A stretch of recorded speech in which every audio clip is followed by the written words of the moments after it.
his midsection and he just takes this one down. No chance of a run.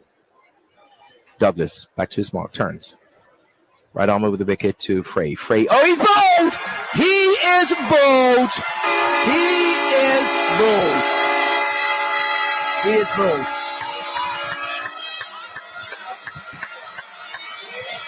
Terran Frey is bowled. Right after the break, 3 balls into the over, and Terran Frey is bowled. Ball going through in between bat and pad, and we saw the bails flying. Somerset up now, 160 for 4. Alan Douglas has taken the crucial wicket of Terran Frey. Dean, Douglas got one to turn. You mentioned earlier the lack of turn we had Searle, but Island got one to come back sharply. Yes, he did. Now just go back just before the end of the last water break before lunch when Terran came out. Lack of concentration again, a chance. Lunch break. Yep. Interruption. That's right. You got to start again. That's right. And this one was pitched right on off stump, going through the guard of Terran Frey as he was pushing forward. A quicker one, and it went through the guard and bowled him. So right now, Somerset are 160 for 4. This is something that St. George's must have talked about. They've regrouped. They talked about it over the lunch period, and they were able to get a wicket within 3 balls. So the game now again has turned itself on its head. The game has turned itself on its head, and it's good bowling there by Alan Douglas as well. And Alan Douglas, actually, he's into, of course, his second over. This is his second over. Now this is going to be a battle. That's right. So now coming to the wicket is Kamal Lavrock, who is a left-handed batsman.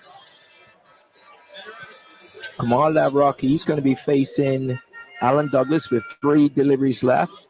You have 1 slip. It's very important for him to keep the ball outside of the off stump, because if it gets into his power zone, as you know, most left-handers, they're trying to pull it around to the inside. Yes. We have an extra cover field on the boundary. We have a short point. We have a mid-off. We have a mid-on. We have a square leg. All in tight. And the only two fielders that are on the outside will be the mid-wicket boundary. An extra cover boundary. Here comes Alan Douglas. And this one is pulled handsomely. It was short. It got what it deserved. It was short and hit for 4. Forward of mid-wicket. Not a man move, just went like a bullet. Not a man move. And Kamal Lavrock has stamped his authority with a boundary off the first delivery that he's actually faced. Off Alan Douglas. 2 balls left. The umpire is signaling to security. I think someone is behind. Waiting for the music. I think someone is standing behind on the side screen, obstructing the batsman. So a little discussion is actually going on. It looks like as though the third umpire is coming around. Alan Douglas to Lavrock. Lavrock gets foul forward. Forward defense. Goes to short cover fielder, Derry Rollins. No chance of a run. Douglas to Lavrock. This one again, he drives this one. Well fielded there by Derry Rollins, who's feeding short cover. And no chance of run. That is the end of the over. Douglas now has bowled 2 overs. He's got 1 wicket for 12 runs. The unstoppable one, 27. Kamal Lavrock just coming to the wicket for 4. Terran Frey was bowled for... Here's that dark cloud again. Here he comes again. It's actually sprinkled. Yeah, Terran Frey was bowled. Alan Douglas for 69. And now we have a bit of showers coming through. And the ground staff has been notified. Yeah, we make sense to go off now. Yeah, we'll do. The ground staff have been notified. We see at the top end, Mackay Simmons, he looks like he was getting ready to bowl, but Umpire Keynes has walked to him and asked for the ball, and Mr. Keynes, the umpire, has signaled for the covers to come onto the field. He's notified the ground staff, and we see now Dion Stubble. He's headed off, as well as Kamal Evrock, because we do have a few showers. We do have a few showers in the air. So we see the umpires now. They are signaling to head groundsman, Del Hollis, who's going to go and get the machine to bring on the weighted covers. And those covers now are pretty heavy. They're taking a long time. They are. They are taking a long time. I think they made it a little bit too late. But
and mammography. We pride ourselves in delivering the global standard of healthcare and guarantee your physician a complete report within 24 hours of service. Ultimate Imaging is located at Suite 308 International Center, 26 Bermudiana Road. You can follow us on Facebook or our website at ultimateimaging.bm. Call for your appointment today on 297-6863 or 29-SOUND.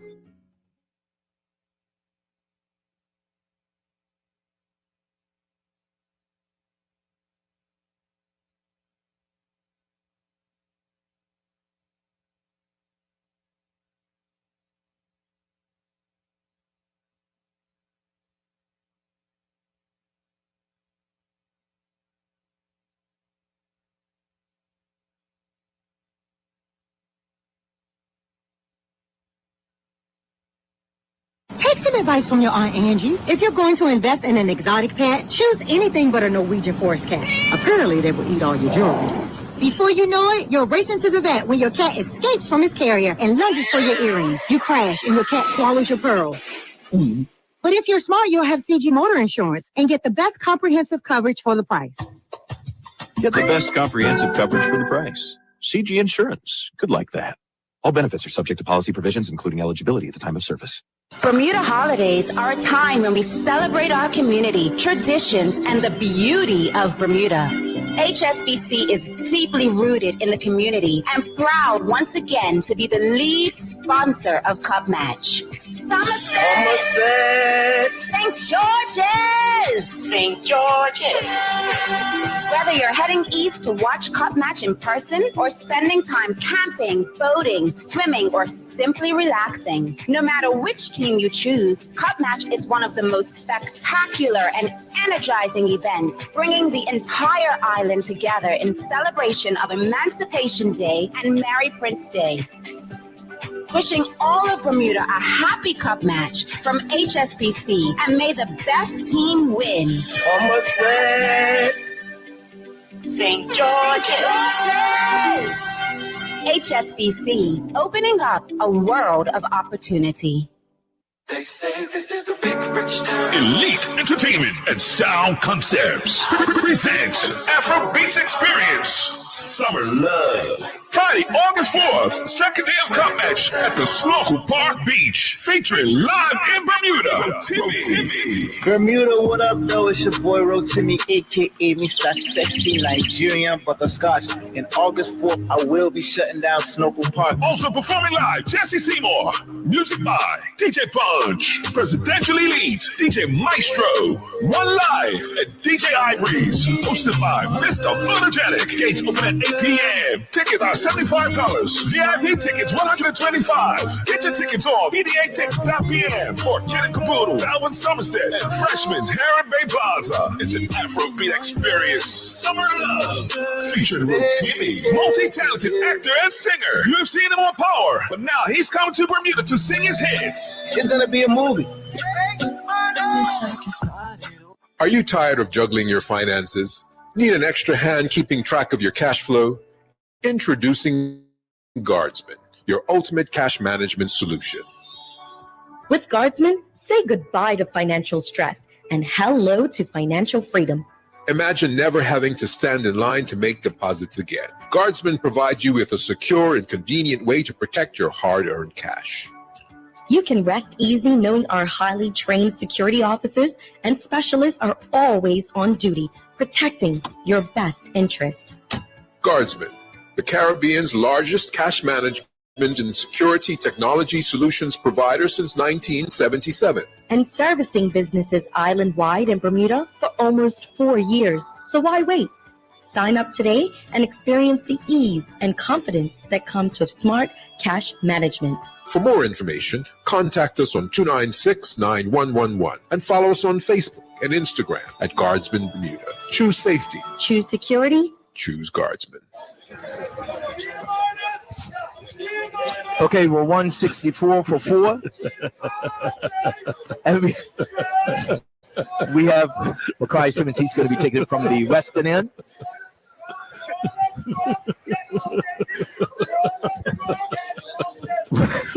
I'm sorry.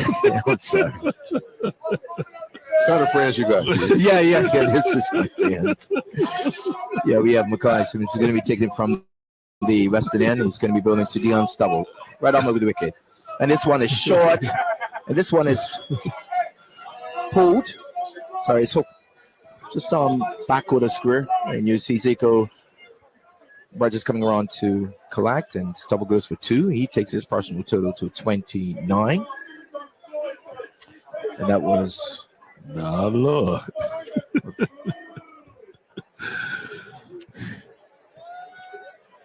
Simmons into Stubble. This one again is short, and this one is hooked over by the square leg boundary where Zico Burgess again is fielding. Sure, you see us laughing, right? Yeah. And 2 short deliveries. There was a couple of our teammates we went to Ireland together back in 1985. Right. Shell cricket. Yeah, shell cricket. Shell cricket. Oh, yeah. Like so Corey Hill and Irvin Burgess back there. 25 years ago. Hey. Yeah, I say you got to. Yeah. Oh, wow. longer. I didn't mean to say it like I just that. know it's 1985. Some time ago. And you know, guys, do you remember those stories? Oh man. Oh boy. Talk you like that. Talk man. in Ireland. Yeah. Around the time it was having the war in Ireland. Okay. Yeah. Simmons. This one is handsomely hooked. Oh, up on one pad. Great shot there by Kamal Lavrock. Just ran up on another 3 short deliveries, and this one to Lavrock works this one around the corner. It's a lot of wrist in that. Beautiful shot. And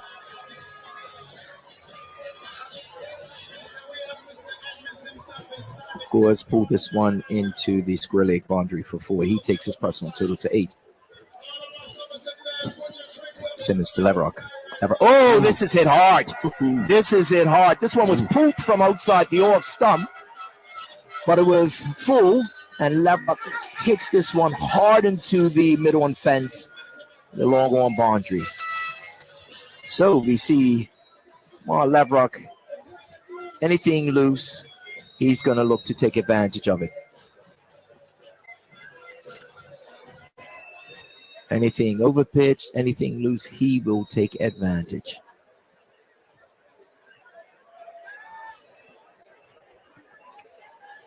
Simmons into Lavrock. Lavrock hits this one again, pulls it outside the off stump. Didn't hit this one as where he wanted to hit it, probably straight back past the bowler, but he hits this one straight to mid-on fielder Brian Hall.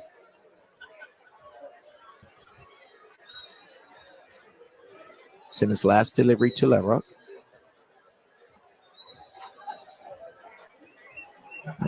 It's a bit, see a little bit of drizzle, so the ball could be potentially slipping out of Simmons' hand. He's into Lavrock. Lavrock outside, navigates this one in through the extra cover to the extra cover fielder, where it's going to be Zico Burgess, and it goes through for 1. So Lavrock takes his total on to 13. Which brings Dion Stubble on strike. Somerset are 176 for 4. 176 for 4. We have Alan Douglas. He's going to be building his off break.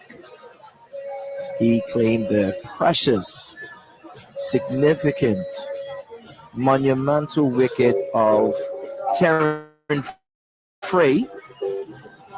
I bowled Terran Frey for 69. So this is going to be Douglas's 3rd over. And Douglas always seems to pick up wickets here and there. Very much utilized off spinner. With great height, good variation. He's going to be bowling to Lavrock. Lavrock watches him very carefully. This one is on center stump, and he plays this one defensively straight back down to Alan Douglas. Douglas to Lavrock. This one is down the leg side. It got what it deserved. It was pitched just outside the leg stump, and Lavrock helping this one along to the boundary, to the fine leg boundary, and it goes for 4. Just a wayward delivery there by Alan Douglas. So, of course, now he's got to contend with bowling to a right-hand, left-hand combination. So he's just trying to get his line right. But Lavrock will take advantage of anything loose, as we said, with his experience.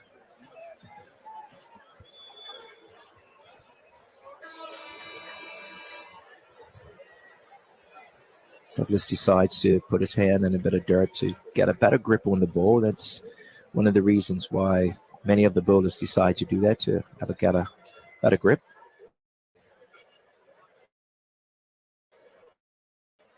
Again, he's asked the umpire to have a look at the ball. I think he's going to need a towel.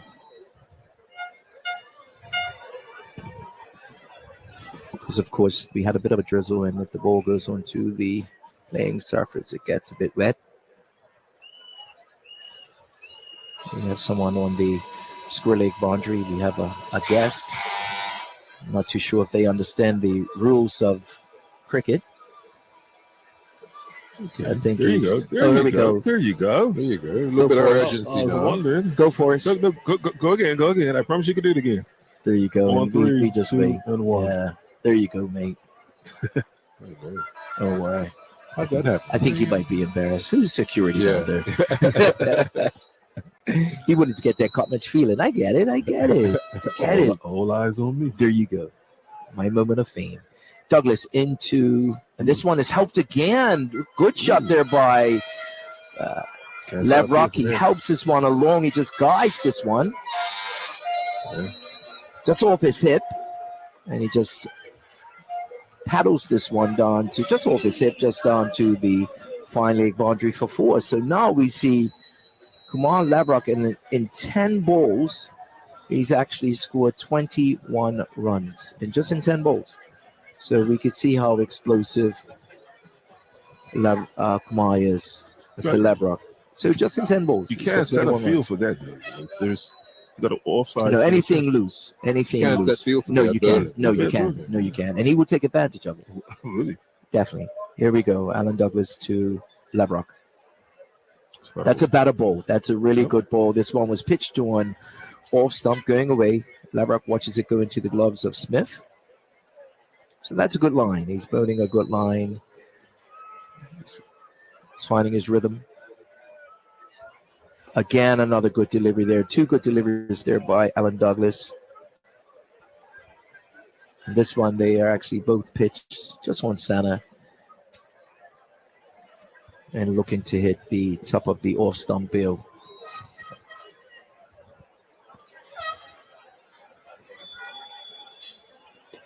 And again, Labrock gets forward, places one down the wicket. And that is the end of the over. There's 3 overs been bowled there by Alan Douglas. He's got 1 wicket. Dion Stubble brings Dion Stubble on strike. He's got 30. And Kumar Labrock has quickly going to 21. Somerset now are 184 for 4. They are 184 for 4. If you're just tuning in, yes, Terran Frey, right after lunch, 3 balls after lunch, he was bowled. Quicker delivered by Alan Douglas. And well played, 69 there by Terran Frey as well. He came in the morning. He was the opening bat. And he had 2 spells of long partnerships with 2 different batsmen. And he solidified the Somerset innings.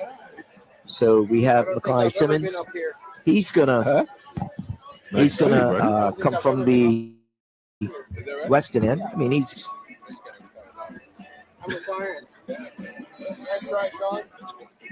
coming into his second over.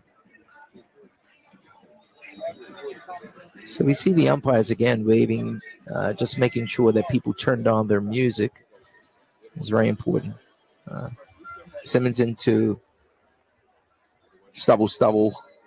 Glances this one, just soft hands, just in front of point where it's just picked up there by Alan Douglas, and they go through for a quick single. Stubble now moves to 31. Somerset now 185. So now Simmons now is going to go to Labrock. Big Labrock on strike, which he's got 21. Just a field adjustments being made there by the captain. He's got a long off, a wideish long off. He's got long on, square leg. He's got a mid wicket on the boundary. He's got a mid wicket. A short cover point, backward point, sorry, and 1 slip. Simmons into Labrock. Labrock, this one goes through the legs of the captain, who's feeling short mid one. And it goes through for a single down to Brian Hall, who's feeling on the long on boundary.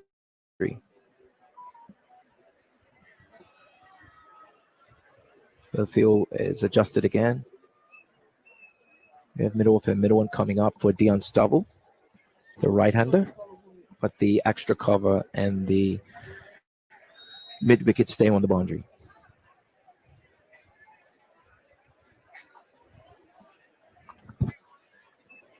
Simmons into Stubble. This one is wide. And Stubble looking to hit this one through the extra cover region, but he gets an inside edge and goes straight back down to the bowler. And no chance of a run.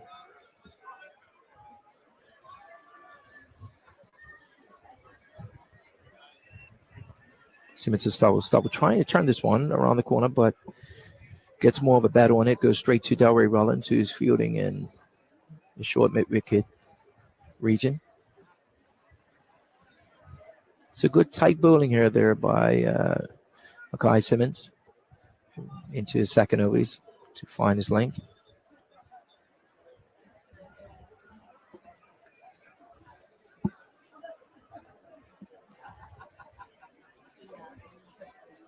Simmons into Stubble. This one down the leg side. Oh, collected there by Sinclair Smith, the keeper. He's had a really good day behind the stumps. This one was wayward down the leg side. Smith got across cleanly. Collects it. It goes back to the stumps. He's had a great day behind the stumps today. This one, Simmons brings Stubble forward. Defense and no chance of a run. And that is the end of the over. Somerset now 186 for 4. Dion Stubble on 31. Kamal Lavrock on 22. Last batsman out again was Taryn Frey. He was bowled by Alan Douglas for 69. So St. George's, just after lunch, was able to get a wicket. And St. George's now are trying to make definite inroads to the middle order towards the tail end. Again, Somerset still having this massive wall for St. George's to actually go ahead and get through. St. George's now into the middle order, but we still have the likes of Malachi Jones, Stephen Bremer, Jordan De Silva, a lot of bats left. And Dak Bregman, who's scored quite a bit of runs. Very handy. That's right. That's right. So still a lot of bats to come from the Somerset Pavilion. Alan Douglas to Kamal Lavrock. Oh, it's a loud appeal and going through to the wicket keep. Lavrock looking straight down, marking his guard. Let's go through to the keeper. Douglas to Lavrock. Lavrock well forward defense.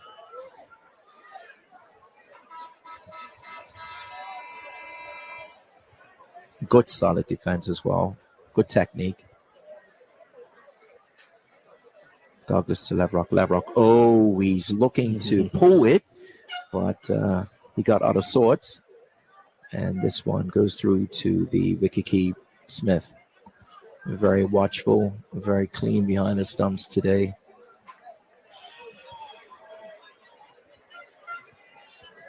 Lavrock again, very watchful. This allows this one to go into the bat and just drop soft hands and goes through to the... Dean, just watching Allen. Yeah. Come from a different angle. It's coming very wide of the crease. Watch it. It's right on the line. Right on the line. That's right. And again, brings Lavrock forward. I think Allen just going ahead and looking at his knee. But that's some good bowling there by Alan Douglas. He's bowled really well to...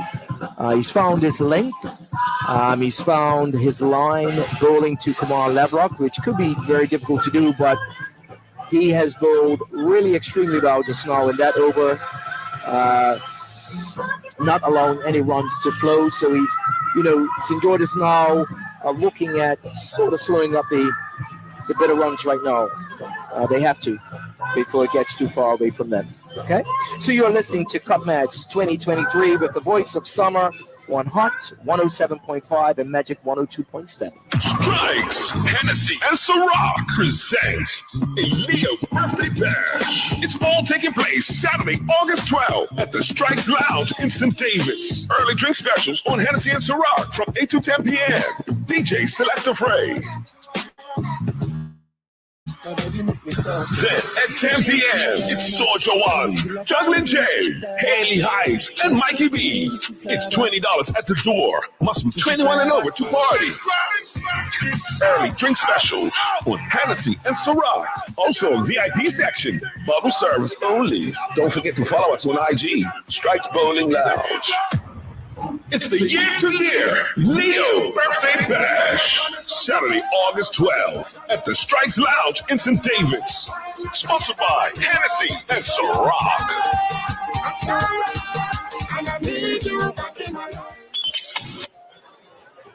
Welcome back. It's 186 for 4 now. As 187 for 4. As Dion Stovall moves on to 32. And Somerset move on to 187 for 4.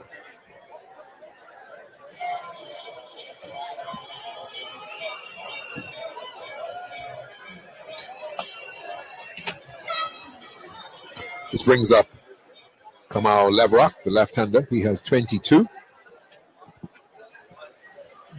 Happy belated birthday to his grandma, Allison. Yes, that's right.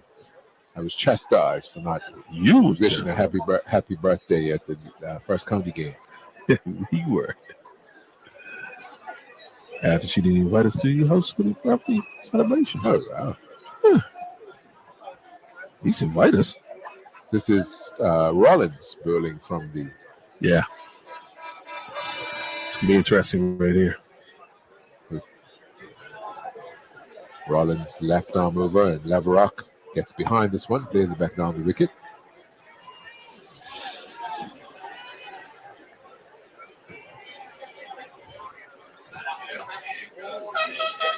Rollins, left arm over to the left-hander, Kamal Leverock.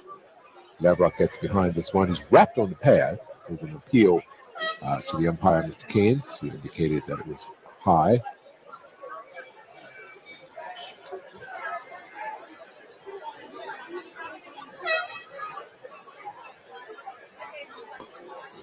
Leverock turns this one on the onside through mid-on. Down to long on, where it's fielded by Brian Hall. They go through for a comfortable single. Leverock moves on to 23. Somerset move on to 188 for 4. 188 for 4.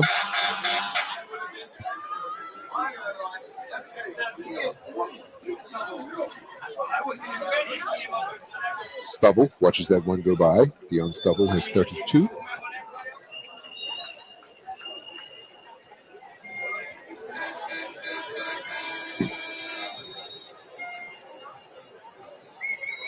Stovall on the back foot punches that one out to cover point just in front of the boundary. It's fielded out there in the country by Gibbons. They go through for single. That's the end of the over. 43 overs. The score is 189 for 4. 189 for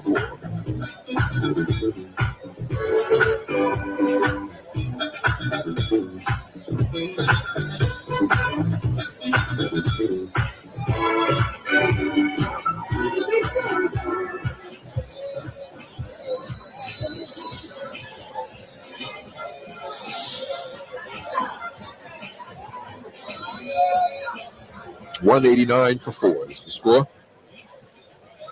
And it's going to be Alan Douglas Jr. to continue. He will be bowling his 5th over. He's bowled 4 overs, 1 maiden, 1 for 20. That one wicket being the wicket of Taryn Frey, who he bowled for 69.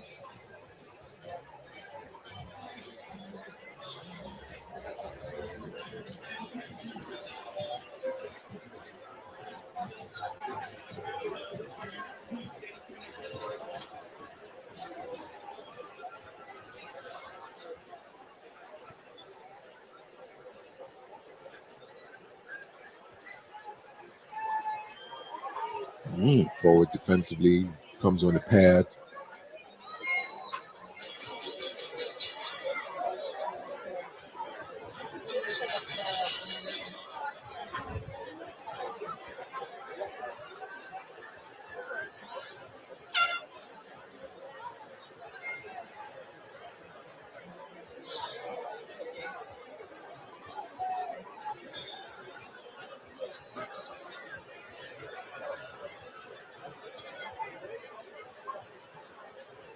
And he comes.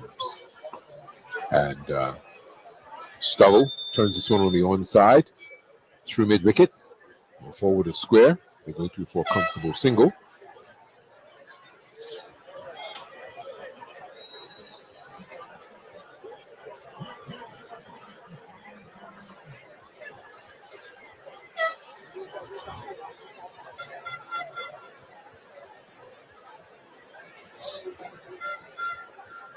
Douglas again. And, oh my gracious, Stubble.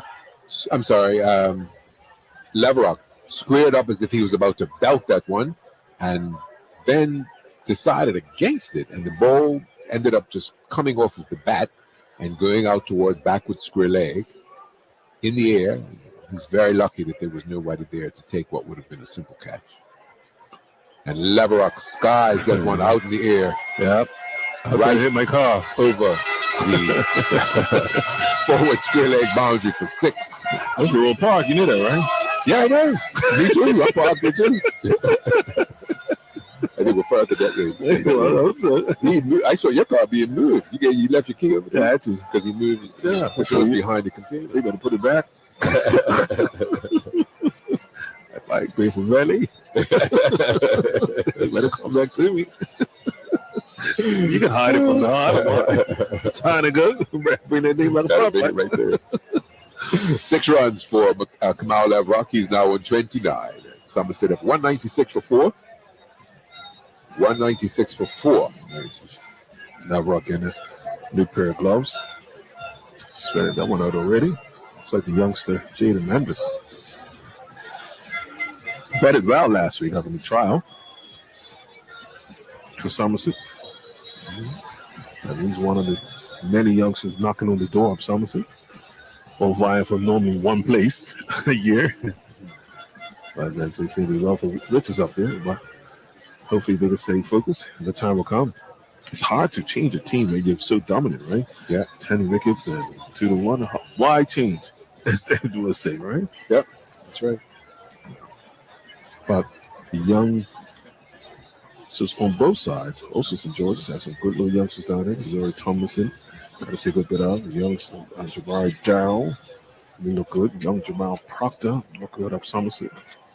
So it's encouraging. Definitely. There you go. Well, this one's in the air, and he won't get to that. No. So Charles Trott was under it, trying to take a catch, but he wasn't able to get underneath it in time as Leverock skied it in the air out toward deep mid-wicket. But Trott ran from mid-wicket around, but he wasn't able to get to it in time.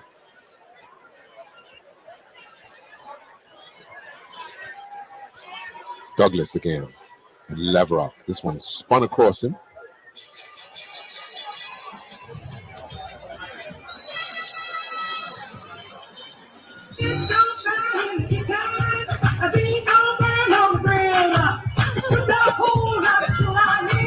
Jefferson.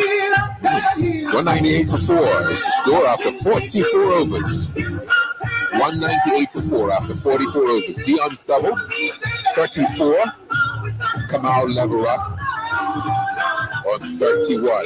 The out batsman, Chris Douglas, out for 3. Terran Frey, 69. Trey Manders, 9. And Al J. Richardson, 44.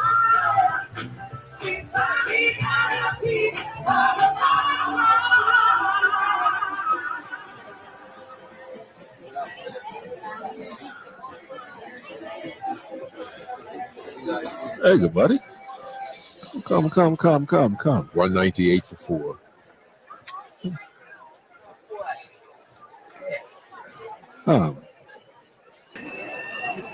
This one out the covers. With the score. Delray Rollins, left arm around the wicket.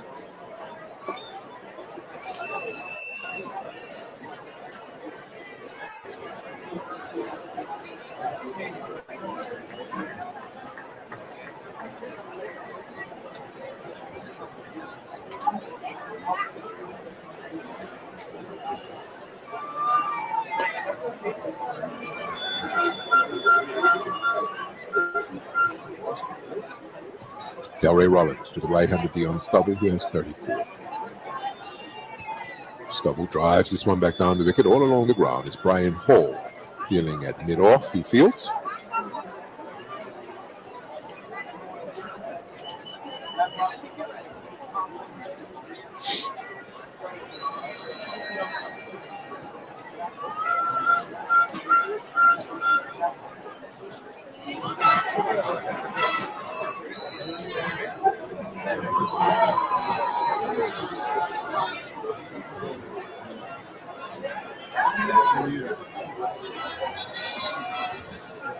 Curling to the left-hander Leverock. Leverock on the back foot flashes at that one. Doesn't make contact.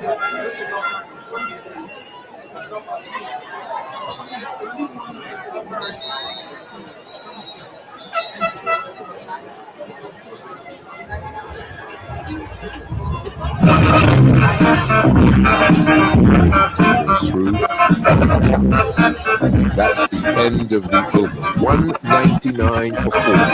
Somerset, 199 for 4. After 45 overs, 199 for 4. Dion Stubble has 35. Now Leverock has 31. 199 for 4 after 45 overs. You're listening to the 2023 Video Cup Match Classic live from Wellington Open with the voice of Sun. Magic 102.7, Hot 107.5. We know life can be unpredictable, like the outcome of a cricket match.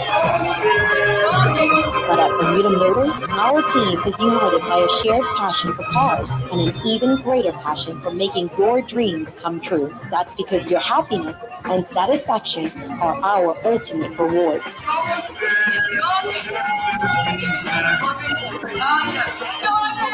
Bermuda Motors, where the power of care drives us to serve you better.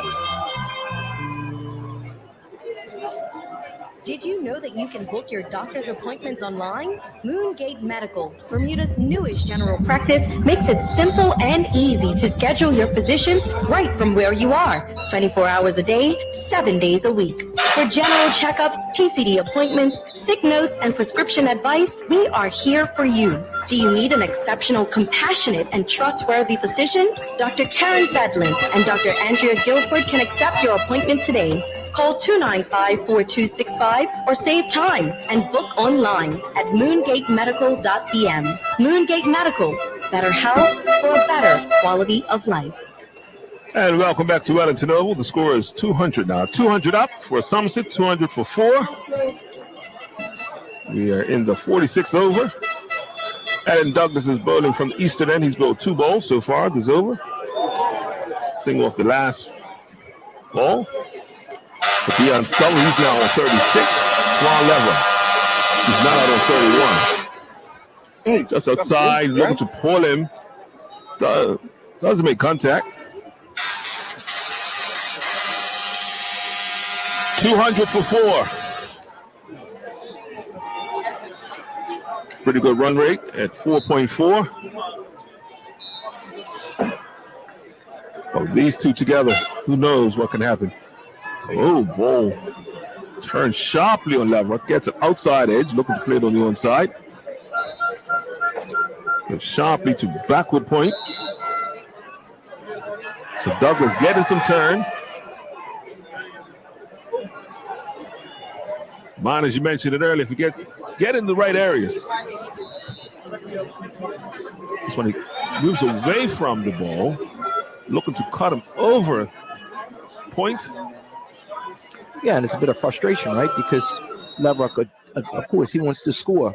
So it's this is a waiting game right now. Put it in the right areas, and it's just a waiting game. Quick one from Douglas. defense. Well, we are joined today, and I'm glad I invited him the other night. We had a long night the other night. Right in front of you. He was a part, Dean. He was a part of our Cup Match selection show. We made history. They said that this young man was coming on the show. I don't know if he's going to say anything. I said, I promise you. That's my boy. That's my boy. The president of Bailey's Bay Club, Somerset Cricket Club, Cup Match man himself, Stephen Outerbridge. Welcome to Cup Match. I don't know how any Bailey's Bay people get on this thing. There got to be somebody got about 6-7 players in Cup Match. Still don't matter. You know, it's a little salty from a couple of weeks ago. Come on now. Little. It still hurts you. That runs deep. Yeah. We got the right result. See? Let's go to commercial. Rollins to Stubble. Stubble stretching forward. 200 for 4.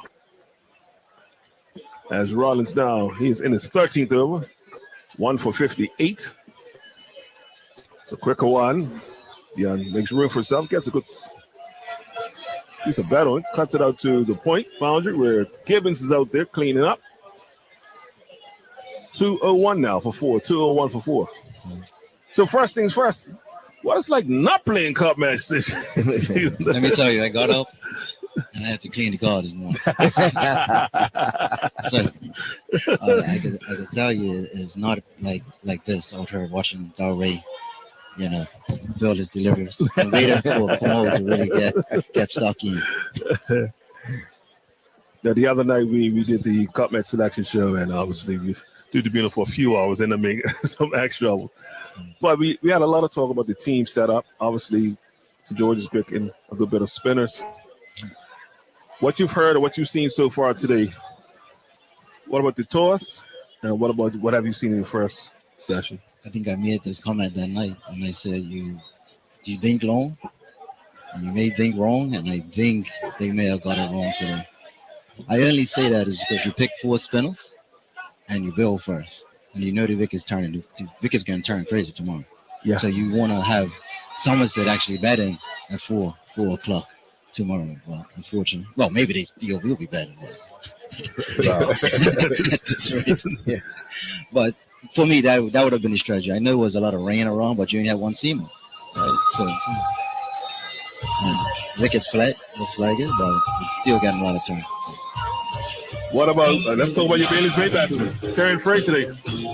I just told him I'm disappointed. I got dressed. I said, I'm going to watch 100. I literally just told him that as I came, the first person I was going to. I'm disappointed. Very disappointed. Now, you know, I wanted you to continue your career here because you're so close, so close. Yeah. I'll quote you this number. And we had a talk, Dean, and probably you also, right? While you're playing this match, Rudy, you know, I always call out these stats and how, you know, you're passing this person, passing that person. But when you guys are playing, you actually don't think of nothing like that. You're only thinking of, you know, in the moment, right? Yeah. And he's saying, well, I don't think I'm really done that good. When I start telling him who the company is around, I said, oh, I didn't know that. Yeah. I didn't know that. Yeah. Right. Shot there by Stubble. Get at least 2 out of that. So the score is 205 now. And to see people like Frey moving up, you know, all-time runs, you know, he's passing so many people like the likes of Dexter Bays and Richard and was close to Lionel Thomas and people like that. You know, we heard those names growing up, right? But not to. There are cricketers out there that look at stats.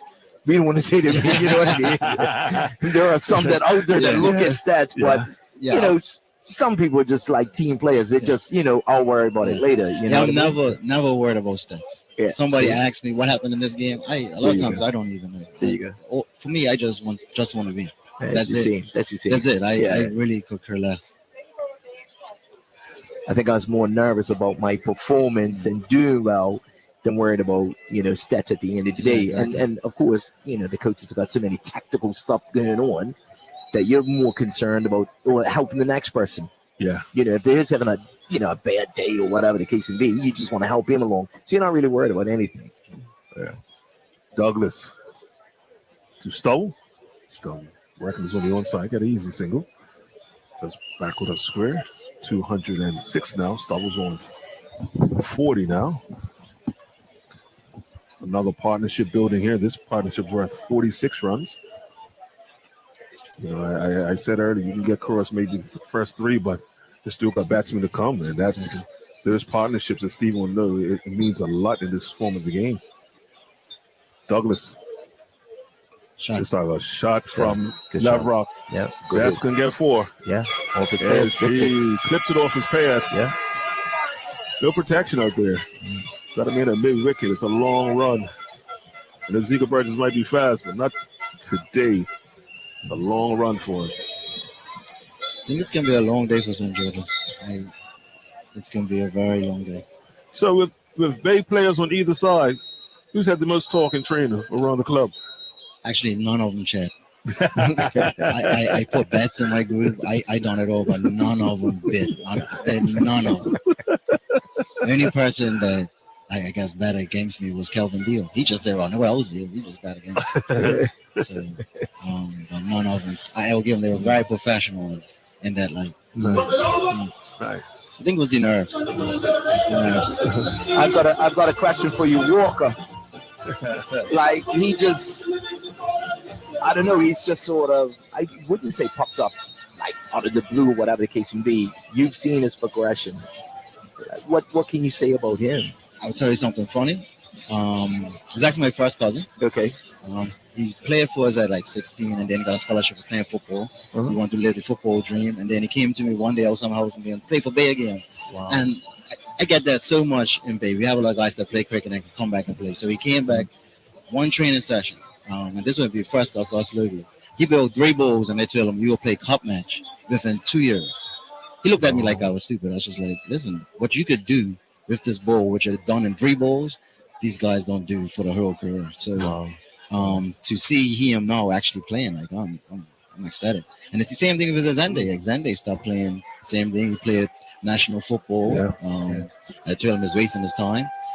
But he's a natural cricketer, and this is his first season back. Awesome. Rollins continuing from the Western end. It's about 13.1 overs. 1 for 62.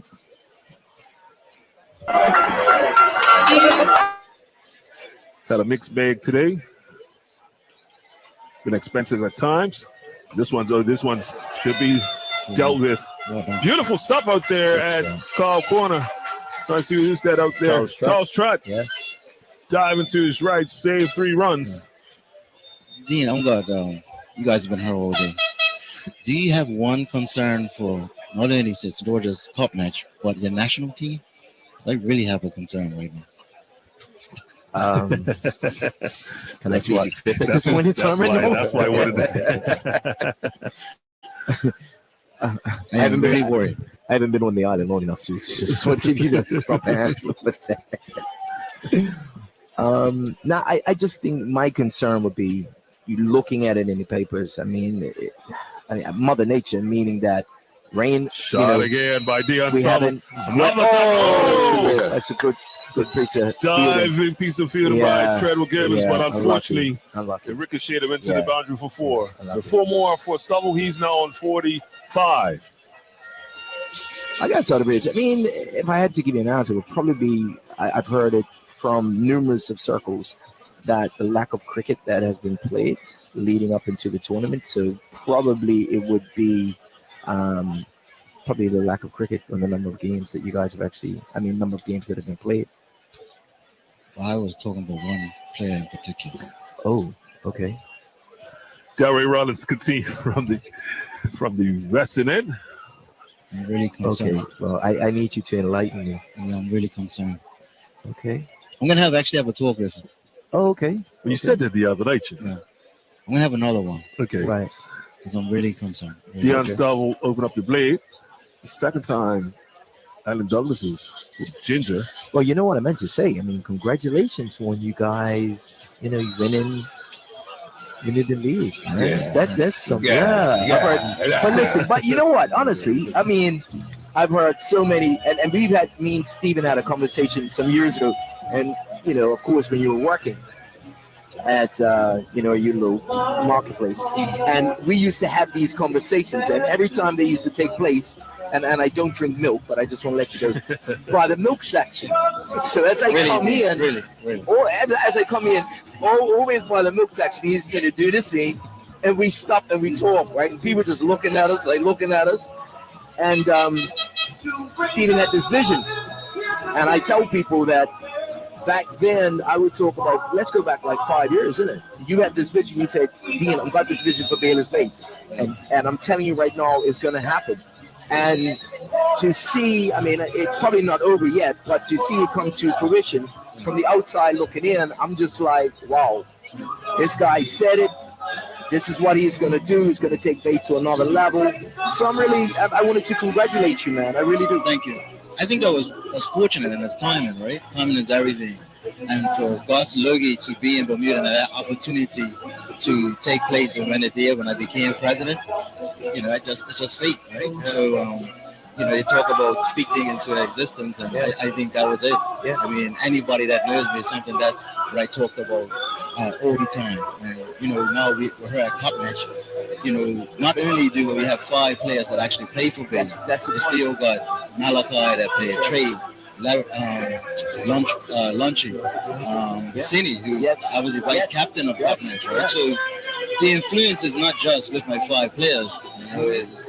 You're talking about almost half a side. Right? So, and I think if more clubs can do that, invest into the players, Cup Match, national team, our performance will increase. But right now, I think it's something that we struggle with. The actual investment in the players. You look at Cup Match here and say who has been invested in specifically for Cup Match. All these people here, but not one of these players has been invested directly for Cup Match. And that's the same debate I have with Eastern Conference. Yeah, you had made a conversation about when you talk about investment, and that's not just with just throwing money around. That's also sending players out to do programs, sending out to do different courses, some schooling. And you mentioned the likes of Trey and the likes of Taryn, who's been overseas and got somebody, from Moore and some of the foreign coaches, but also now to have the coach like Gus that you do have here in Bermuda, but also still looking to send the young people away beyond Gus to bring back some more information. Yeah, right now, with Azende and Tavares, we have contact with the West Indies, University of West Indies. So we done a webinar, a few webinars before the season that the mayor talked about. Yep. But the other part of it is actually to do what I done in England. Is for these guys to get involved in the first class structure in West Indies. But with that said, it comes with funding. Everything is lined up, and that's the next step for us and give it. So what you say to the person, well, you know what, you saying funded, that means it's going to be commercialized. Yes. I mean, funding to pay for the scholarship. It's pretty on the scholarship. Yes. And that's the other part of my plan is that what I done, I want somebody else to do.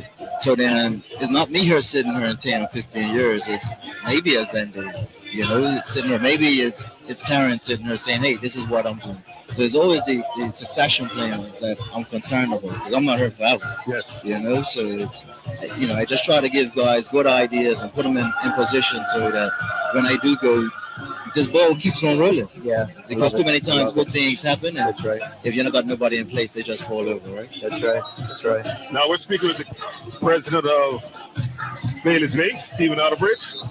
Currently 32nd most runs in Cup Match. Started in 2004.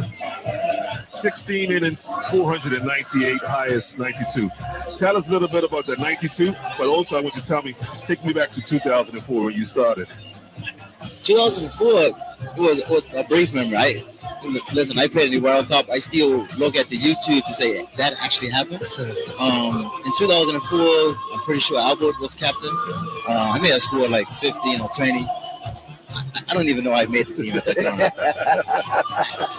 I know Summers was going in a transition, but it was a good bet. Yeah. I think it was a good bet on Colin Smith, and I realized that he was the president at the time.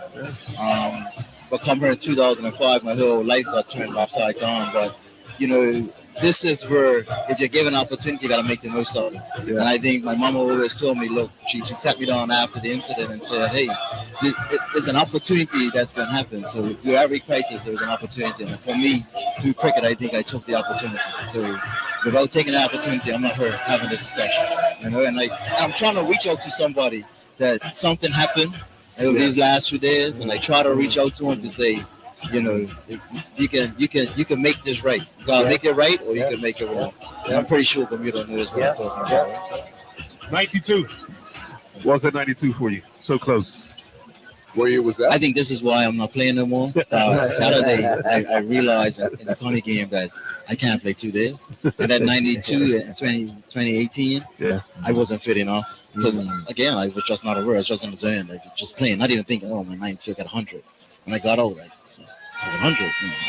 May sound silly, but, you know, we was just focused on 2-1. The meeting we had that night was very simple. 2 minutes. You guys need to build these guys out. 2-1. That's it. Meeting was over. Yeah.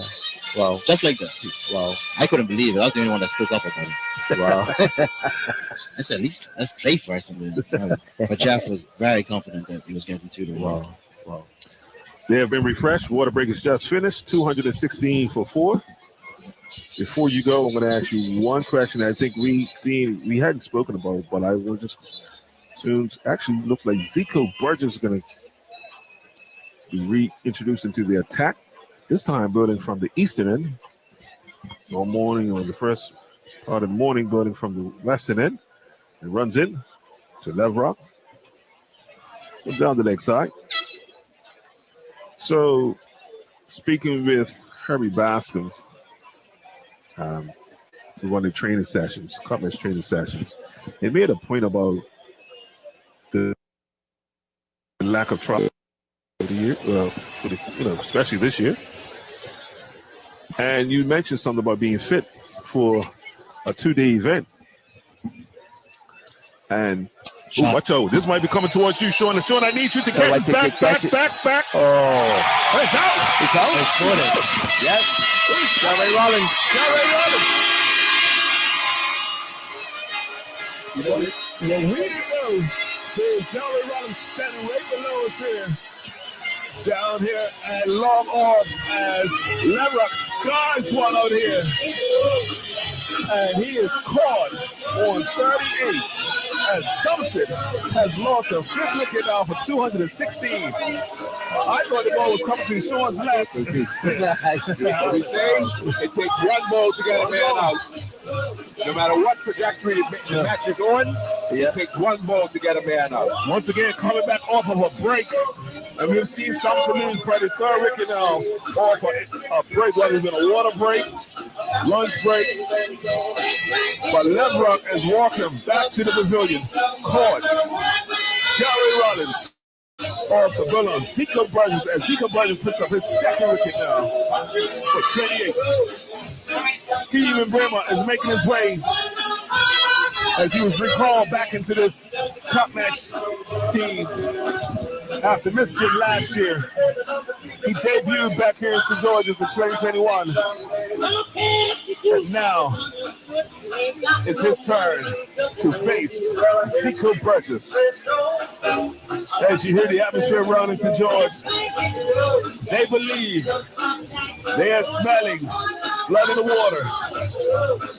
Can they get Sumpson up by 4 o'clock? Dean says 4. They've got some time to do it. It's possible, you know. Yeah. Well, you know I'm a believer. Oh yeah, no, I see that. Don't tell Steve. Don't tell Steve. I heard about this morning. I heard it this morning. I was like, that sounds like it. Yeah, no, Geezy, trying to walk. But I was mentioning about the preparation leading up, and how do you prepare yourself for a 2-day game where we don't play open cricket? We ain't played 50 overs for a minute. And the suggestion was having 2-day trials. But the problem is, where do you fit them? I think that's the best practice.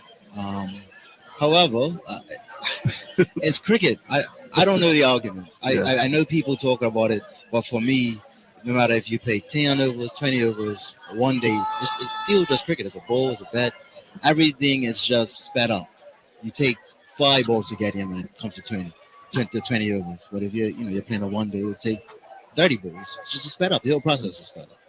Zico Burgess about to run it now past umpire Carrington to the new batsman, Bremes. He allows that to go across him. So I will put out this argument towards that. You as a older player now, still playing, you just said it. As an older player, how can they rebound the second day? That's much the first day. It's the second day. It's fitness, right? It's that's it. Do you have your legs? It's called cricket legs. Yeah. Because you watch Sluggo. You watch Sluggo play 4-day cricket. Yeah. He'll build you 50 overs and come back the next day because he had cricket legs. And obviously he didn't pass every fitness test that we have, but he was mentally strong, and that's key. You have to be strong mentally.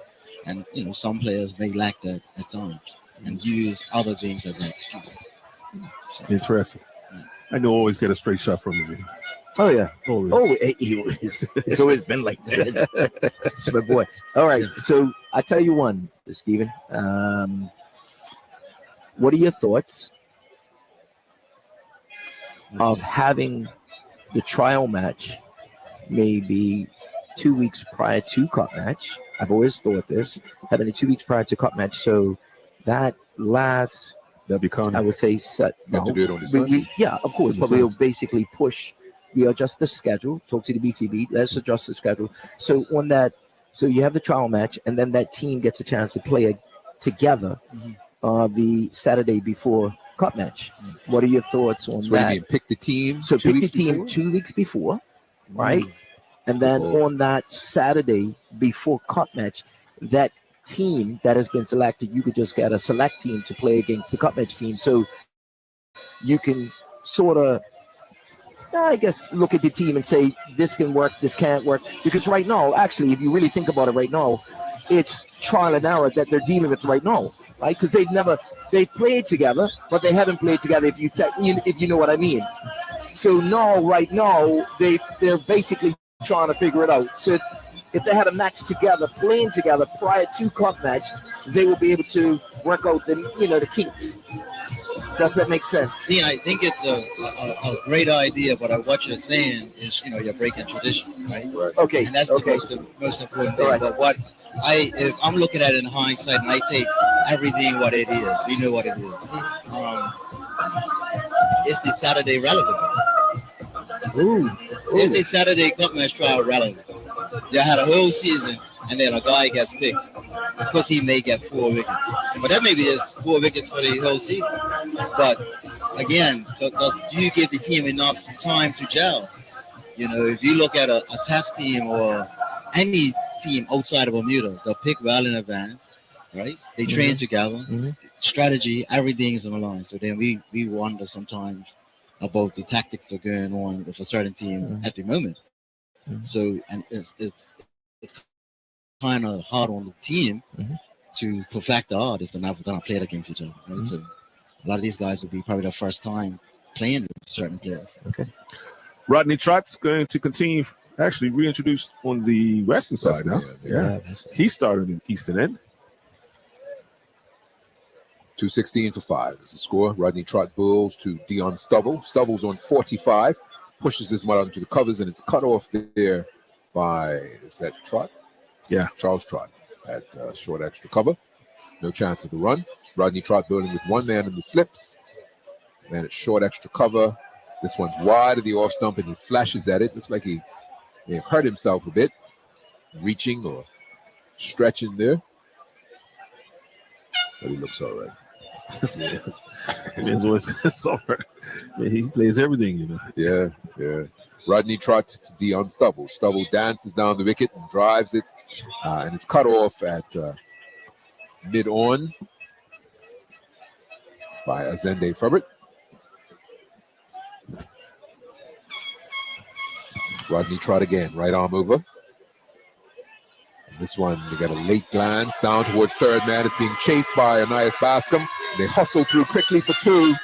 Good running between the wicket from these two. And Dion Stubble moves on to 47.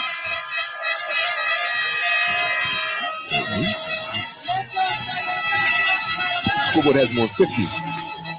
Scoreboard has on 50. So we get that check confirmation. But that is his 50. That's Well his played 50. So that's 50 for Dion Stubble. And Somerset have 218 for 5. Dion Stubble's 50 coming in 84 deliveries.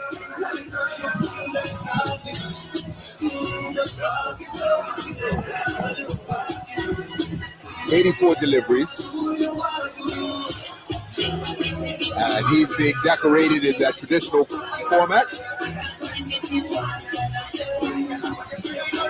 for his half century.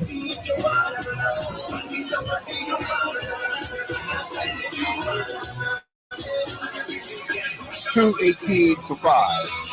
$218 for 5. Dion Stubble. 50 not out.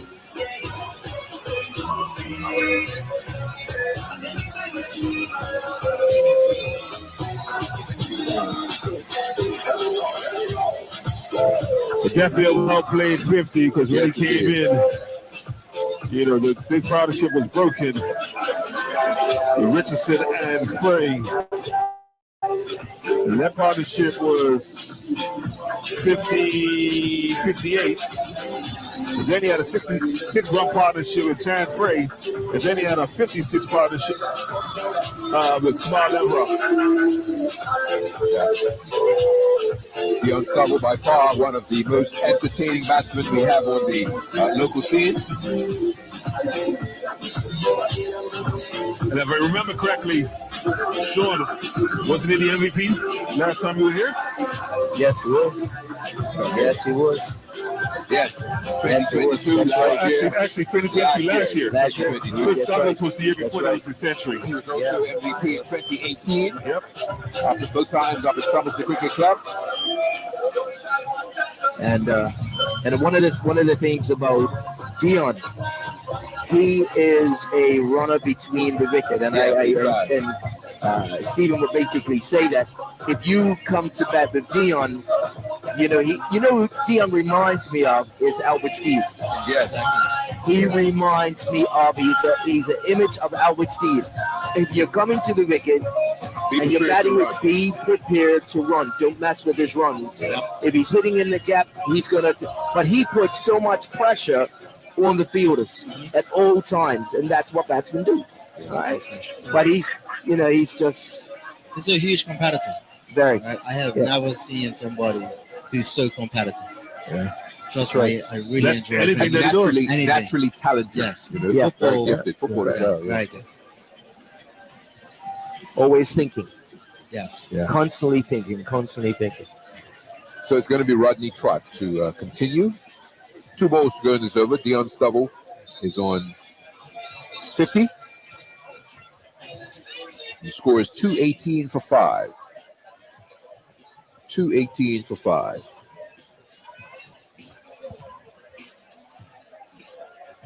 Trott will be bowling with 1 man in the slips.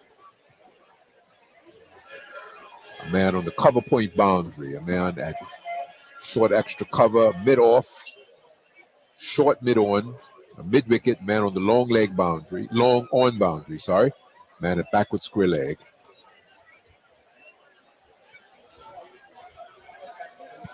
And a man on the forward square leg boundary. Rodney Trott. Right arm over the wicket. Now to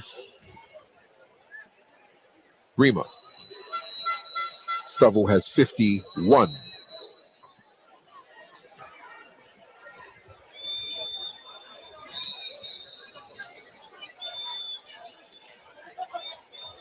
Dion Stubble. 51. Stephen Bremer taking strike from Rodney Trott.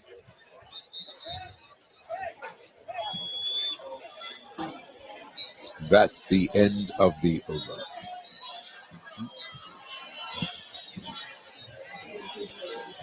End of the over. End of 51 overs. It's 219 for 5. 219 for 5. Stephen Bremer, not yet off the mark. Dion Stubble on 51. The out batsman being Chris Douglas, Terran Frey for 69, Chris Douglas for 3, Trey Manders for 9, Al J. Richardson for 44. Dion Stubble and Kamal Lavrock for 38. Dion Stubble 47, Stephen Bremer not yet off the mark. With that, we remind you. Before we go to commercial, let's wrap up with Stephen Otterbridge so he can enjoy the rest of his day. Any last words today, buddy? Yes, I just want to shout out to my family, to my wife, my kids, and to my sponsors at Bayless Bay. Yes. Bermuda Drywall, Carrier Genetics, and anybody else who's helped them. We'll see you in 2 weeks.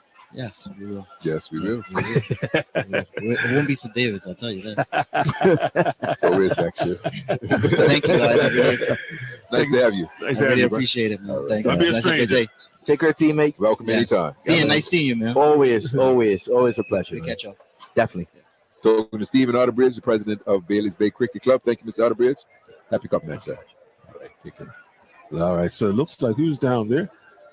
That is Dion. Yeah, I got hit with a Yorker right onto his foot.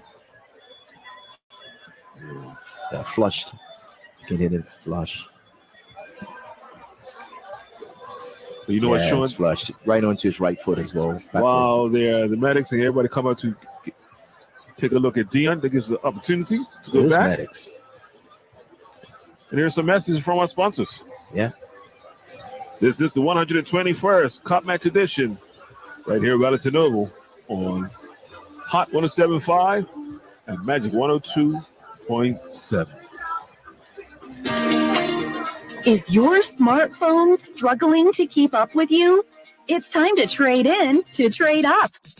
One's trade-in program allows new and existing customers to trade in your old device and apply your credit to the purchase of a new smartphone or receive a bill credit. Learn more about our trade-in program at onecom.bm or visit us in store today.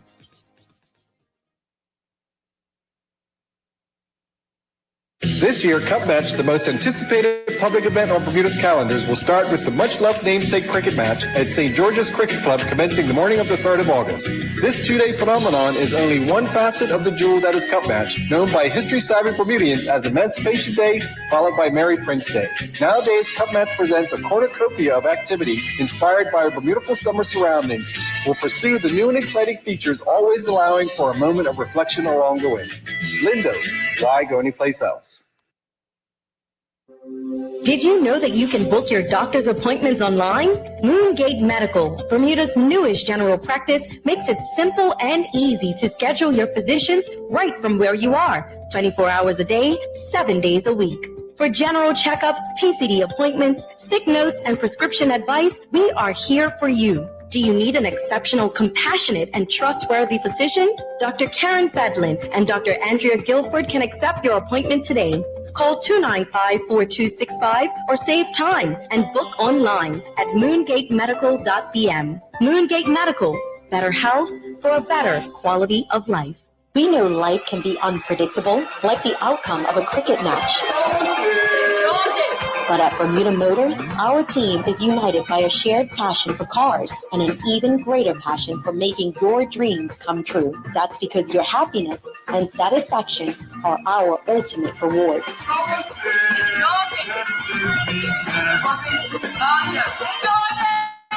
Bermuda Motors, where the power of care drives us to serve you better. Cup Match Weekend is good like the match being played on your end of the island. It's good like eating your favorite Bermudian dish. It's good like wearing your team's colors all week long. It's good like celebrating with your friends and family. And of course, it's good like bragging rights when your team wins. CG Insurance wishes you and yours a happy and safe Cup Match Weekend. CG Insurance, good like that.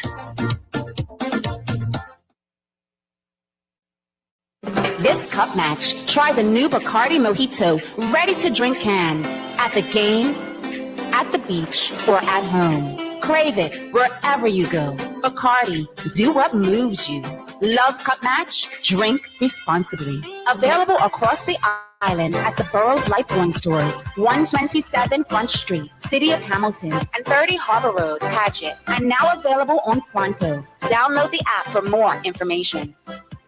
Bermuda holidays are a time when we celebrate our community, traditions, and the beauty of Bermuda. HSBC is deeply rooted in the community and proud once again to be the lead sponsor of Cup Match. Somerset! St. George's! St. George's! Whether you're heading east to watch Cup Match in person or spending time camping, boating, swimming, or simply relaxing, no matter which team you choose, Cup Match is one of the most spectacular and energizing events, bringing the entire island together in celebration of Emancipation Day and Mary Prince Day. Wishing all of Bermuda a happy Cup Match from HSBC, and may the best team win. Somerset, St. George's. HSBC, opening up a world of opportunity. Ocean Interiors Limited specialize in high-end interior fit-outs, skilled carpentry and construction in homes, offices, hotels, and other commercial properties. Along with our core services, we offer project management. Ocean Interiors is proud of their reputation with the industry, and it's a result of our unmatched customer service, creativity, expertise, and exceptional staff. Give us a call at 441-296-2326 or email us at oceaninteriors@northrock.bn. Ocean Interiors Limited.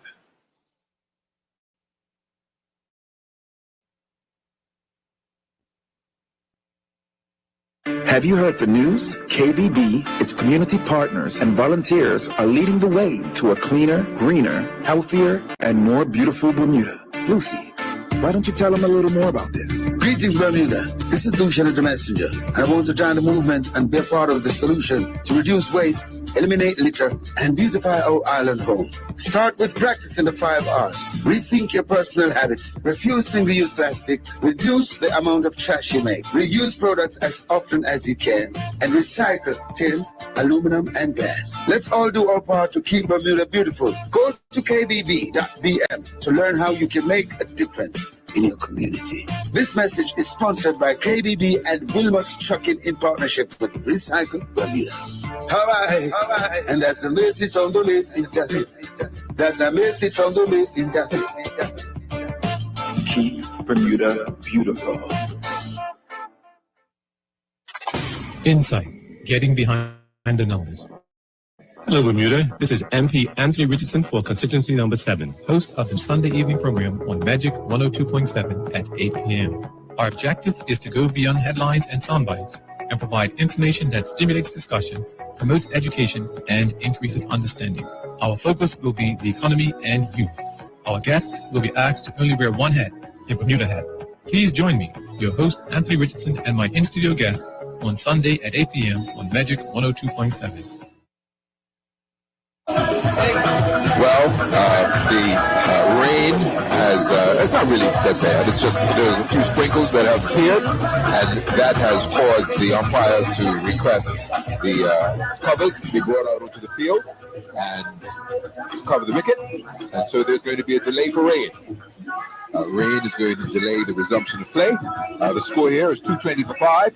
The initial play was initially stopped because Dion Stubble was hit by the ball on his ankle, and he appears to be quite badly hurt because he had to limp off the field with the help of the coach Jeff Richardson, and we wish him well, and hopefully he'll be able to come back. But he didn't appear to be very comfortable at all as he was being carried off the field. But with that, it started to sprinkle, and so the umpires have called for the wicket to be covered, and we'll wait for rain to go away before play resumes. So the score here, 220 for the loss of 5, with the out batsman being Chris Douglas, Terran Frey. Okay, Chris Douglas, Terran Frey, Trey Manders, L.J. Richardson, and Kamal Levrock. Chris Douglas was the first to fall on 4. Terran Frey was out for 64. Trey Manders was out for 8. L.J. Richardson was out for 44. And Kamal Levrock was out for 38. Dion Stubble appears to have retired hurt on 51. Stephen Bremer is there, not yet off the mark. And Jordan De Silva is coming out just before the rain interrupted play. So neither of those batsmen are yet off the mark. Stephen Bremer nor Jordan De Silva. And so the score now is 2-1-9-4-5. Plus Dion Stubble, who has retired. So we'll see what happens. We're going to wait for a few minutes, hear a few more messages from our sponsors, and hopefully the rain delay will not be long, and we'll be back momentarily. In the meantime, we're going to hear some messages from our sponsors and remind you that you're listening to Bermuda's premier sporting classic, the annual Cup Match Classic, live with the voice of summer on Magic 102.7 and Hot 107.5. Cup Match is a two-day cricket event which celebrates emancipation in Bermuda, and today it is Bermuda's favorite holiday. Cup Match is just the best holiday. The main reason for Cup Matches is the emancipation, August 1st, 1834, and I take that to heart. So, we're really celebrating that. And it's just an opportunity for us to appreciate Bermuda, appreciate the sport, and that's a time when we all come together as one. The main thing you need to know about Cup Match, it is a rivalry. You're either East or West, Somerset or St. George's. I'm for St. George's. Somerset. Blue and blue, through and through. Somerset. If you're for St. George's, your colors are blue and blue. If you're for Somerset, your colors are red and blue. And that will let you know who you want to hang around at the game. So make sure you get your colors right. Somerset! Now, if you're a visitor and you're at the game, the first thing you want to do is find out who's a local. Make friends with a local because that local will invite you into their camp. Once you're in the camp, you got free food, free swizzle, free food. Did I mention free swizzle? You want the swizzle. Everybody's responsible to bring something to the game, so you're logging everything in. What we have to have is a cooler full of ice. A cooler full of ice, cooler full of drinks, music. We carry 15 gallons of swizzle to Cup Match. I officially started doing my stand in '78.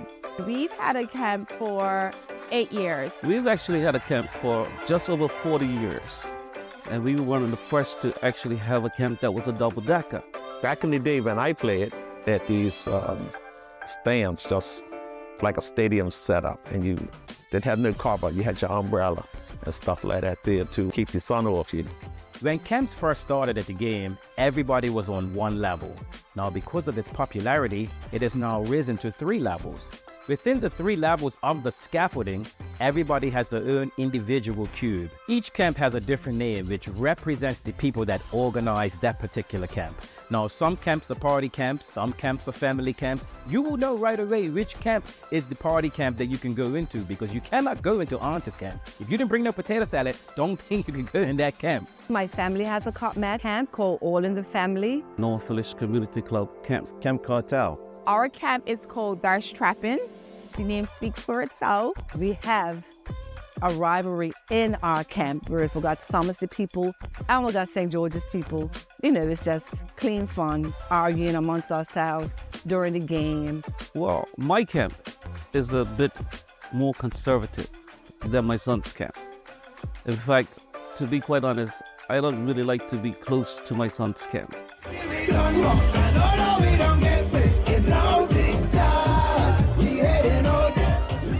When you do come to Cup Match, for a lot of people, Camp Cartel's definitely one of the spots that they look to pop in. We just love to invite people to come in. We have macaroni and cheese, fish cake. And we got some mussels, some kung stew, fishes over there doing that. The farine pie, the chicken, potato salad, peas and rice. Just like you was at home and the dish was there. Everyone comes out and you get to see people that you haven't seen for like a whole year, and you only really see them around Cup Match.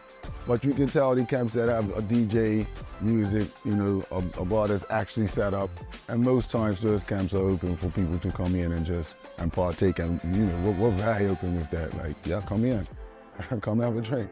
The one thing you must do before you leave is stop by the Crown and Anchor tent. Now in Bermuda, gambling is illegal. But these 2 days, you can gamble for this specific game. As an island, I feel that Cup Match brings everyone together. There's something for everyone to enjoy, no matter how old you are. Just spend some valuable time with each other. If you happen to come up there, and I actually implore most people to do so, especially if you're a tourist, come have a drink with us. Come say hi.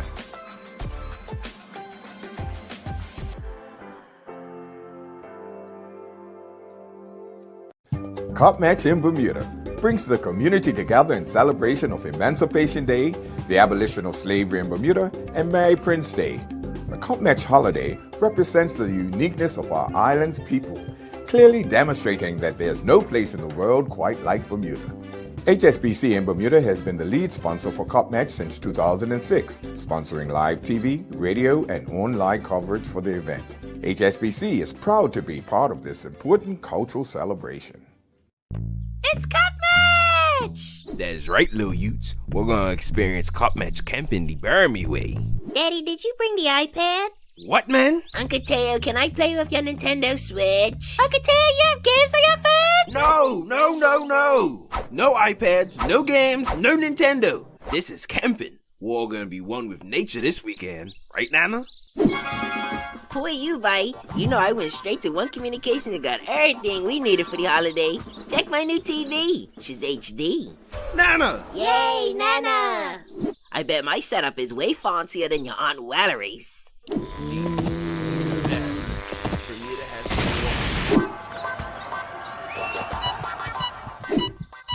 Oh, this match is making my heart race now.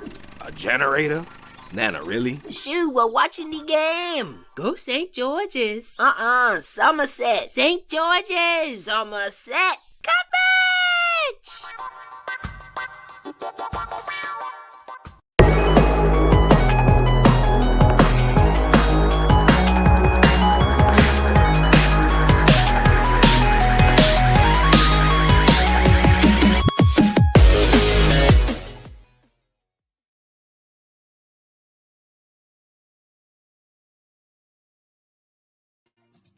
Long time, when last you in a party, and the heights trip you, Long time, we go jump all night long. Smash up the party, crash the party, rock the party. When last you went till morning, Long time, when last you party, and one more party, Long time.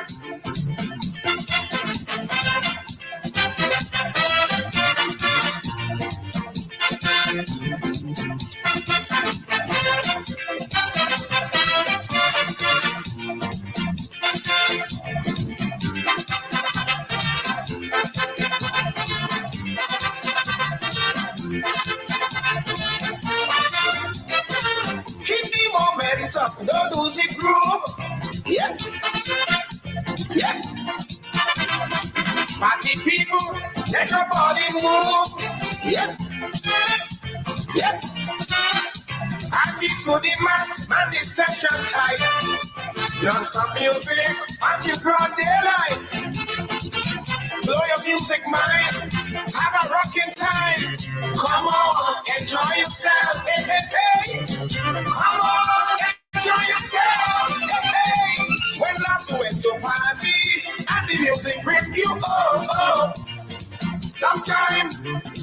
When last you in a party and the heights trip you Long time. We go jump all night long. Mash up the party, crash the party, rock the party. When last you went till morning. Long time. When last a party, and one more party, Long time. Oh, oh, long time. Oh, oh, long time. Oh, oh, long time.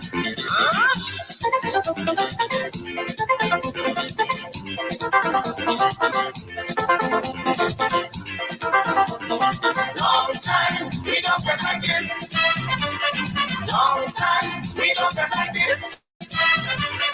Long time, we don't get like this. Long time, we don't get like this. Raise your hand if you want to jam. Raise your hand if you want to jam. Raise your hand if you want to jam. Raise your hand if you love me jamming. Ready to go? Are you ready to go home? Are you ready to go home? It's the right time to go home. What's the time, Mr. Wolf? What's the time, Mr. Wolf? What's the time, Mr. Wolf? What's the time, Mr. Wolf? Bacchanal time, bacchanal time, bacchanal, bacchanal, bacchanal, bacchanal, bacchanal, bacchanal time. Party gather, party gather. Tambule, flambo, shak, shak, and drums. Party gather, party gather. Start the mass, the more jump, we go come. Party gather, party gather. 1, 2, 3, start the ceremony. Come on, jump, start to win, start to win, start to win, start to win. This carnival children. Everybody start to win, start to win, start to win, start to win. On the count of 4, on the count of 4, on the count of 4. Let me go. 1, 2, 3, 4. Jump up, jump up, jump up, jump up, jump up, jump up. In the party, bacchanal, bacchanal, bacchanal, bacchanal. Jump up, jump up, jump up, jump up, jump up, jump up. In the party, bacchanal, bacchanal, bacchanal, bacchanal. Sunday, Monday, Tuesday, Wednesday, Thursday, Friday, Saturday. Every day, every day, every day, every day. Just express yourself, wine, express yourself, grind, express yourself, make love, express yourself, make love.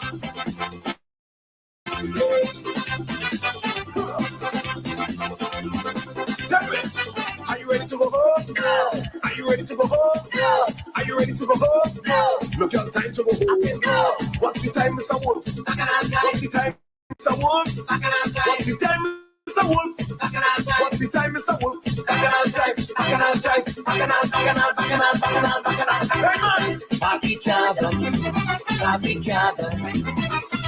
On this plantation we run things tonight. Party gather, party gather. Freedom to express yourself without right.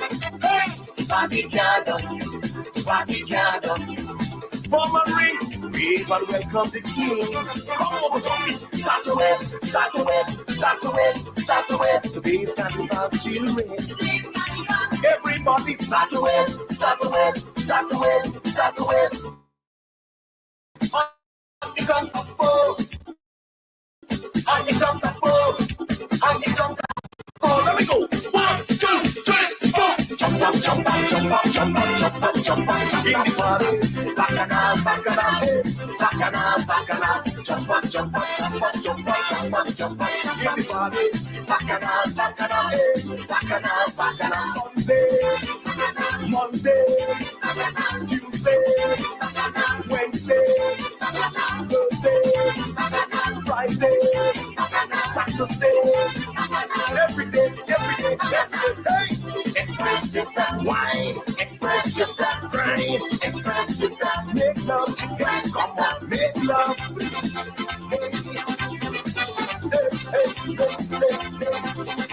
Yes!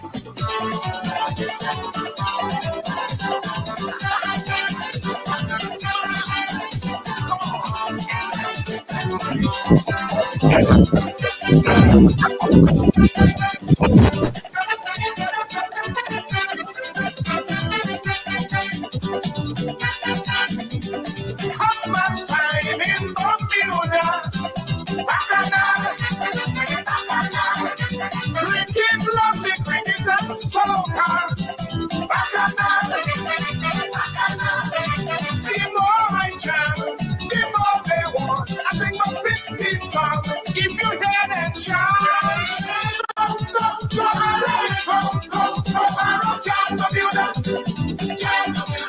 Sing a hot song, a sweet song, a fun song.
Sing a hot song, a sweet song, a fun song. Jam Bermuda.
Did you know that you can book your doctor's appointments online? Moongate Medical, Bermuda's newest general practice, makes it simple and easy to schedule your physicians right from where you are, 24 hours a day, 7 days a week. For general checkups, TCD appointments, sick notes, and prescription advice, we are here for you. Do you need an exceptional, compassionate, and trustworthy physician? Dr. Karen Fedlin and Dr. Andrea Guilford can accept your appointment today.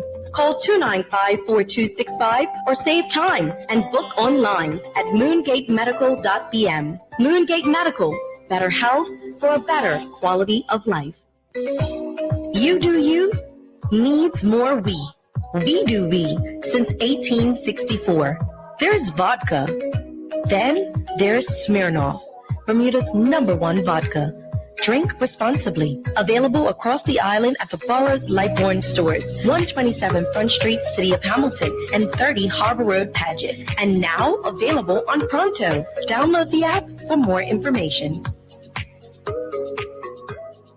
Ultimate Imaging is a boutique-style imaging center located in the heart of Hamilton, offering diagnostic imaging services such as ultrasounds, obstetrics, pediatric ultrasounds, and mammography. We pride ourselves in delivering the global standard of healthcare and guarantee your physician a complete report in 24 hours of service. Ultimate Imaging is located in Suite 308 International Center, 26 Bermudiana Road. You can follow us today on Facebook or on our website at ultimateimaging.bm. Call us for your next appointment at 297-6863 or 29-SOUND. Be sure to ask about our new machine, the NVIDIA ABIS, the automated breast ultrasound system. That number again is 297-6863. All future care and HIP clients welcome. Ocean Interiors Limited specialize in high-end interior fit-outs, skilled carpentry and construction in homes, offices, hotels, and other commercial properties. Along with our core services, we offer project management. Ocean Interiors is proud of their reputation with the industry, and it's a result of our unmatched customer service, creativity, expertise, and exceptional staff. Give us a call at 441-296-2326 or email us at oceaninteriors@northrock.bn. Ocean Interiors Limited. Calling all Apple users. We have huge news from iPhones to MacBooks, Apple Watches to iPads, and more. One Communications is your one-stop shop for Apple products. But that's not all. New and existing One Communications customers are eligible for big savings with up to $2,500 off new devices. Shop online at onecom.bm or visit us in-store today. Strikes, Hennessy, and Ciroc presents a Leo birthday bash. It's all taking place Saturday, August 12th at the Strikes Lounge in St. David's. Early drink specials on Hennessy and Ciroc from 8 to 10 p.m. DJ Selector Frey. Then at 10 p.m., it's Soja One, Juggling Jay, Haley Hives, and Mikey B. It's $20 at the door. Must be 21 and over to party. Early drink specials on Hennessy and Ciroc. Also a VIP section, bubble service only. Don't forget to follow us on IG, Strikes Bowling Lounge. It's the year-to-year Leo Birthday Bash, Saturday, August 12th at the Strikes Lounge in St. David's. Sponsored by Hennessy and Ciroc.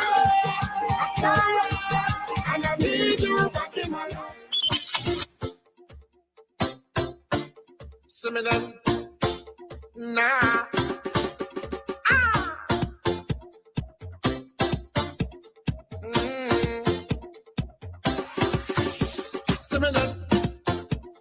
Soca just give me powers. Yeah, make me jump and fit for hours. Nah. Soca just give me powers. Yeah, drink me rum and share with others. Fit for hours. Soca powers. It's a wonderful feeling. Share with others. All my brothers and all my sisters. Today we making we name. We party in sun or rain. We don't care what the people say. Once the music hit the brain, so much powers I can't explain. Until I call and day, when the father take me away. No. I'm phenomenal. I'm phenomenal. We're phenomenal. I'm phenomenal. I'm phenomenal. Phenomenal. We're phenomenal. Yeah. Soca just give me powers. Yeah. Turn me into masqueraders. Soca just give me powers. Yeah. Draw me straight in different colors. Masqueraders. We get me powers. It's a wonderful feeling. On stage together. Rolling with banners. With different colors. We crossing the stage. We party in sun or rain. We don't care what the people say. Cause the music hit the brain. So much powers I can't explain. Until I roll and day. When the father take me away. No. I'm phenomenal. I'm phenomenal. We're phenomenal. I'm phenomenal. I'm phenomenal. We're phenomenal. Yeah. Soca does give me powers. Yeah. Make me do. Baby, I'm wanting you. Soca does give me Baby, I'm wanting you. Yeah. Make we compete with each other. This girl says that she loves me and I just love her. She says that she needs me and I just need her. She says that she wants me and I just want her. For love, just give me a little wine. That's all I'm asking. Give me a little wine. You know you want it. A little wine. Hey, a little wine. Her love. Hold me close, baby, hold me close. Watching you, gotta keep in touch with you. Come, baby, hold me close. Watching you, gotta keep in touch with you. While I was in this stand, wondering will I get that chance when I spot this sexy woman from across the room just for a little glance. It took a little while, but you turned into a smile. She wants me now. This girl says that she loves me and I just love her. She says that she needs me and I just need her. She says that she wants me and I just want her. For love, just give me a little wine. Welcome back to Wellington Oval. The rain is gone away, and play is about to resume. Somerset at 127 for 5. In addition to 217, sorry, Lord, yeah, dyslexic. 217 for 5. 217 for 5, and in addition to that, Dion Stovall has retired hurt. The over before, well, this over actually, just before rain interrupted play. He retired hurt on 46, and so the skipper Jordan De Silva has come out. Remember, he made his 50. Were you sleeping last hour? No, he doesn't have it. That's not what it's got here. So we check with our statistician. I remember Mr. De Silva. He's on this one around the corner to long leg, and they go through for a single. So Jordan De Silva is off the mark.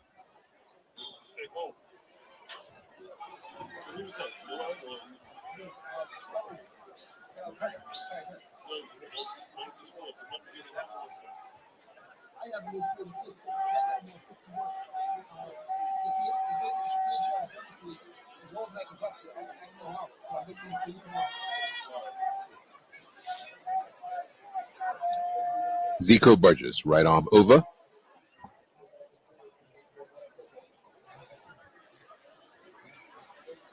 So we got confirmation from the official scores. Dion was on 51. Right. Shout out to Sam and Buffy and everybody. And we see Yvette Bregman, who's been scoring. Man, since you was a little tucked there, what? I'm sure. Yeah, it's been on a long time. Also, shout out to Janika. She's over the scoreboard side. Zico Burgess again, right arm over. And he moves. And Bremer is beaten by that one. Nice love work. Yes. Yeah, he's had a great day behind the stumps today. I've been really been impressed by his glove work. Yeah, man, with me, we talk about the likes of Jakan retiring a bit. You know, probably he's City's best gloves on the island, realistically. Yeah, I'll give mind you, if there's a bunch of wickkeepers coming, though, that's right. It's a lot of them coming. That's but right. City, I would think City now has the torch. Of course. Of course. Right arm over the wicket, Zico Burgess. And this one, Bremer is hooking, but doesn't make contact, and it goes right through to the wicket keeper standing back. What we got here? What is that? What's that? She said nuts. Oh, we are. Yeah, we are. Yeah. Oh, but, so you can't say that a lot, Sean. Oh, you can get some, but you can't that's say that a the lot, right? end of the over. It's 218 for 5. Jordan De Silva is a piece of paper. Comes with a piece of paper. Watch out. Don't touch mine, okay? And she's got a box I on won't the back touch of her. yours. Look at that. No way. So we're being treated to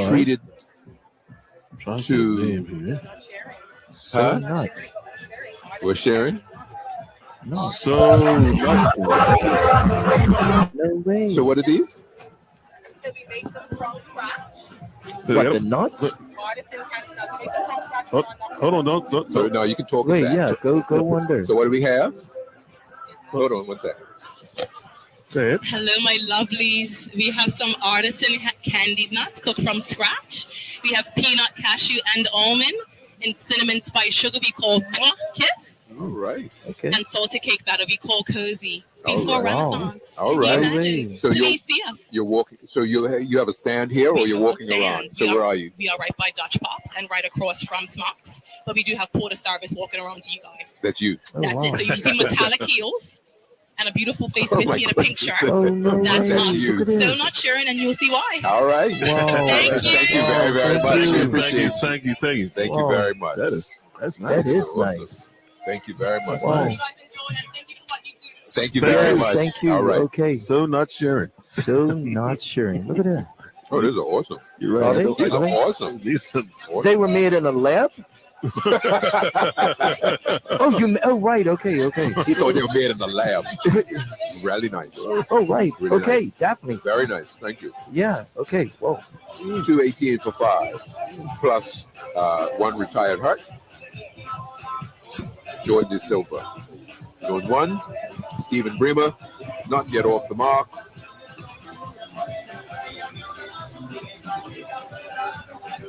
Oh, no, not supposed to go here. Sure. So, 50, looks like 52 overs have been completed here. Scores 52? 51. Yeah.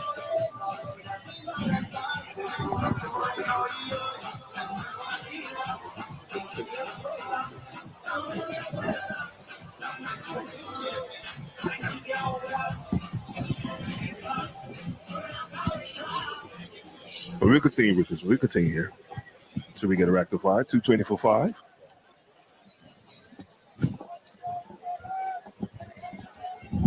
It's going to be Rodney Trott to Jordan De Silva. He's out on the front foot. Left-hander.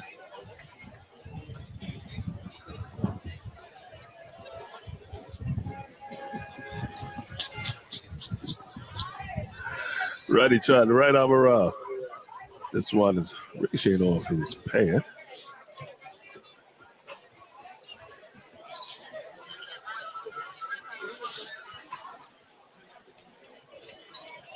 As we sort out our discrepancy here, but 220 for 5. 220 for 5. Actually, look like we're back on here. 220 for 5. A lot of peel. Umpire Kane says not out. Let's say good afternoon to Ms. Jai. He first shot it all morning.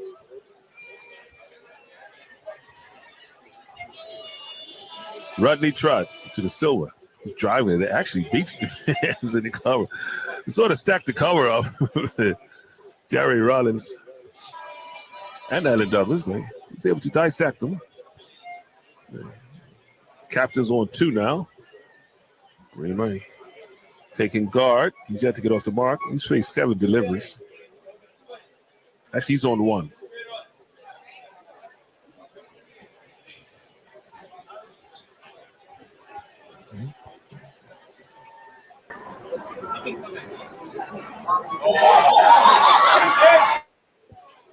Stretching forward.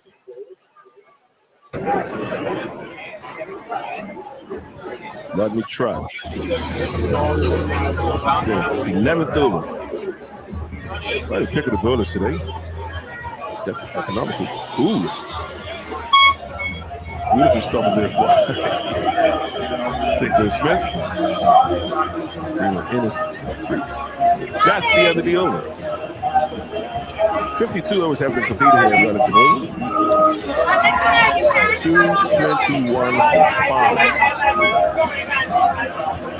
Trot has bowled 11 overs now, 4 maidens, 1 for 27. Economy rate of 2.58. The next person in line was let's look at Ezekiel Burgess. 9 overs, 2 maidens, 2 for 29. Next will be Charles Trot, 5 overs, none for 19. That will be, let me see here, Delray Rollins, 14 overs, no maidens, 1 for 67. Brian Hall, 5 overs, none for 24. And Makai Simmons, 2 overs, none for 14. Can't forget Alan Douglas, too. 7 overs, 1 for 37. It's going to be Ezekiel Burgess. As he runs away from us to Silver, just short of the leg. Silver on the back foot. This last month and a half is starting to come into his earnings back. Start a bit slow this season. Had a couple of good innings actually against Bay. At Bay, up at White Hill. Last few games we did see. Ooh, that was wrapping the pad. Slide down the leg, though. Slide down the leg.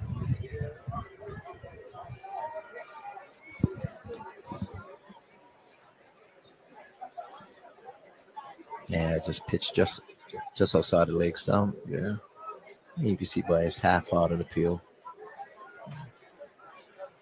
Speaking with him, he's had his challenges, health challenges over the last few years. Yeah. Just getting back to some type of good fitness level. That's good stuff.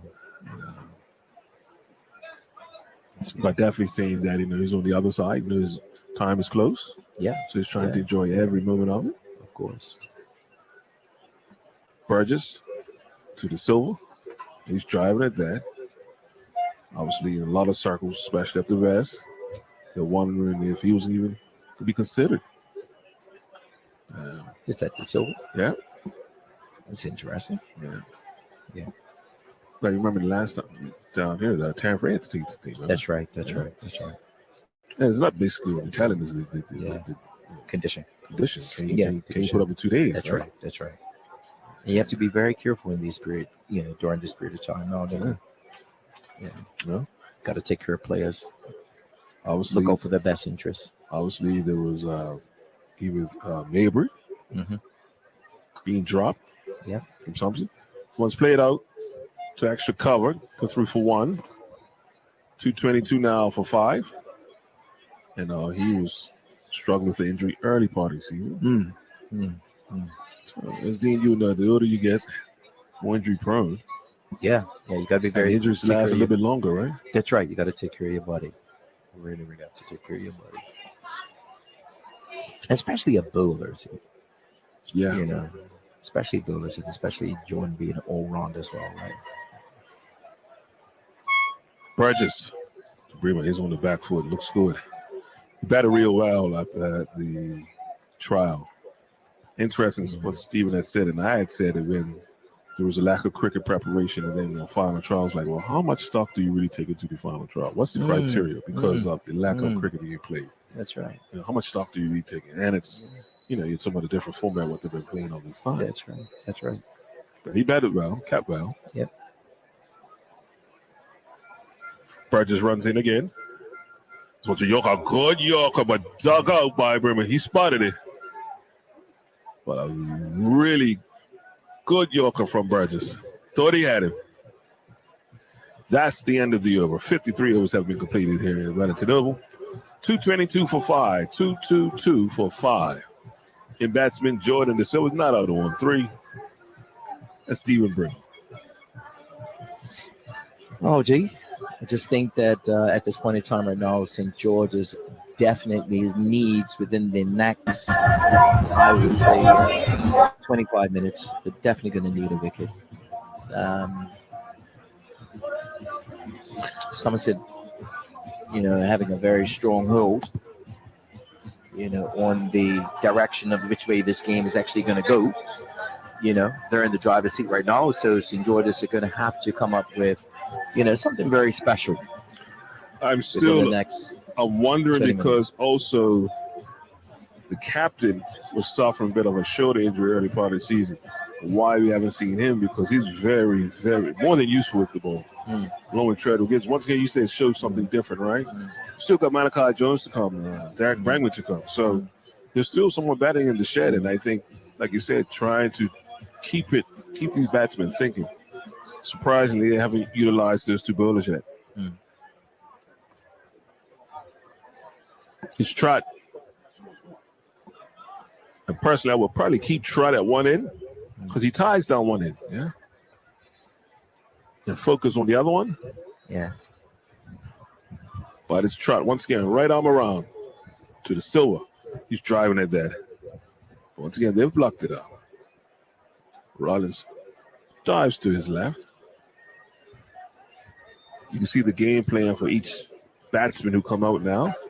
Field placement just for them. Just mentioned about earlier how De Silva plays spin well. He went down. He went to the pitch of that ball. He didn't wait for it to spin. Yeah, moves his feet. It's going again. It's going over the top. You get at least one. Thinking about two. And that's probably a good decision. They decided against it. So good fielding there by, is that Trot out there? Charles Trot? Dougie.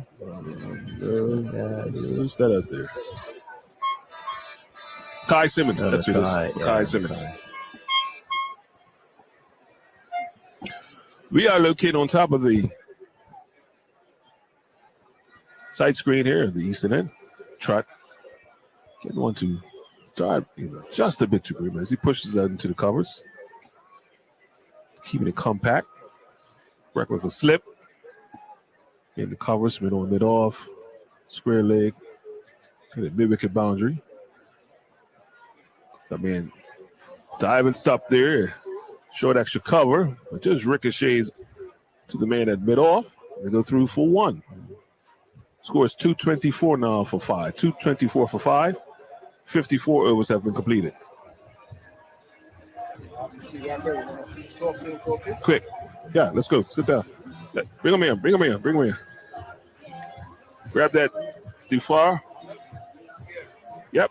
And grab that headset right there. Sure. Where's that? Right there. Yeah. In a few minutes, we're going to be talking with a representative from ICC. As you know, we have the tournament coming up September, following Premier League. Exactly. I think franchise, we didn't bring you in for the franchise league, but right after that, we've got a very, very important World Cup qualifier that we know we have to beat Canada to go through. We'll be talking with our ICC representative right after this over, so you can sit back. Hope you're enjoying CupMatch so far. Cheers. It's going to be Zico Burgess continuing from the eastern end.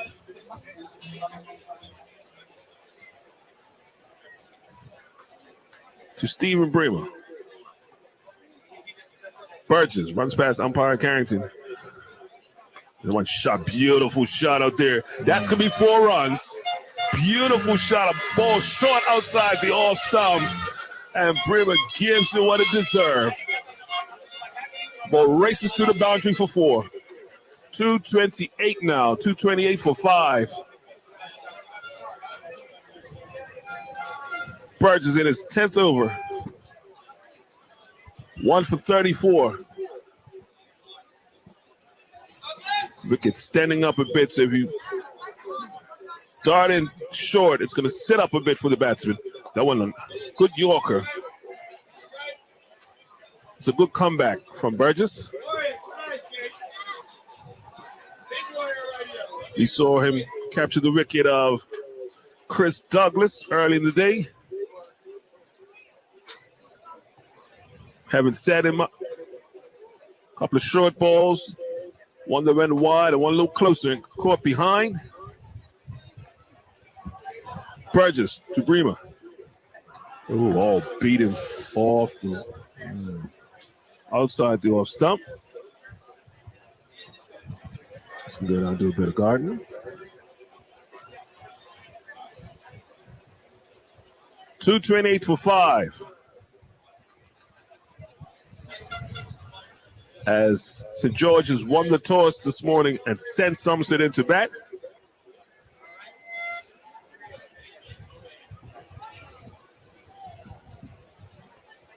Burgess once again. Outside the off stump. Brewer allows it to go through. High man today so far, Taryn Frey, 64, followed by Dion Stubble, who has retired hurt on 51, and Alger Richardson.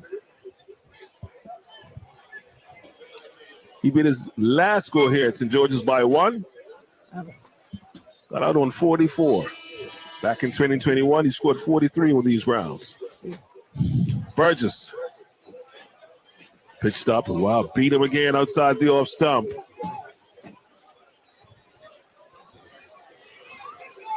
And asking him to be one more, and umpire signals one more. Captain trying to keep everybody up. Man, it looks like the stock market is full, Dean. I'm trying to see any space between there. Burgess runs in again. Short, a beautiful cut shot. That's 4 more. That's 4 more. Short, wide outside the off stump. As Brewer lays back. Ball races to the boundary. So 55 overs have been completed. Scores 232 for 5. Jordan De Silva on 4. Stephen Bremer on 9. So we're talking, first of all, welcome to Cup Match and introduce yourself. Thank you very much. I'm Billy McDermott. I'm the Regional Development Officer for ICC.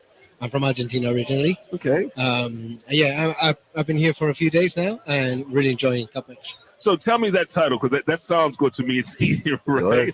The Regional Development Officer. So what that entails, because help us out. Yeah, so basically the regional office tries to assist all members to develop the game as much as they can in all the areas, from grassroots development to high performance. So we're basically trying to assist the members with what they do already, and if they don't have a plan in place, help them to come up with one. Great. Yeah. So in the region, what are some of the main focus from ICC for the region, especially with the associates? Okay, so we have 16 members. Of those members, we divide them in tiers. So in tier 1, we have the likes of Bermuda, USA, Canada, where we try to get them into World Cups as much as we can, competing at the highest level. And then depending on which member we're talking about, we try to focus on the strength and trying to turn it into a game changer. So we work on different areas depending on the members. As Trotbull and to Bremer. Now, is that more on the player side or the developmental side or even infrastructure? It entails everything, really. But our main focus, we know that the way forward is really going from the base, growing the base, and then going upwards. So we would like for every member to have a strong base in the grassroots development department. So we look at that, and from there we take it to the next areas. Yeah. That ball was swept around the leg side, but Jordan Silva, as they run through for 3.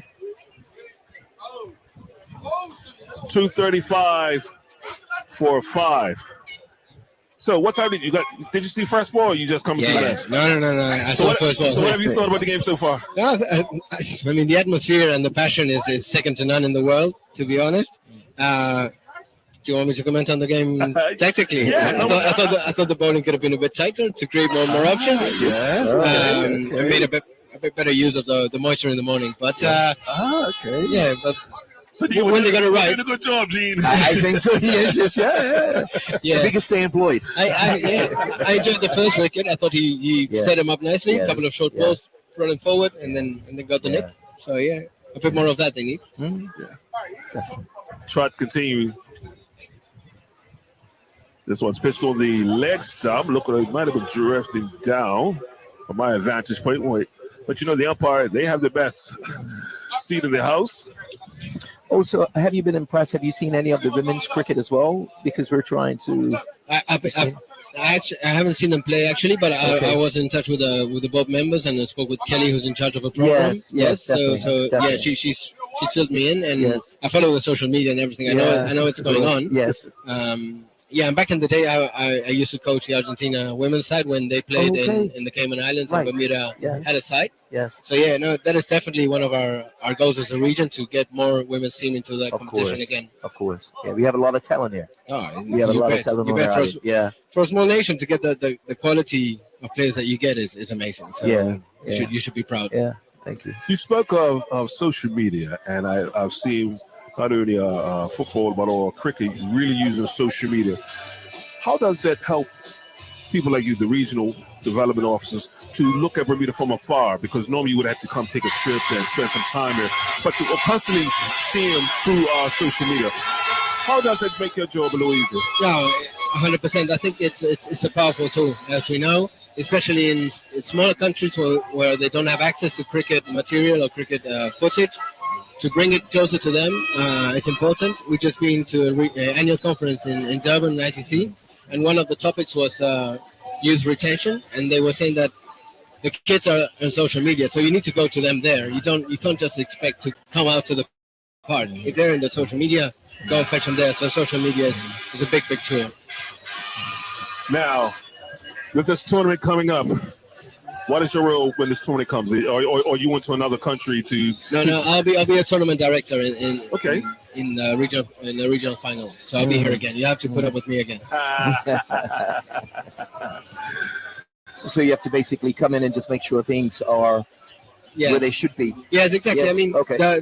these tournaments normally are host-driven, so the Bermuda's going to do most of the hard work. Of course. But I'll be of there course. to assist and monitor and make sure that everything is in place. Of course. And everything has to align itself through the ICC, what they want you to see, what they... Yeah, the what- standards the standards are set. Yeah, yes. and but Bermuda is more than capable to meet them. They've done it in the past, so yes, it's certain that it's going to be good. So we're looking forward to it. Relax. We are Me too. really looking forward to it. And we was just We're down in your excited. country not too long ago. Yeah, that's true. Yeah, you were there in February. We were there in February, The guys yes. did great there, so hopefully they can take the momentum and perform in front of their own crowd. Have you seen it actually growing a lot in Argentina? I mean, you're from there, and I mean, you would have probably seen it growing from strength to strength. Yeah, it grows a lot. As you know, football is the main Of passion. course. And it's always going to be an uphill Yeah. battle, but baby steps. I think it's grown. Argentina has maybe together with Bermuda, not even Bermuda. I think it's only the USA, Canada, and Argentina that have teams in all the official events, women, under 19s, and men. So they're doing the bit. Of course. Yeah, hopefully Of course. they can Of course. continue. Of course. We are talking with the regional. I'm going to say regional. That's right. That's right. What's your name again? I think I missed it the first time. Billy McDermott. McDermott. Yes, McDermott. So, cup match in Bermuda. Have you ever seen something like this? Oh no, I've heard a lot of it. This is actually my fifth time here, but they say you don't know Bermuda until you've been to cup match. So I think I know it now. No, it's amazing. The atmosphere is, as I said, second to none. It's just crazy. Yeah. And they say tomorrow is even better. So I'm waiting for tomorrow. Yeah. You might want to invest in. You probably already have. But you oh, you have been forewarned. Okay, right. Okay, good. Yeah, I've received a few warnings in other areas too. You cannot go to everybody's camp, okay? Don't let them take you to everybody's camp, okay? I promise you, it'll be a short day. And just a friendly reminder: after you've been in Bermuda 5 times, what haven't you become a native? So that's it. We've been talking with Mr. McDermott from the ICC. Give us a little update of what's coming up, what to expect. Let's return back to play. Ezekiel Burgess runs in. This one, remain forward defense, very compact. Dean hit, even though he's a very boisterous person when he's playing, but when he's playing, the shot's very quiet. When I say quiet, he keeps still. He uses very little movement. Yeah, well, which is good, which he has a very stable base. Yeah. All right, definitely. You don't want to be moving all over the place. He Well, you just see has a very Smith, stable Smith base, from Australia. He constantly moving around. Oh yeah, he fidgets. Yeah. But you know, Brent has a very stable base. Burgess. That's a no It's a no ball. That's a no ball first. And we've seen quite a bit of new balls today with other balls slipping out of guys' hands. Bridges now trying to get some soil on it. Could be humidity is very high, so it could be, always have. It's been close to 90% today, right? Yeah. Gonna have a little towel in your hand just to keep your hands nice and dry. You get very sweaty, right? Because you're in a closed in, scaffolding and closed in a bit. Yeah.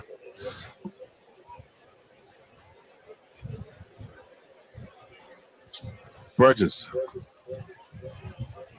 To Grima. They go through for one. So a throw. Good backing up. Yeah. Yep. That prevents him moving on. 238 for 5.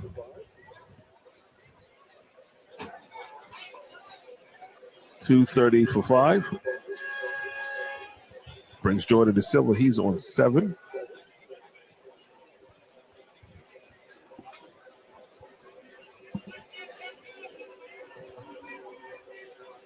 Burgess runs in. It's on the back foot. Just back with a point.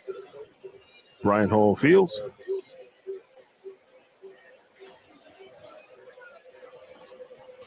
You know, it was his whole ball. 5 for 24. Yeah. Oh, St. George's are in need of a wicket. Just to lift it a bit now. Right. 8 minutes before your time. You mentioned 4 o'clock. That one's a little pitch ball. Silver plays over it. And the next break will be at what time, Sean? Tea is at 4:20. 4:20. So we had the last water break at 3:30. Yeah. And then tea is at 4:20. 4:20 to 4:40. So another 25 minutes time. Once again, don't forget to follow us on social media. Voice of Summer BDA. Sure, we got a chance to take a look at some of the footage. Really good. Yeah, really good. That's a shot. Good shot. Good shot, actually. Yeah, good shot, yeah. It was the batteries helped it along. It helped it along because it was going down leg wide, and Silva helped it along. But thanks to our social media team who's out there, Liana Lambert, Ajay Shea, and Tiara. I think there was a couple more there today, but they're going around and catch with everything from the stock market to the vendors, you name it, camps. Yeah, the stock market looks full, Sean. Yes, have you been to the stock market, Jack? I've been there, yeah. Have you invested? Everything is mind-blowing. Yeah, I invested a little bit, yeah. You did? Did you get a return on your investment, or did you take a hit? I'll say fun was my return on investment. Sean, he came to stimulate the economy. Yeah, well, thank you for that. Oh, he's out. He's out. He's out. He's out fishing at that outside the All-Star. Zico Burgess. Not wants to go away from Jordan Silva. Just said it. He just said he called it. And didn't move his feet. Ball moving away from him. No shot. No shot off it at all. Yeah. Simple. And surprisingly, because he was getting behind the ball, but that one, he just flashed his bat outside. Yeah. Look at that. Well, at the look at that, Shay. Yeah, it was a no shot. Yeah. So new batsman walking in. It's Malachi Jones. And this will be one of the players that you'll be looking at come in September. From the infamous catch. Yeah. To many years later. I played against him when I was young. Okay. Is that right? Yeah. So when you was young, that means he's old.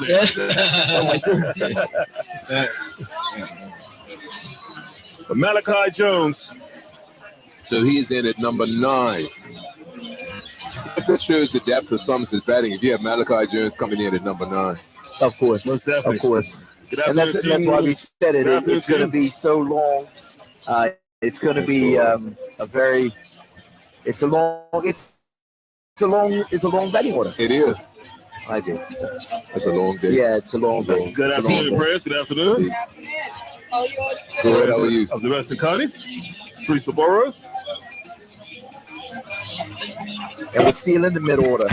When does the tail start to occur? I think we're still in the middle-order. Gee. Yeah. Because everybody in this order can bat. Everyone But I've can never bat. seen Everyone Walker can bat, bat. but- Yeah. But I believe he can bat, so. Yep.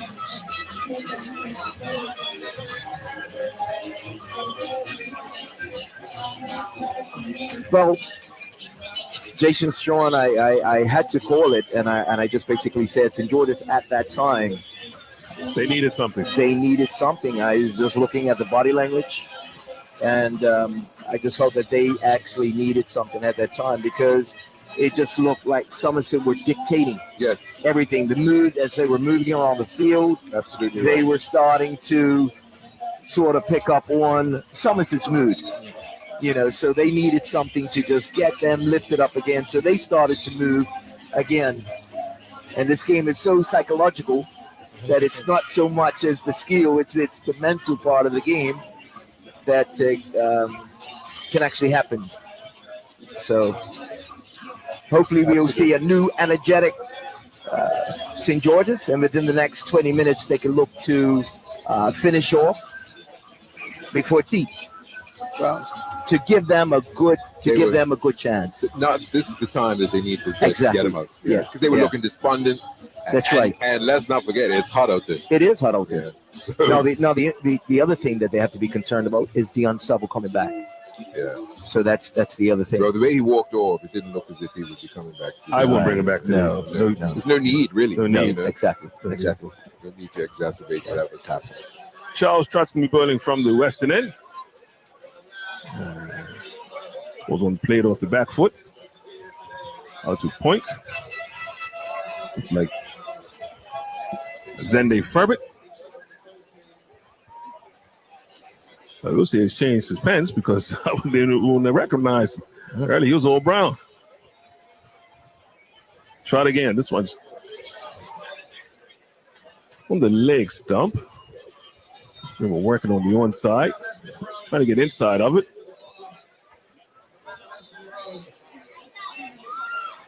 .242 for 6.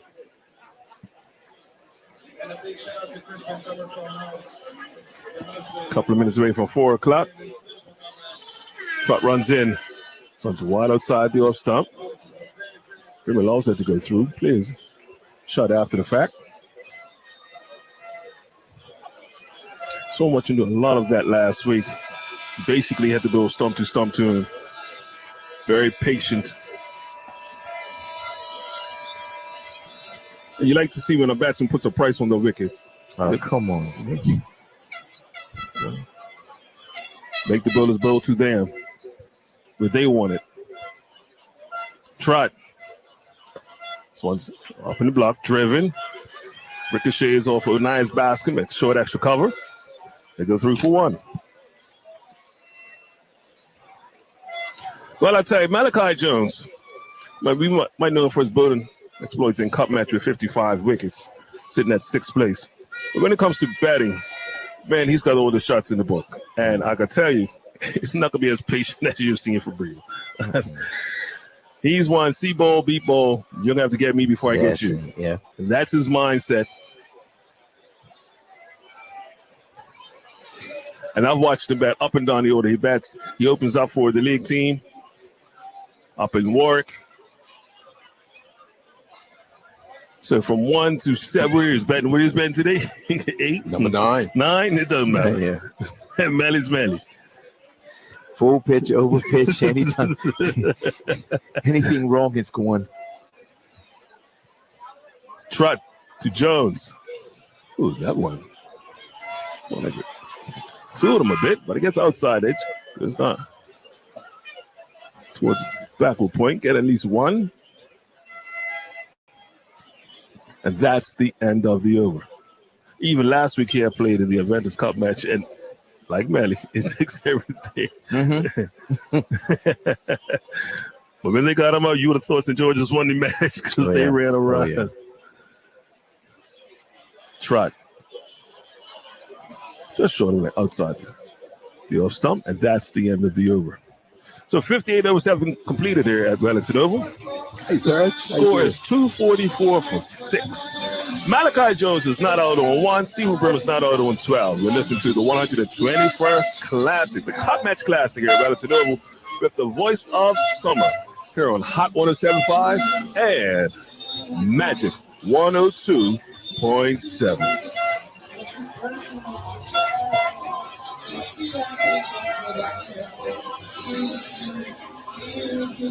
Ginger beer is one of Bermuda's favorite thirst quenchers. It first appeared in England in the mid-1700s, and the non-alcoholic version we know and love was first produced here in Bermuda by William John Barrett, the founder of John Barrett & Son in 1874. Since then, Barrett's ginger beer's popularity has blossomed so luxuriantly that we're seeing rave reviews from across the pond, which have happily contributed to the heightened international profile of this unique spicy beverage. We're celebrating this beautiful summer with Barrett's ginger beer, a Bermuda classic. Lindo's, why go anyplace else?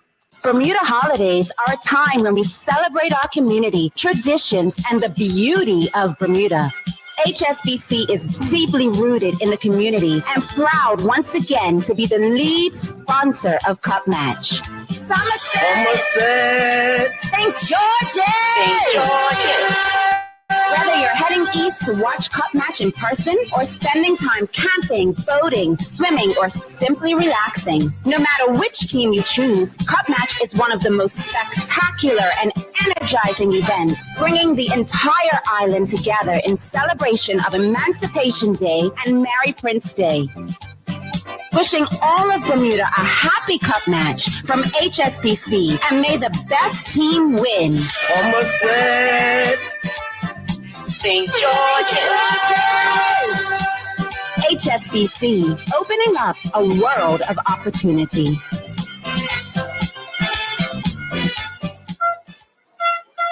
Somerset, 244 for 6. Malachi Jones, he's not out on 1 with the red cap, right-handed batsman. At the striker's end, and then non-striker is Stephen Brimmer. He's on 12. He has the blue helmet. Ezekiel Burgess into his 12th over. Right arm over the wicket to Jones. Jones tries to work this one off his hip, going down. No connection. Goes through to the wicket keep. Smith. As he uses a bit of footwork going across, collecting it very cleanly down the leg side.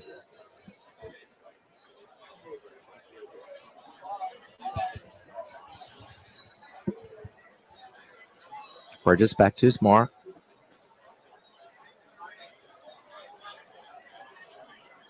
Right arm over the wicket to Jones. Jones goes on the back foot and guides this one back with a point. This is going to be picked up there by Azende Furbit. Goes through for 1. Jones goes to 2. Somerset moved to 245 for 6. 245 for 6. Burgess is bowling to 2 slips, a point, a cover, a mid-off, a mid-on, a mid-wicket, a deep mid-wicket, and a backward square leg boundary. Burgess. Oh, bowls this one to Bremer. Bremer looking to pull, but he got stuck in his shot and just decided to allow the ball to just hit the bat.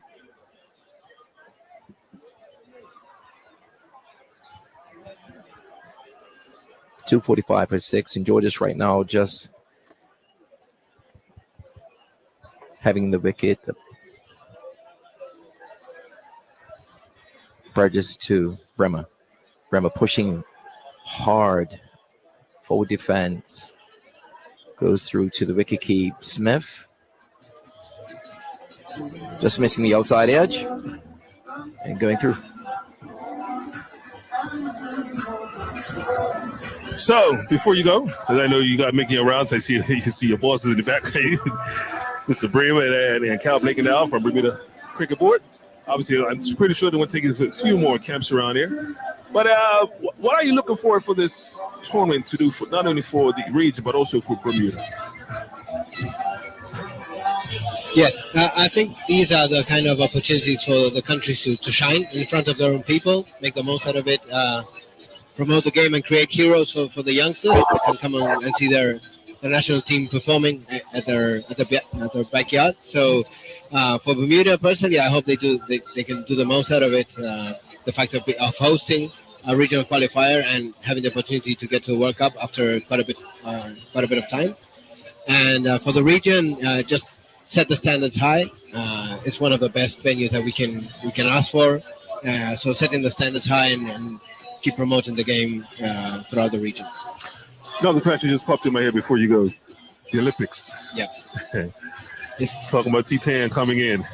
Yeah, it's a big one. It's a big one for ICC at the moment. They're working hard. I understand that progress has been made towards LA 2028. Yep. And then definitely for Brisbane 2032.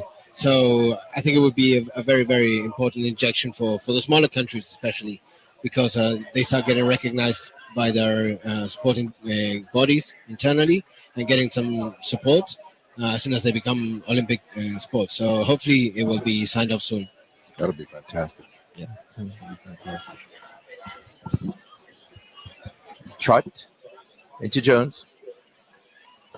Jones upish, going across the short cover field on Nias Bascom. It was in the air for quite some time, but it goes down to the long off boundary where it's fielded by Darry Rollins. And they go through for 1. So Jones now goes to 3, which brings on strike Bremer. Just want to give a quick shout out to all the former Cup Match players and officials. Happy Cup Match to each and every one of any former player that has played in this major event. I want to say give a shout out to Cal Simons Jr. in Washington D.C. He said you know him. Oh, do I? Oh, do I? The days of the ranch, and you know exactly what I'm talking about. I believe that. So we see some field adjustments being made. Trot into Bremer. Bremer again pushing hard forward, goes outside the off stump. Just missing goes through to the wicketkeeper. Cleanly collected there by Smith.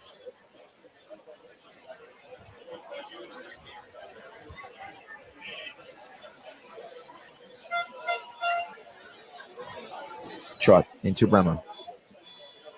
Bremer again tucks this one off his hip, goes down to his backward square leg boundary. He's going to go for 2.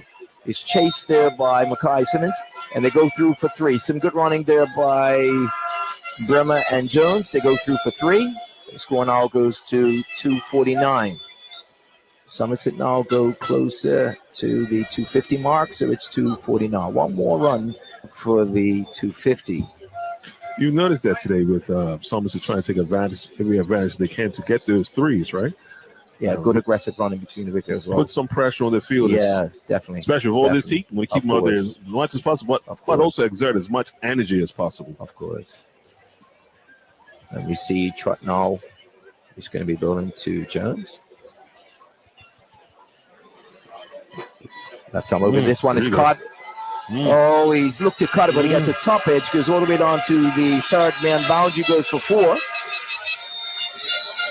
Didn't get a chance to hit it as cleanly as he would like, but it got a top edge and goes down to where no one's feeling, to the right in front of the clubhouse, and he goes for 4. So the score now, Somerset have 253 for 6. Malachi Jones on 7.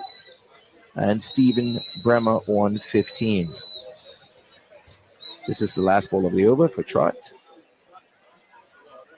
Left on over. This one's just going down on his pads, hits his pad.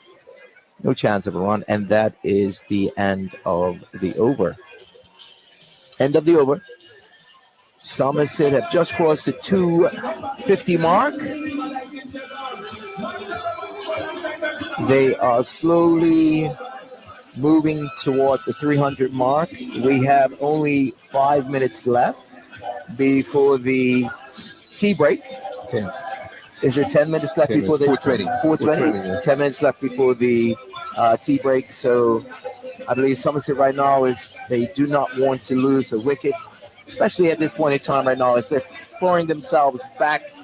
I wouldn't say clawing themselves back into the game because they're in full control. They could but quite they honestly don't want declare to. this day. If they so choose, they can declare. They can Not declare. that they would. But not that they would. Exactly. Yeah, but They're they in could. full control. I mean, they have enough Yeah, runs for the first yeah, time. they're in full control. Like I said, what they have done in the last 3 or 4 cup matches to bet It's St. very George's strong out. betting lineup. Very They will strong not betting declare lineup. no time soon. So we see Delray Rollins being brought back again for his third spell. He's going to be bowling from the eastern end this time.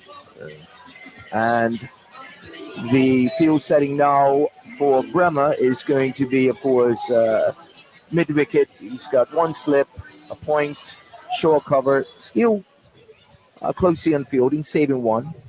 The point, the cover, the middle of the middle one, mid-wicket, square leg, everyone is in fielding for the single, and there's only 2 out. This one is short and wide outside the off stump, and Bremer looking to reach to hit it, but it's too wide. Rollins though today I think he's sort of struggled a little bit in just finding that good action. Everything is good about his action, but just struggling to find that line and length that he really, really wants. But he's back again to Bremer. This one is, it's hit high. High and long. High and long, and it might have gone into the Mullet Bay Ocean near my dad's boat. So Bremer goes down on one knee, sweeps the full toss, and this is actually going into the Mullet Bay. It's going into Mullet Bay. That was hit hard. It might have been close to his dad's stand over there, the fish stand over It could have been. It could have been. You might look into the fries. You might find it right next to But it's 259. 259. Bremer goes on to 21. And 259. That was a great shot. That was a good shot. He took it out of full toss. He was looking to get Yorker length. It overpitched, and Bremer was onto it as quickly as anything and swept this one. And it's actually nearly hit that greenhouse. That is within the greenhouse in the distance. But yeah, that was a big one. I mean, Dean, you stay close to the field. Probably, Mondays you wake up and you find a ball in your yard. That ain't supposed to be there. You know what? That's a story. Listen, back in the day, right? I heard this guy. I'm trying to remember his name. I have to ask my dad.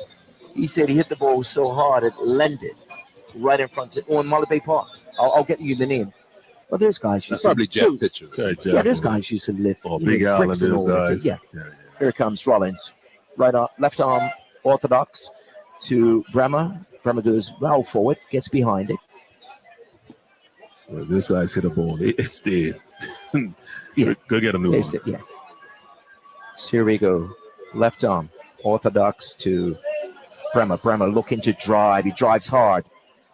Looking for a single, but it's well fielded there by Alan Douglas in the short cover area. And I'm just waiting for Rollins to give me the Chinaman. I think he has it in his arsenal. He's got to give it to me. This one is short. Bremer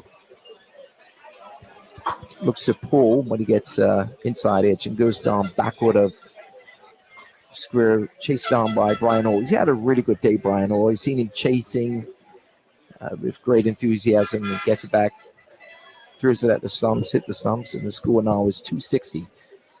Somerset now a 260, Bremer 122, which brings Malachi Jones with the red hat on strike. Rollins, this one is short, gets a bit of grip, goes outside the off stump, watched by Jones, goes through to the wicket keep Smith, and that is the end of the over. That is the end of the over. Looks like we'll probably squeeze one more, maybe two. Yes, I see that. Looks like we can get one more over in. I see the two umpires. They're looking at, their discussion, and I think Carrington is actually going ahead until, they've agreed that it's going to be one more over. One more over. So we see Ryan Hall. He's going to be bowling right before the tea break. Before that, Once again, Mr. McDermott, I want to thank you. Welcome back. Thank you. Welcome back, Herb. Thanks, And I man. guess we'll see you in a couple of weeks' time. We will. Thanks very much. Good luck. Wish you all the best. Have the cup match, and it seems you're looking pretty neutral, so you got to have a team. Yes, I like it. I'll say neutral for a time. You have to have a team. Don't want to get into trouble. But you see the mix, right? He's got the red and the blue, and then blue. I like it. I like it. I It's like not it. red in the shirt. Yeah, So- but I see he's got the blue and blue shorts. I like it. Ryan Hall, well, right on over the wicket to Bremer. Bremer goes on his back Shot. foot and punches this one hard to Charles Trott. He's going to be feeding short cover. No chance of a run.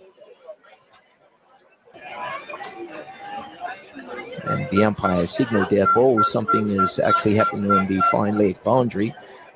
Umpire Keynes has signaled dead ball. Hall to Bremer. Bremer gets forward defense. Goes out to the cover area. No chance of a run. Tight end fielders. Oh, that's a good shot. A great shot there by Bremer. Goes down again in the sweep position, but he hits this one forward. Hits this one forward of mid-wicket. It's a great shot by Bremer. Over-pitch delivery. And Bremer takes full advantage of it. And it's a just forward of the mid-wicket fielder, who's now being Mackay Simmons, who's now being adjusted. He's been asked to come forward a bit more. And there comes Hall. This one is wide outside the off stump. Bremer allows this one to go through to the wicket keep. Smith, 2 balls left. Hall to Bremer. Bremer again getting well forward. Forward defense, allowing it to hit his bat.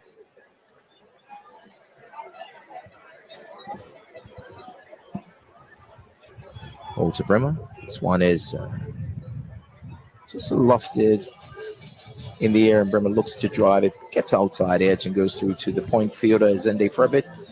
And it looks like we are going to tee. The umpires have talked. And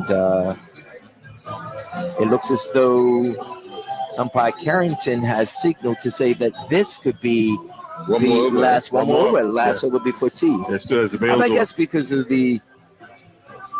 Are the bails off? No, Nope, still no, the bails off. yeah, no. He signaled One that this more. will be one more.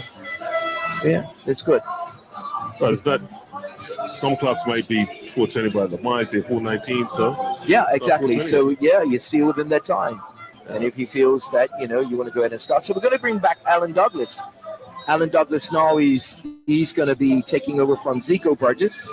So St. George's have used a variety of bowlers today, and they have decided to do, employ different changes, incorporate different changes. Still shocked I haven't seen the captain.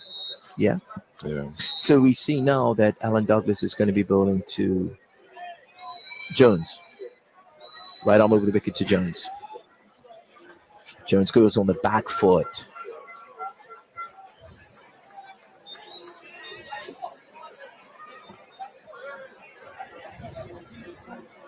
Navigates this one in between the point and the short cover and goes to the extra cover boundary for 1. And he takes his personal total on to 8. Somerset now with 265. And Bremer looks to cut this. It goes straight to point fielder. He looks to cut it. He signaled to the pavilion that he's in need of gloves because his hands are sweating. It's very humid today. Douglas to Bremer. Bremer gets well forward, looking to turn it around the corner, but allows it to just hit his pad. Douglas now in his 8th over.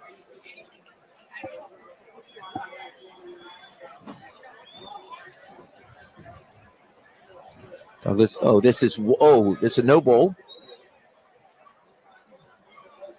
This one was high and wide on the lake. That is a beamer. This one was directly at Brimmer's head and just a bit wide on the lakeside. And he's been warned by the umpire. The umpire's touched his shoulder and pointed we've one. seen a lot of that today. And no balls. We've probably had about, had to be six no balls. That's right.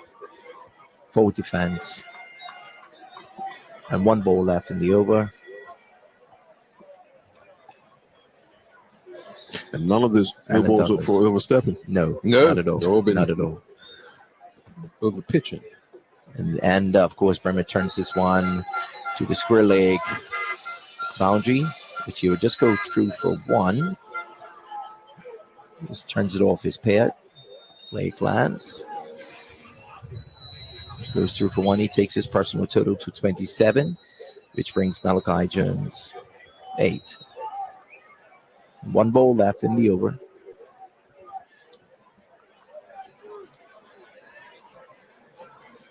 Douglas to Jones. Jones gets well forward. Takes a good stride in. And that is the end of the over. And now we have moved to T. Somerset, 267 for 6. We know 267 for 6. Malachi Jones, he's on 8. Stephen Bremer, he is on 27. Well, 267 for 6 is the score here at T. Stephen Bremer on 27. Malachi Jones, they're on 8. The out batsman, the last batsman out, was Jordan De Silva, was caught by the wicket Center Smith, off the bowling of Zico Burgess for 7. The scorecard reads right now: Chris Douglas was caught by Smith, the wicketkeeper, off the bowling of Zico Burgess for 3. Taryn Frey was bowled by Alan Douglas for 70. Trey Manders was caught by Mackay Simmons off the bowling of Rollins for 9. L.J. Richardson was LBW to the bowling of Rodney Trott for 44. Dion Stubble retired, not out, on 52. Kamal Leverock was caught by Rollins off the bowling of Rodney Trott for 37. Stephen Bremer still there with 27. Jordan De Silva was caught by the wicketkeeper Smith off the bowling of Zico Burgess for 7. And Malachi Jones not out on 8. The batsmen to come are Derek Brangman and McKeel Walker. We've had a total of 14 extras, 6 byes, 1 leg bye, 1 wide, 6 no balls, total of 14 extras. And the score at T is Somerset are comfortably poised at 267 for 6 in 63 overs. The fall of wickets: Chris Douglas fell when the score was on 12. He was the first wicket to fall on 12. Trey Manders fell, was the second to fall with the score on 36. L.J. Richardson was the third to fall when the score was on 94.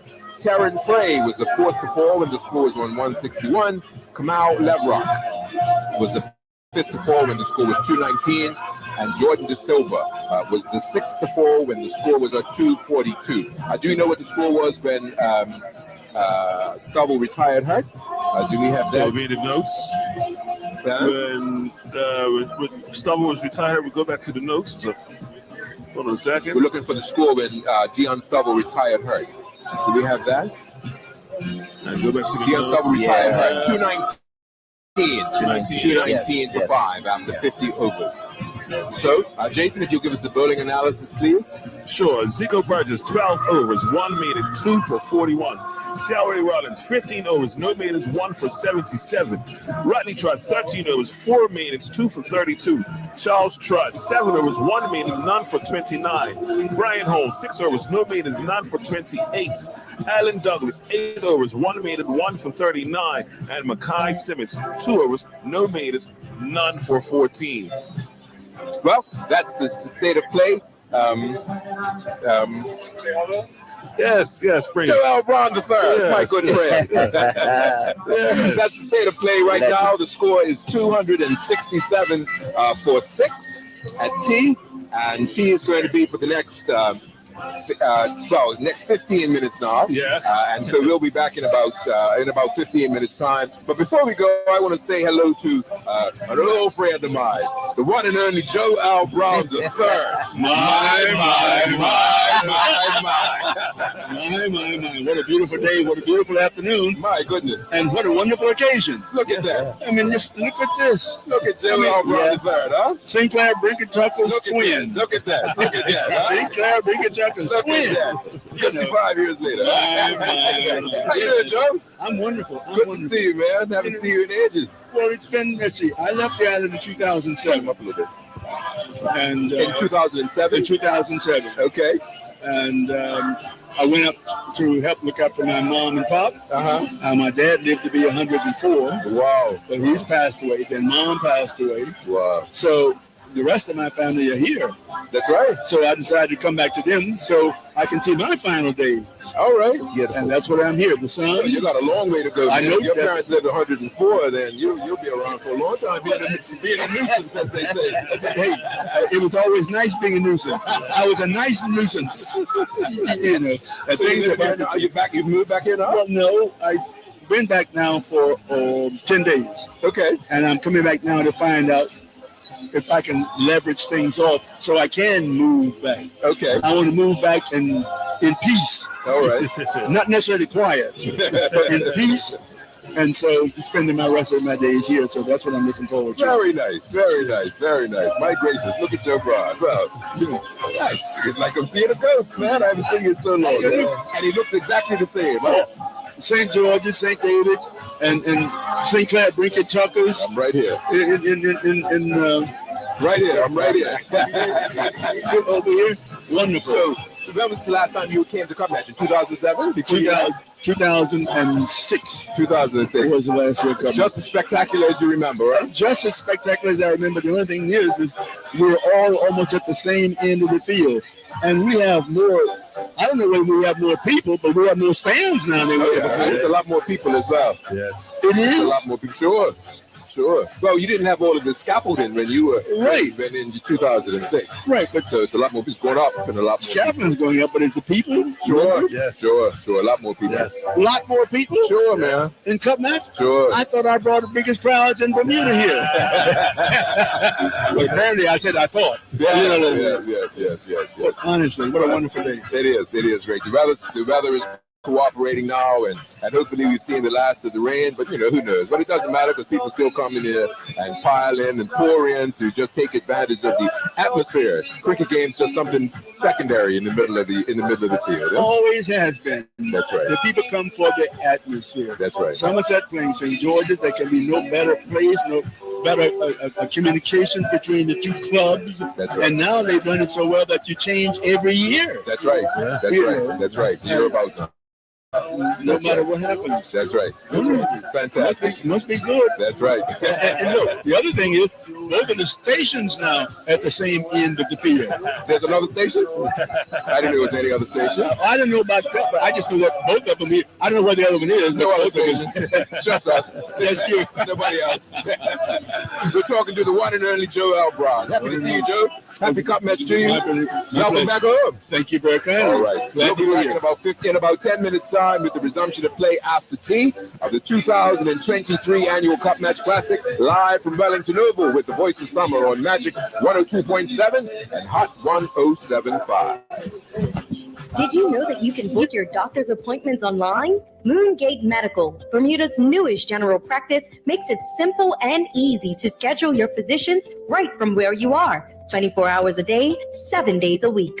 For general checkups, TCD appointments, sick notes, and prescription advice, we are here for you. Do you need an exceptional, compassionate, and trustworthy physician? Dr. Karen Fedlin and Dr. Andrea Guilford can accept your appointment today. Call 295-4265 or save time and book online at moongatemedical.bm. Moongate Medical, better health for a better quality of life. Hey, bro, where's the cups? I need another drink. You didn't see the WhatsApp group? Nah, I missed that one. You're supposed to bring your own cups. Sirs? Yeah, the reusable ones, not the old plastic ones that you throw away. Okay. But try to do right. Reduce waste so we can party all night. I've got the blue bags for the bottles and the cans. All right, Captain Photo Planet. Hey, you not heard your boy? Yeah, hey, I've got blue bags for you guys over there too, Steve. Let's all do our part to keep Bermuda beautiful. This message was sponsored by KBB and Willman Trucking in partnership with Recycle Bermuda. Envy Productions, in conjunction with Back to Basics Entertainment, brings to you the ultimate day-fag Soca in the City. Soca in the City. Sunday, August 27th at Bars Bay Park from 3 p.m. to 8 p.m. Featuring the Queen of Bacchanal, Destra. This is your girl Destra, the Queen of Bacchanal. You see on the 27th of August, Bars Bay Park will never be the same. It's all about Soca in the City. Also performing Bermuda's own Fireway, Rated E Dancers, Mr. Genius, The General, Juggling J, and the Steel Harmony Collective. Get your tickets now for $85. VIP $150. Tickets available from Choices, Fresh Mints, and PDATix.bn. Sponsored by Fire and Slice, Hang Electric, and Willman Trucking. It's Destra, live in Bermuda. I'm your queen, you're my king, my darling. Don't miss Soca in the City, Sunday, August 27th. See you there. We know life can be unpredictable, like the outcome of a cricket match.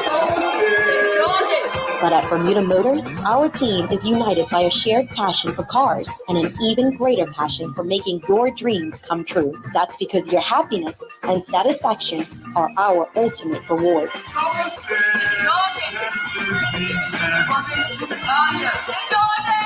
Bermuda Motors, where the power of care drives us to serve you better. Now introducing Heineken Silver, a new beer to the island that offers an amazingly smooth taste and refreshing finish. The new to island lager has a 4% ABV and is the perfect striker for a long day at the field. Available across the island at the bars and Lightman stores, 127 Front Street in Hamilton and 30 Harbor Road in Paget. And now available on Pronto. Download the app for more information.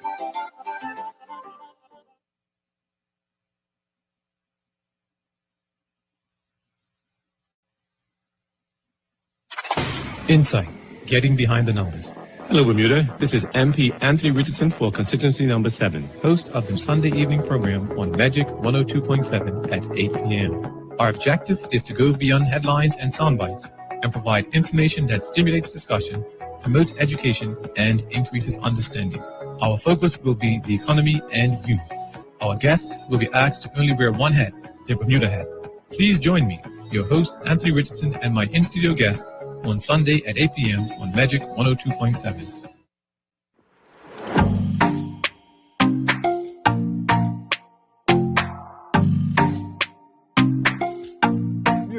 The most exhilarating time of the year is upon us, the annual Cup Match holiday weekend. As we reflect on emancipation and the struggles and sacrifices of those that came before us, this is a time to celebrate our heritage, embrace our unity, and of course, enjoy some fantastic cricket. If you've had a little too much festive cheer, put those keys away and catch a ride with a friend or use a taxi. No exceptions. We must be responsible to each other. Let's all do our part to uphold our culture of friendliness and sociability and avoid conflict and violence at all costs. You see, this holiday period is about joy, not tragedy. As we unite as a community, I want to wish you a fantastic cup match, and may your team win. It's Cup Match! That's right, little Utes. We're gonna experience Cup Match camping the Burmy way. Daddy, did you bring the iPad? What, man? Uncle Teo, can I play with your Nintendo Switch? Uncle Teo, you have games on your phone? No. No iPads, no games, no Nintendo. This is camping. We're all gonna be one with nature this weekend. Right, Nana? Who are you, bye? You know I went straight to One Communication and got everything we needed for the holiday. Check my new TV. She's HD. Nana! Yay, Nana! I bet my setup is way fancier than your Aunt Valerie's.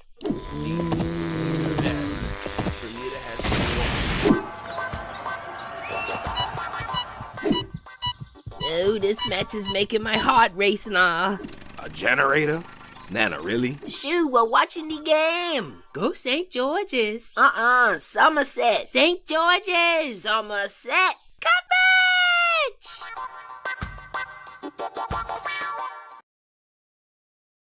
Bermuda holidays are a time when we celebrate our community, traditions, and the beauty of Bermuda.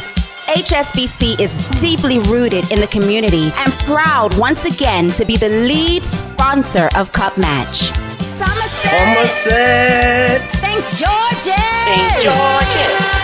Whether you're heading east to watch Cup Match in person or spending time camping, boating, swimming, or simply relaxing, no matter which team you choose, Cup Match is one of the most spectacular and energizing events, bringing the entire island together in celebration of Emancipation Day and Mary Prince Day.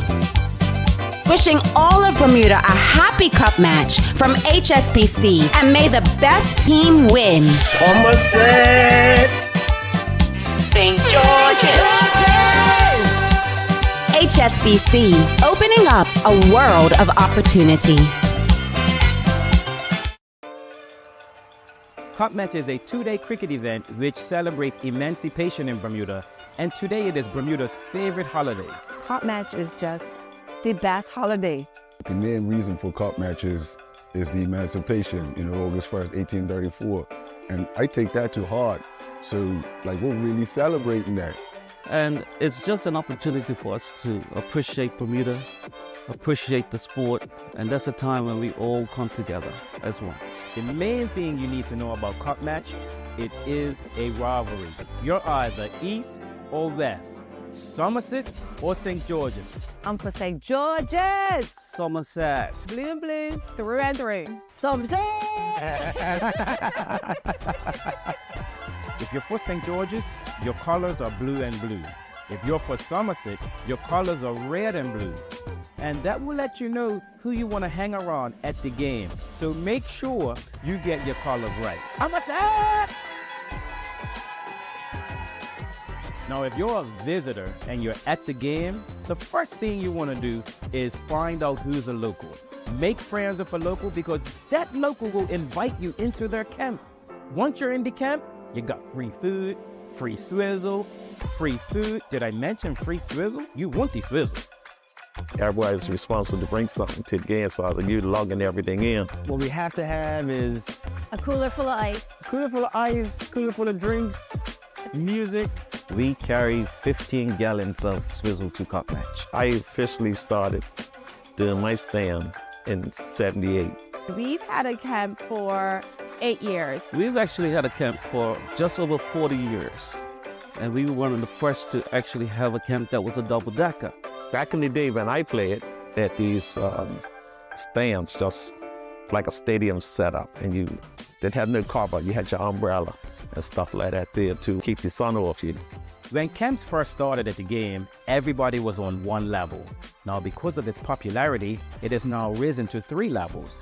Within the 3 levels of the scaffolding, everybody has their own individual cube. Each camp has a different name, which represents the people that organize that particular camp. Now, some camps are party camps, some camps are family camps. You will know right away which camp is the party camp that you can go into, because you cannot go into auntie's camp. If you didn't bring no potato salad, don't think you can go in that camp. My family has a Cup Match camp called All in the Family. North Village Community Club Camp Cartel. Our camp is called Thirst Trapping. The name speaks for itself. We have a rivalry in our camp, whereas we got Somerset people and we got St. George's people. It's just clean fun, arguing amongst ourselves during the game. Well, my camp is a bit more conservative than my son's camp. In fact, to be quite honest, I don't really like to be close to my son's camp.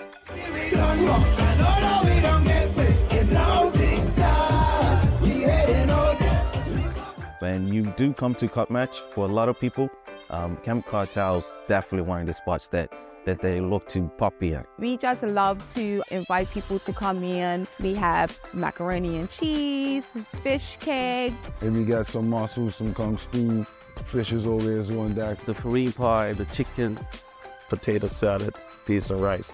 It's like you was at home and the dish was there. Everyone comes out and you get to see people that you haven't seen for like a whole year, and you only really see them around Cup Match. But you can tell the camps that have a DJ, music, a bar that's actually set up.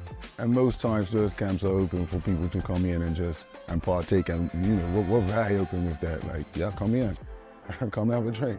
The one thing you must do before you leave is stop by the Crown and Anchor tent. Now in Bermuda, gambling is illegal. But these 2 days, you can gamble for this specific game. As an island, I feel that Cup Match brings everyone together. There's something for everyone to enjoy, no matter how old you are. Just spend some valuable time with each other.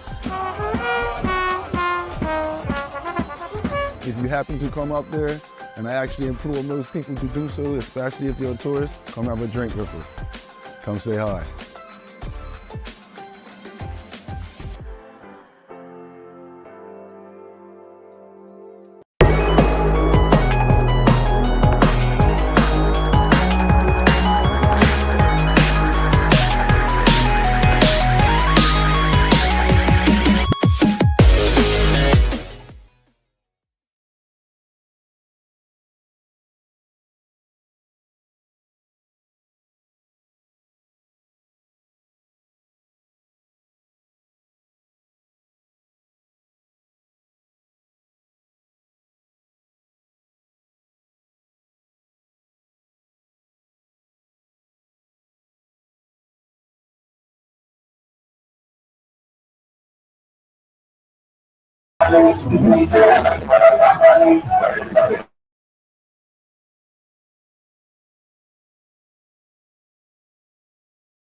Just say, don't let she bounce your down. Don't let she push you around. Don't let she push you back.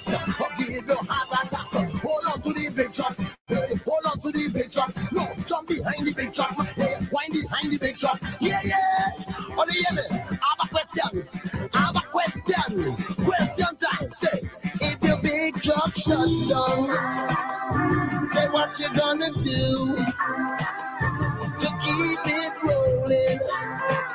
Call the jump start, So let me see you push motion, yeah. Get in position, yeah. Get ready to run down, yeah. And when you hear the truck horn, blow. Say, hold on to the big truck, mama. Hold on to the big truck, hey.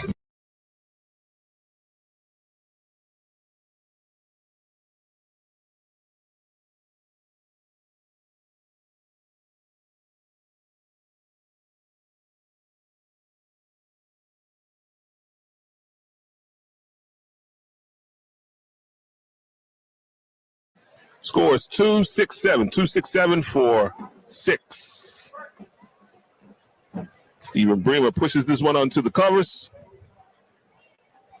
Goes through for 1. And he's now on 27.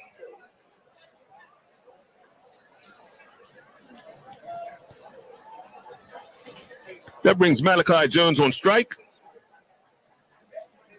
He's on 8.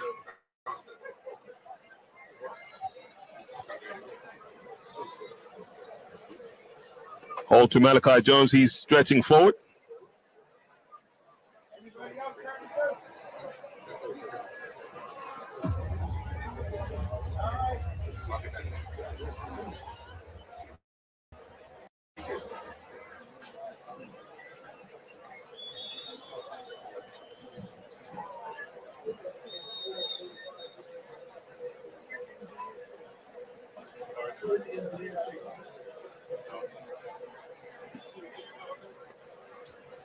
Shot played into the covers. Malachi Jones goes through for 1.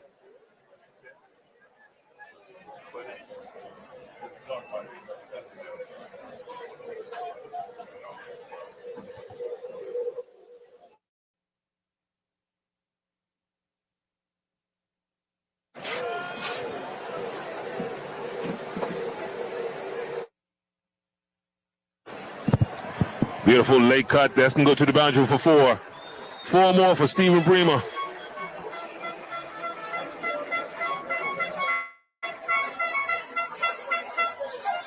Four more to Bremer.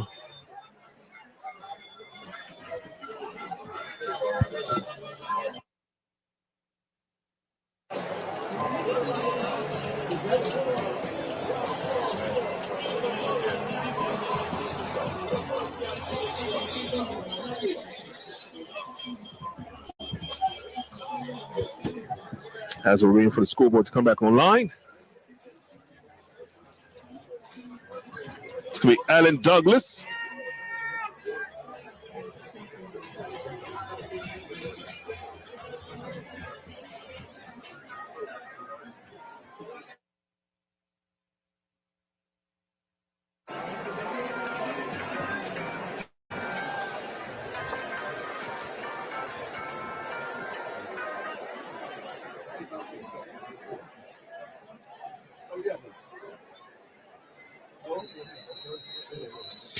Alan Douglas now to Malachi Jones. So just short, ripping into him. Malachi lets the ball hit off of his thigh.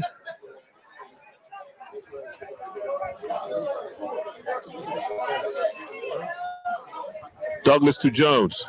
From the back foot, smashing that. That's 4 runs. Beautiful shot from Malachi Jones as goes on the back foot, makes room for himself. Beautiful cut, 4 runs. Not a man move. That's a lovely stroke. It's 277 for 6 now. 277 for 6? Yep.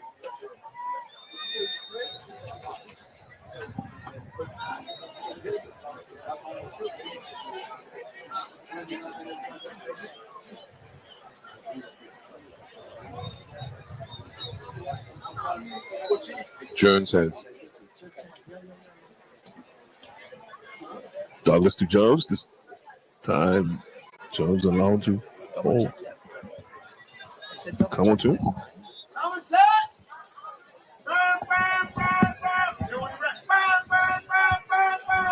277. A shot for call behind. He's out. Has been given out. That ball ripped into Malachi Jones, looking to pull him. So the wicketkeeper made a slip call for it. Jones didn't give any indication that he had hit it, but umpire gave a late decision after he thought about it. Probably went through all the criteria that he needed to deem that it was out. Probably got confirmation from the square leg. And Dion Stubble's coming back. Dion Stubble's coming back. But one thing, he's got different shoes on, so. No, I think those are the shoes he had on before. Because I noticed when he was walking out that his shoes were dark. Yeah. Well, he does have a limp. Yeah. So some say have lost the 7th wicket. Now what's the score down there, Sean? 277 for 7. Yeah, 277 for 7.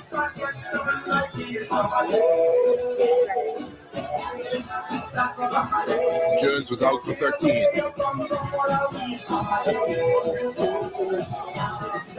Dion Stubble had retired, hurt with 51.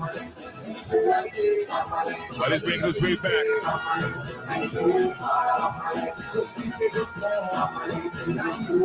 And team, you're talking about spin move. This might be interesting because he was moving well, getting to the pitch of the ball. And for spinner, we talked how important that is. But with an injured foot, it'll be interesting to see how he plays spin now. Exactly, he has to contend with quite a few things, and St. George's has taken the new ball. Yep. The new ball was offered at 50 overs.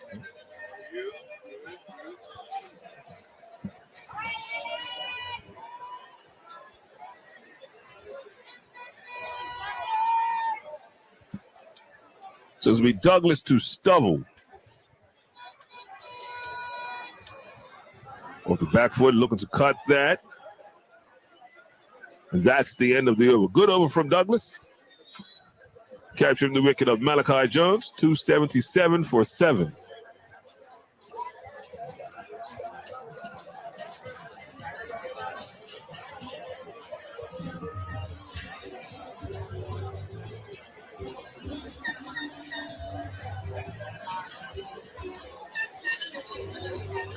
Sean, I would like to thank the lady who's blessed us once again with our wedding sandwiches.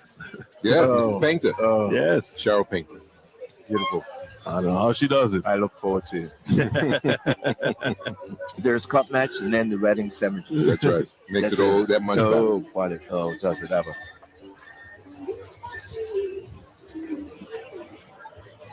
Also want to say good afternoon to the Zool family. Always think about Paul Zool, Warrington Soup Zool. You know, they have an award for him. The Sportsmanship Award. Last year was Taryn Frey from Somerset. And they'll be looking for the Sportsmanship Award from this year's Classic. Once again, in the name of Warrington Soup Zool. And Mr. Brown will know about the great Soup Zool. He also has a cricket game coming up. Yeah, I'll talk more about that tomorrow. Get all the particulars.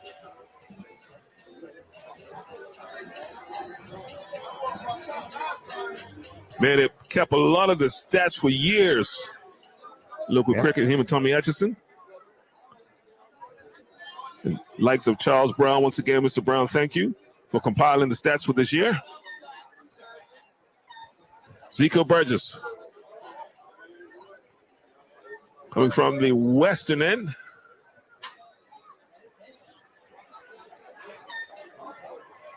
Yes, it would make sense with the new ball, make sure he has the ball in his hand. The true outright seamer, St. George's having the side.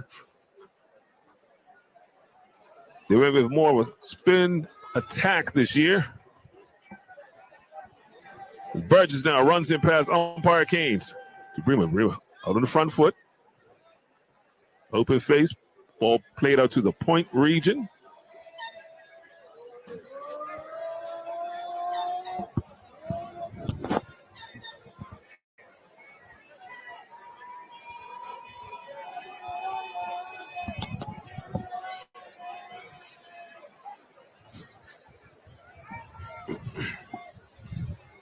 $277 for 7. Yeah.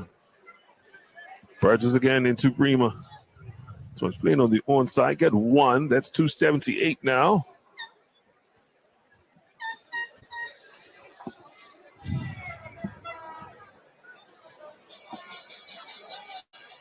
We flying blind. Autopilot. Autopilot.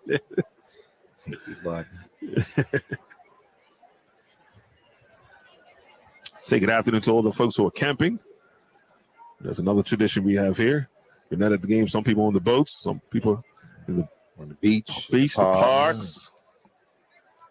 My brother went out fishing, so you know what that means. Oh, yeah.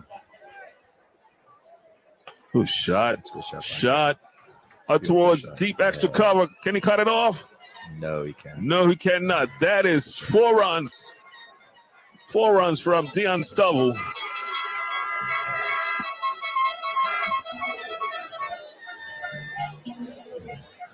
Well, his foot might be a bit sore, but his bat is all right. His hand-eye coordination is perfect. Good shot. Timing. Yeah, definitely. Burgess at his mark as he runs in to Stovall. Short, and he's cutting that. That's going to be 4 more. Shot. That's a good shot. That's going to be 4 more. That's quality. What a problem St. George's had today. It's been their length. I didn't think St. George's anticipated Dion coming back. I think we didn't either today. No. Special spray, magical spray. Or, like you said, could have taped up his ankle just to secure it. Retake. And, you know how headstrong Dion is. Dion's going to want to go back and bat. So good stuff. Burgess. bit wider. Dion's looking, say, oh, how wide you want it to go? But that's going to be the end of the over.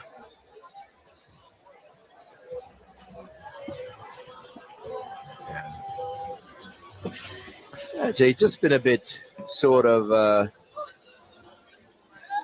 I wouldn't use the word disappointed, but I use the word a bit surprised at the line in length.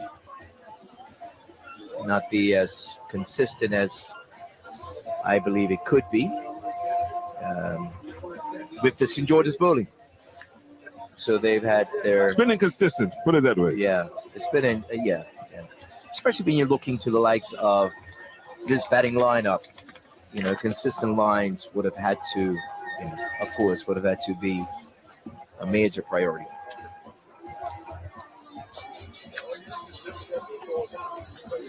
That brings Stephen Bremer on strike.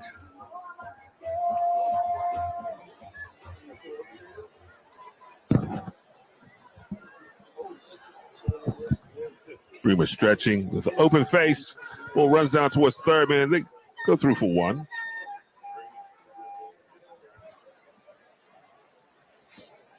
I think they're going to chance any 2s and 3s now.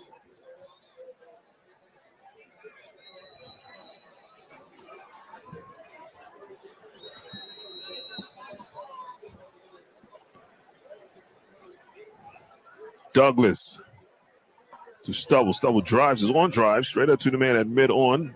Kai Simmons.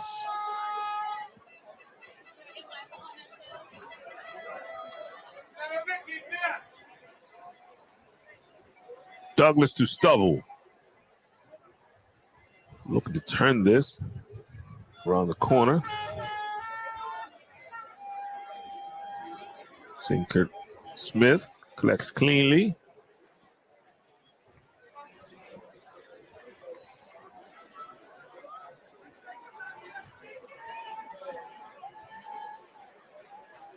A quick run from Douglas. A late cut this time from Stubble.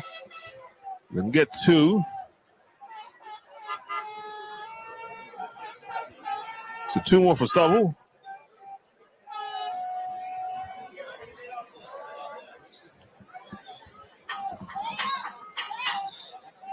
$289 for 7. $289 for 7.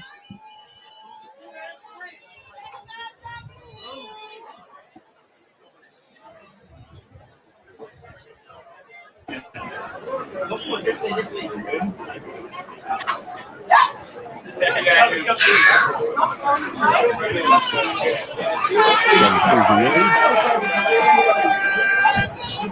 Douglas now. Quicker one, he late cutting that again. Doesn't beat the man at backward point. So some good fielding there.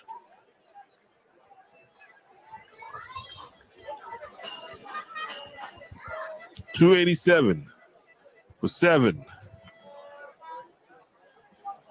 $289. $289? Yeah. Okay. Just waiting for this other one to come up. That's still not reading right. Douglas going around the wicket this time. Ooh. Man, that was well ahead of the shot. Right ahead of the shot. Yeah. Well, got a bit of grip. Stubble looking to pull, but over the stumps, and that's the end of the over. So 289 is the score here at Wellington Oval. Dion Stubble still in his return back to the crease, looking like he never left. And Stephen Bremer, he's not out here.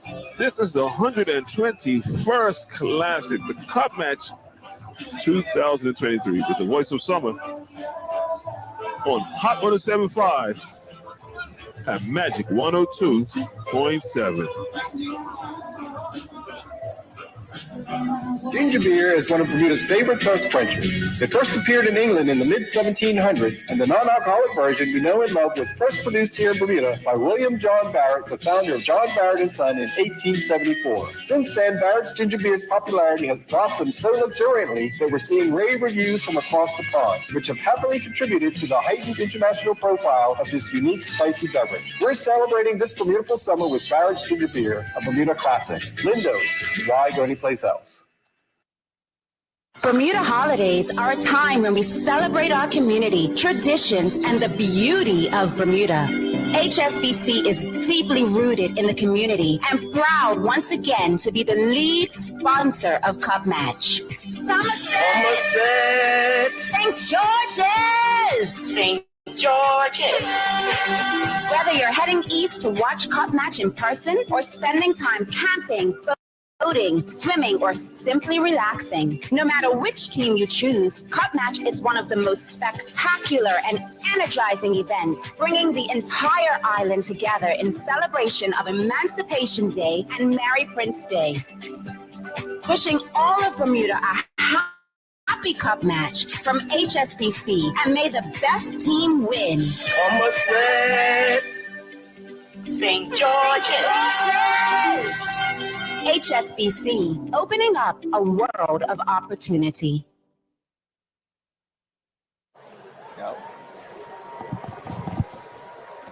Rodney Trott is going to be coming from the western end. 289 for 7. Somerset. It's going to be building to Bremer. Bremer gets forward. Cover drives this one. Goes through for 1. Goes out there to Treddy Givens. Quickly throwing the ball in. Somerset now are at 290, which brings Dion Stubble on strike.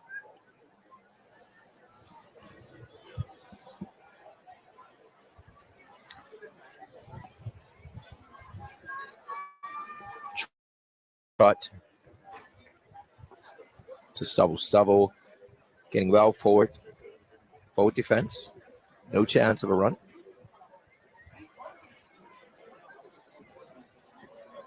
Trot to Stubble looking to whip this one back with a square, but mistimes it.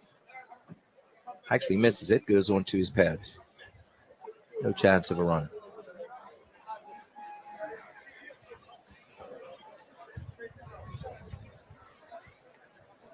Trot to Stubble. This one pitch, one off stump, and Stubble gets foul forward. Places one forward defense.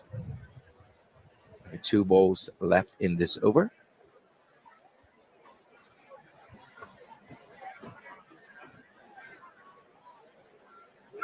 Trot to Stubble again.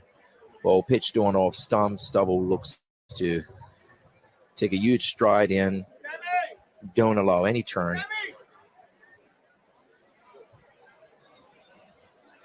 Trot to Stubble. Stubble goes on the back foot, punches this, square cuts this to the boundary where it's going to be fielded by Treadwell Gibbons. They go through for 1, and that is the end of the over. That is the end of the over. The score now is 291 for the loss of 7. 291 for the loss of 7. 2 runs were scored in that over, which brings Dion Stubble on strike. Dion Stubble is on strike. So today, St. George's have employed 7 different bowlers. They've actually been in all rotation. 7 different bowlers. They've employed Zico Burgess, Charles Trott, Darry Rollins, Rodney Trott, Brian Hall, Alan Douglas, Mackay Simmons. So they've been rotating. St. George's have been rotating their bowlers. Alan Douglas is going to be taken from the eastern end.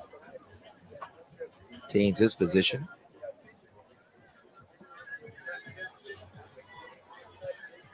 Field is being adjusted by the captain, Anais Bascom.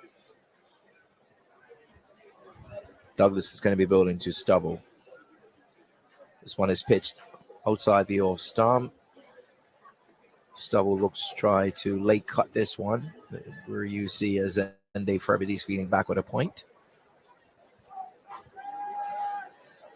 Looking to work the ball, guide the ball. Douglas to Stubble. Stubble goes on the back foot and hits this one hard into the forward mid-wicket boundary. He rocks back. This one was pitched short, and he got back with great quickness and hits this one hard into the mid-wicket boundary, and he goes for 4. Definitely got what he deserved. He was quick on it. And anything just short with Dion Stubble, he's going to be into it as quickly as possible. The score now is 295. Somerset are 295 for 7. 295 for 7. Adjustments now are being made again. It looks as though Delray Rollins, he's going to go back to the backward square leg boundary. Treadwell Gibbons is at mid-wicket, and you have the extra cover. So here we have Douglas into Stubble. Stubble again going on the back foot. Late cuts this one. Just to the fly position where you see Azende Furbit.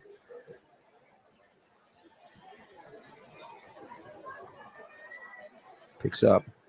Going to go through for 1. Bring Bremo on strike. This is Alan Douglas' 4th delivery to Bremo. Bremo gets forward. Cover drives this one just to the left of the captain who's feeding a cover area. He just goes through for 1. Somerset now move to 297. 297. They are 3 ones away from the 300 mark. Douglas now to Stubble. Stubble turns this one. Leg glance into the mid-wicket area. And they go through for 1. Somerset now are on 298. Somerset are on 298. Ball in control. Somerset taking their time. Last ball of the over. Alan Douglas to Bremer. Bremer goes back and handsomely cuts this. Beautiful shot. Square cuts this to the point boundary. Goes for 4. It was just short. Got what it deserved. And Somerset now have reached the 300 mark. Somerset now have reached the 300 mark. So we see now much discussion is going on with the captain and the umpires. But Somerset are very proud. They've reached the 300 mark. And they will continue to bet on. They will continue to bet on. So we see much discussion going on right now in the middle. It looks like the umpires have actually come onto the field. Not sure exactly. Yeah, he's indicating to the DJ to keep the music down. We don't really know exactly what's going on here. That's what I think it was about, the music. Yeah. Well, you have to remind everyone that as play is going on in between the overs, there actually is not a problem, but as the bowler is coming into bowl, we have to be reminded that you have to turn the music off. Now, we see a change in wicketkeeper. I think discussions was made with the captains because, remember, a wicketkeeper is a specialist position, and it looks as though Sinclair Smith is coming off, and the replacement, Marcus Scotland, is coming. Young Marcus Scotland is making his debut as a reserve, but it looks as though Sinclair Smith, he has come off the field.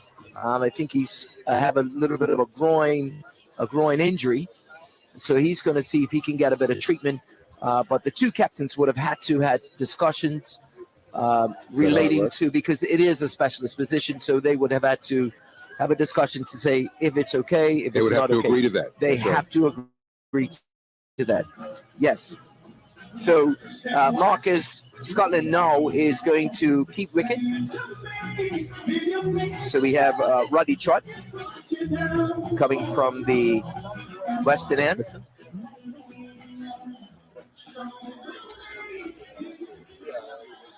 Rodney Trott, he's going to be coming from the western end. Somerset now 302 for 7. 302 for 7.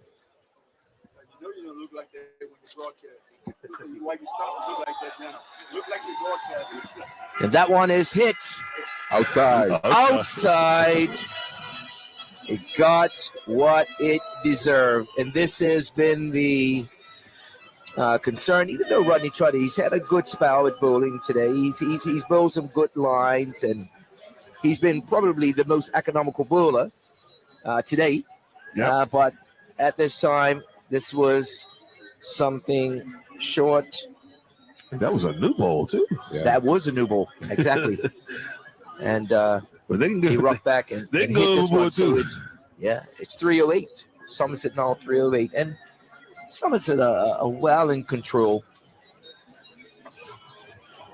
at this point in time. Well in control of the pace. I would like to use the pace of this game. So Somerset 308 for 7. 308 for 7. And you have Bremer to the wicket and also Dion Stubble. That's brutal. Very brutal. And I think, like we had mentioned before, with Somerset's tactics over the years, give St. George's as much sun as possible. Yeah, well, if they can, and last time we was here, they did get bowled out for 281. Yeah. And that innings went in because St. George's batted first. That innings went in the next day because remember, Chris Douglas was just short of 100. That's right. That's right. And we also have to remember that Somerset have a tactical plan, and their tactical plan is a 2-1. So we have to remember that as well. Trot. To Stubble. Forward defense. Goes to the onside. No chance of a run. And Dean, I want you to explain to the people what a 2-1 is. Okay. Trot. Stubble. This one is pitched on off stump. And again, Stubble just getting forward defense. Getting well behind it. Trot to Stubble. Stubble. Oh, drives this one back. And there are 2 balls left in the over.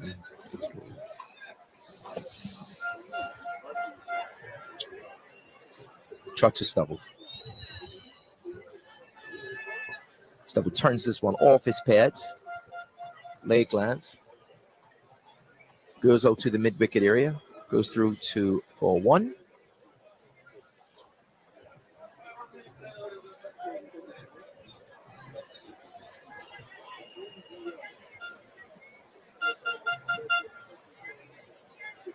And 1 ball left in the over.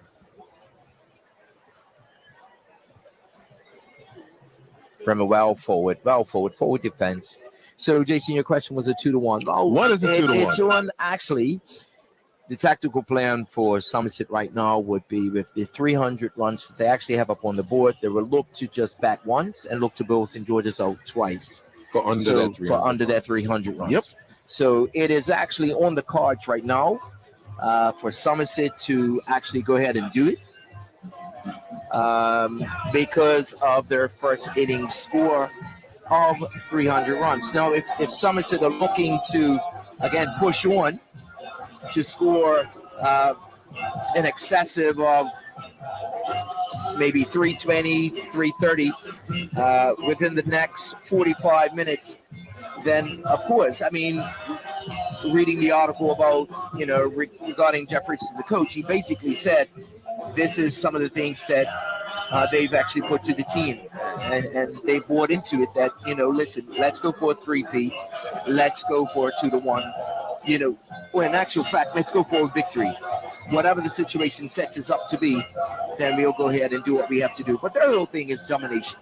And 2-1 is actually that, domination. Yeah, it's domination. That's it. Rarely ever gets done, but in recent times, Somerset has been able to achieve that. So, of course. Along with 2 10-wicket victories. Of course. So, once again, it's not just winning for them, it's almost dominating. Yeah, of course. And I think that's some of the things that have been upsetting for the St. George's fans. It's not that they've lost or not that they have gotten the cup back. It was the way and the manner. Of course, being completely dominated. Yeah, and that's what Somerset have done. So now St. George's now have employed their eighth bowler for today, Which and they're I've been waiting bringing in for. Treadwell Gibbons. So here comes Treadwell Gibbons. Bill was very direct, stump to stump, as Yeah, we were saying. yeah. He's going to be bowling to Dion Stubble. This one is short. Beautiful stroke. Welcome. And that it's a beautiful stroke, and Good it's piece of good stuff. fielding. Good piece of Well, fielding well, there. And that's going to be fielded by Zico Burgess. He's on the extra cover boundary. He had to go to his left to the point cover boundary and pick that one up. And they just go through for one. So Somerset now at 310. Somerset at 310. Here comes Treadwell Gibbons. Right arm over the wicket to Bremer. Bremer goes on the back foot and pulls this one outside the off stump, but it goes straight to Brian Hall. He's fielding in the mid-wicket area. We have a number of 7 players in close, saving one. Again, Bremer on the back foot. This one is short pitched, just outside the off stump, but Bremer goes across to the off stump and plays this one back defense to Anais Bascom in short covers.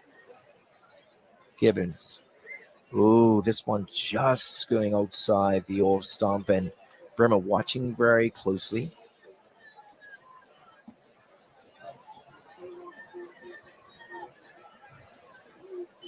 And there we go, Gibbons into Bremer. Ooh, a Yorker. And very good ball there by Gibbons. A Yorker length, looking to get underneath the bat. And Bremer digs this one out. Treadwell Gibbons. Bremer on the back foot.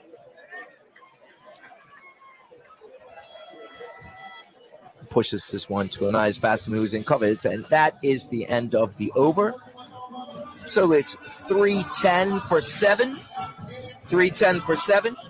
You are listening to Cup Match 2023 with the voice of summer on Hot 107.5 and Magic 102.7. Calling all Apple users. We have huge news, from iPhones to MacBooks, Apple Watches to iPads, and more. One Communications is your one-stop shop for Apple products. But that's not all. New and existing One Communications customers are eligible for big savings with up to $2,500 off new devices. Shop online at onecom.bm or visit us in-store today.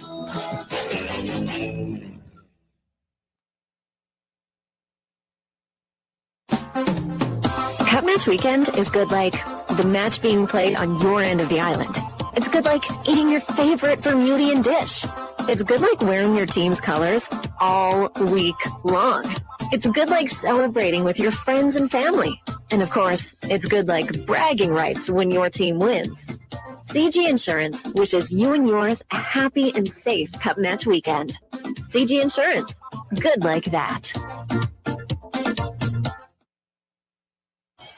And we want to say a special thank you to the good people at CG Insurance for making sure that you at home and on your on the beach or on your boat or wherever you are around the world are able to listen to the annual Cup Match Classic and know what's going on.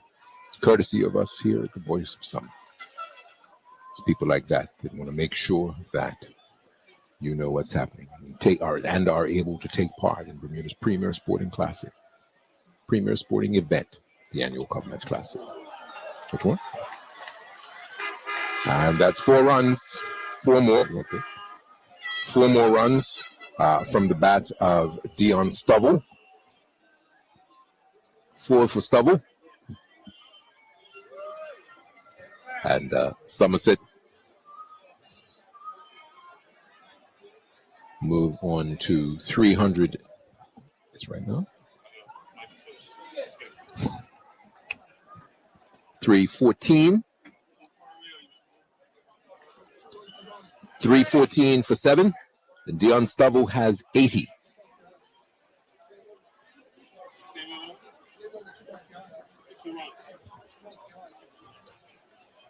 One more for Stubble.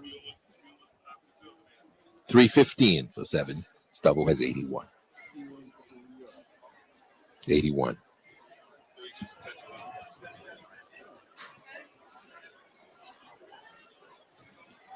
Hall floats this one up to Bremer, and Bremer punches it out into the covers. Bremer moves on to 41, and Somerset move on to 316 for 7 as Hall bowls again to Stovall. Stovall pushes this one out to deep extra cover.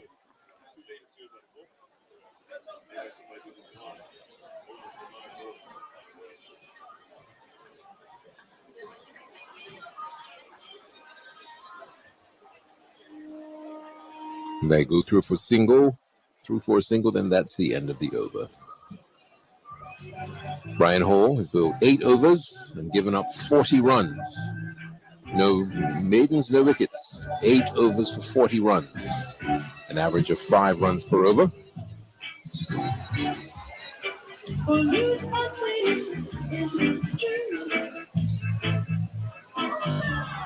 Here's the music pulsing in the background between overs. As long as it doesn't spill over into when play resumes, it's considered fine. All part of the atmosphere. So it's going to be Treadwell Gibbons Jr. bowling from the eastern end, directly below our sports microphone.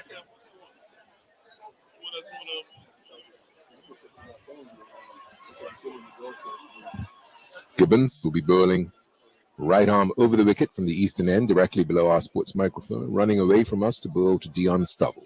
Stovall turns this one around to backward of square. They go through for a comfortable single. Somerset move on to 317 for 7. And Dion Stovall moves on to 83.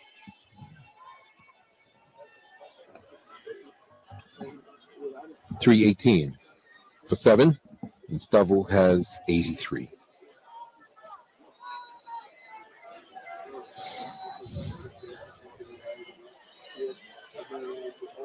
Forward defensively, Bremer. He's on 41.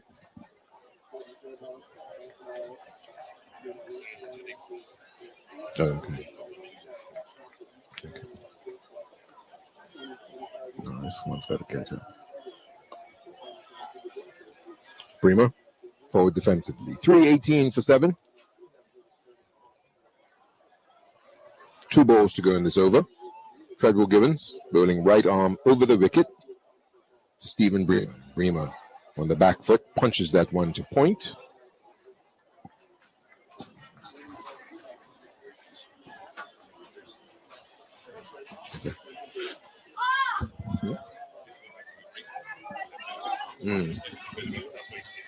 Right. Dead ball. Gibbons started his run and started his delivery, but wasn't able to complete. Lost his rhythm. Comes in again. Right arm over. Drives that one through the covers.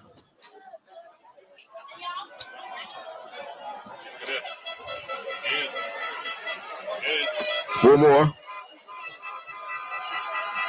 more. We've seen it happen twice today. Yep, overthrew. Yep. 5 runs. Take the ball out in the extra cover region, overthrew to backward square leg. Boundary. Can't afford that.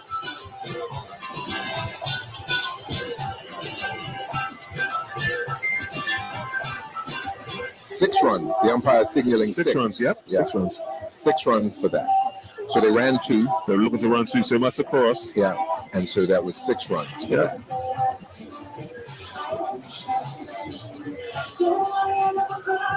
So it's 323 for 7. Also that 6 runs. Did he see that?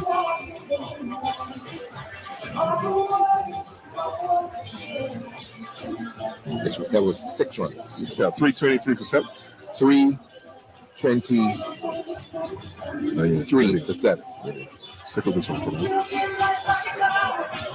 And showing quietly enough Stephen Bremer Jr.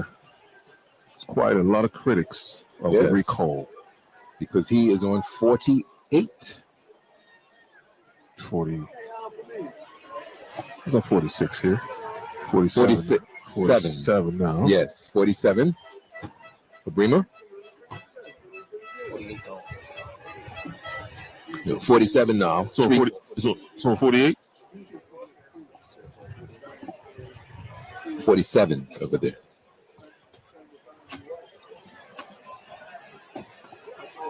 $47 for Bremer. 324 for 7 is the score. One more to Stubble.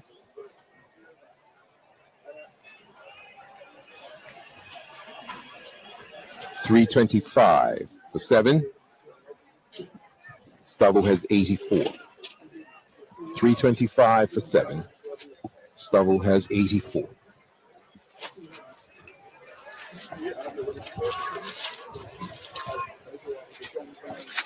Unless they give him the I thought that 5 was instead of the 6. Yeah, but it was 6 there. Yeah, I know. It was 6. Brian Hall. Ooh, he's beaten by that one. Beaten by the spin.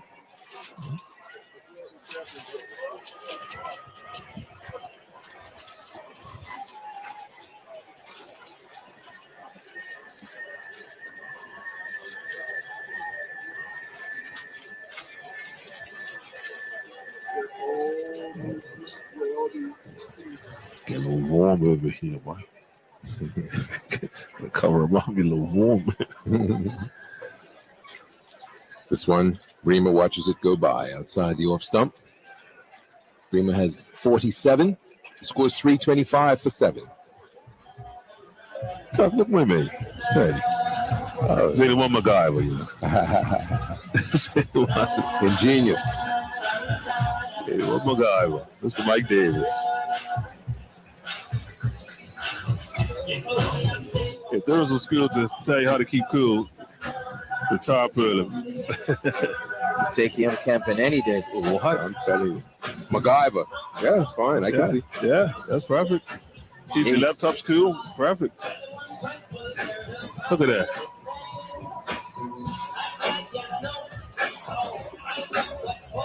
Better than the original MacGyver.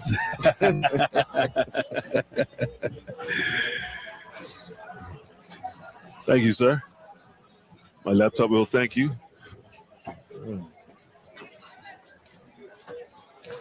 Yeah, they work with the cool. I promise you. That's right. 325 for the loss of 7. It's going to be Treadwell Gibbons to bowl from the eastern end, directly below our sports microphone. Who even thinks to bring Bulldog tapes? Like I said, what's in this man's pocket? I'm telling you. Stubble is forward defensively. Stubble's on 84.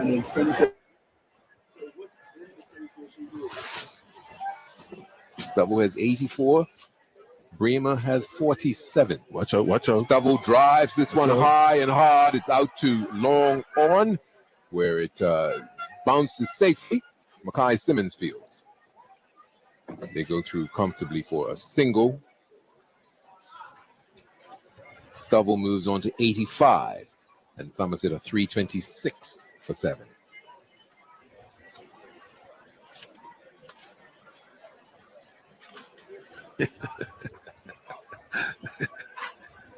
Thank you, Mr. Davis, for putting up our awning. Quite a fella. Be a sale on this. Depot. Making sure we're comfortable. And Bremer forward. He's wrapped on the pad. There's a lot of appeal from Gibbons.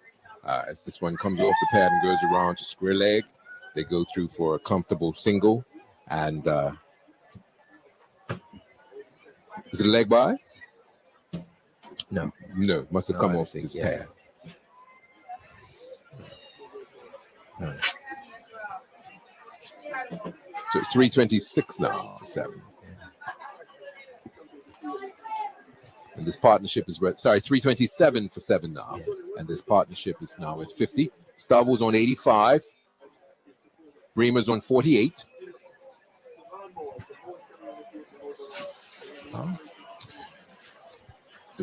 Save money on my budget.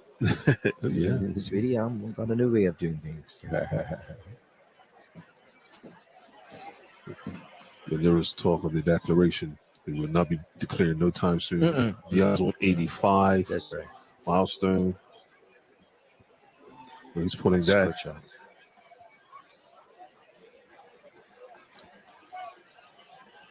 Bremer close to his half century.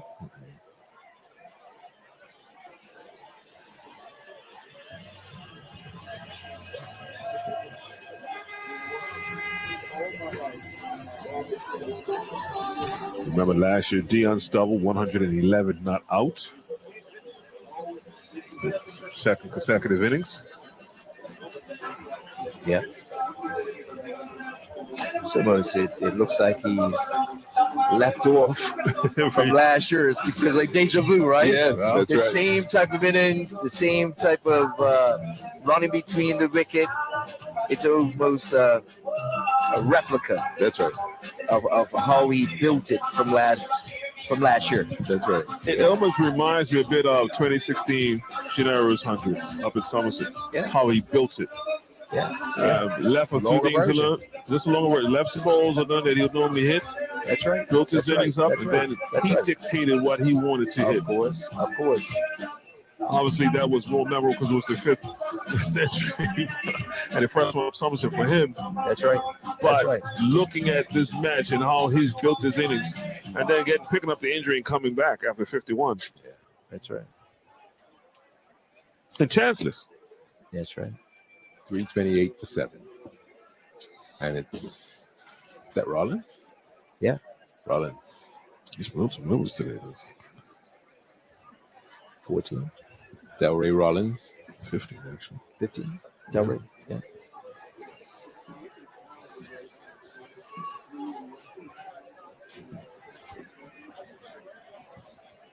Yeah, 15. Yeah, 15. 1 for 75. Maybe that's where it's going. They're still catching up. That's right.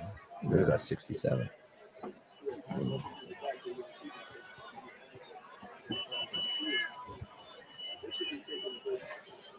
In he comes, left arm around the wicket, and Stovall punches that one out into the covers. They go through for a comfortable single.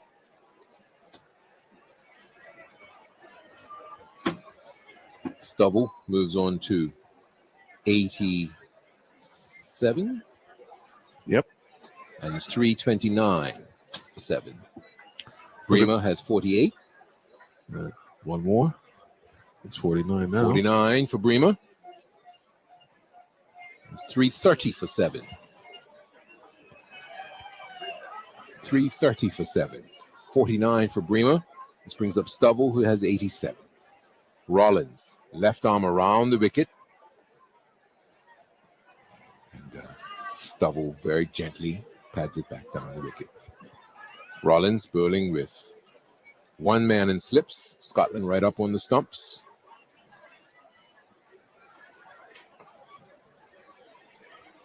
Stovall plays this one back down the wicket. Rollins fields 2-zone bowling.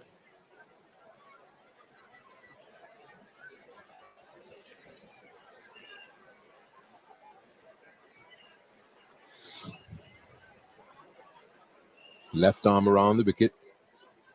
And Stovall mistimed that one. The shoulder height. Tried to hook. Played across the line.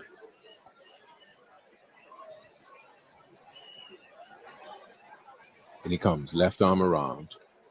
He drives at that one and pushes it out into the covers. And they go through for a comfortable single.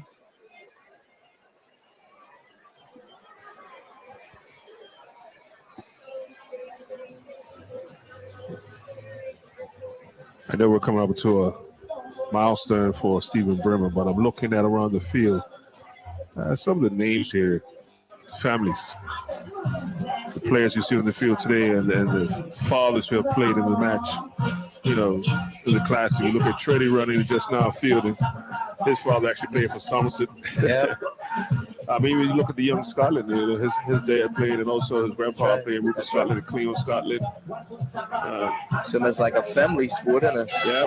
Onias, obviously, the Herbie Baskin. And it could even be somebody's grandfather. Yep. So you know what I mean? Onias, that's right. Onias' father, and then on the other side is his grandfather, Brutus, and his uncle Greg, Alan Douglas. Alan Douglas. Yeah. Yeah. You've Trey got, Mendes. Trey Mendes. Yep. Taryn Frey. Yep. You go right through. That's some early. Malachi Jones. Malachi Jones. Kamal with his uncle. That's right. L.J. Richardson. L.J. Yeah. Kamal, That's right. his uncle. That's right. That's right. History. Jonte Smith. Jonte, yeah. Dad and his uncle. That's right.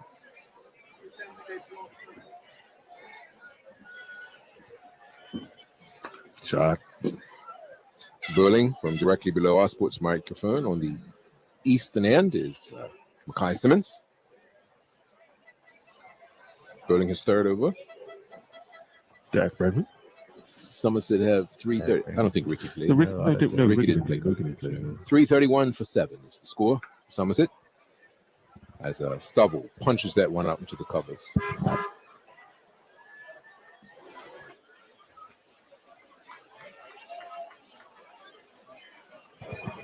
Yeah, well, Derek, his brother played. I believe Ricardo. You keep 1 year, sure. I did. Let me double check. Yeah, he kept 1 year.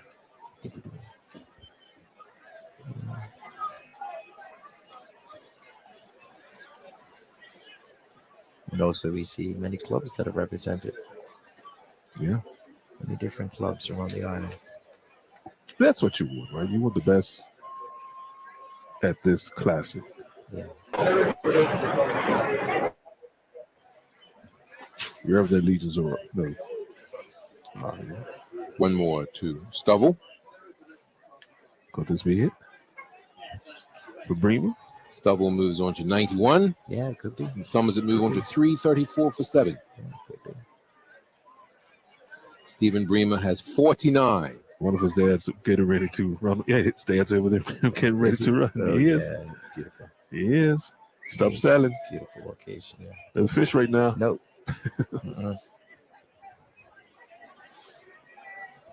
Catch me when I get there. See something special. Yeah. Stephen Bremer Jr. on 49. Mackay Simmons bowling from the eastern end, directly below our sport microphone. Preparing to bowl. Somerset 3:34 for 7.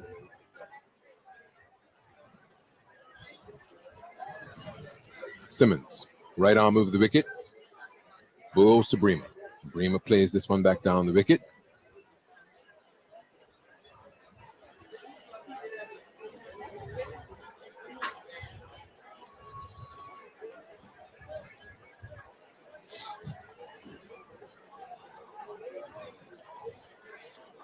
Water break is actually at 5:40. So I imagine they'll take it if Bremer gets his half century. Bremer turns this one on the onside.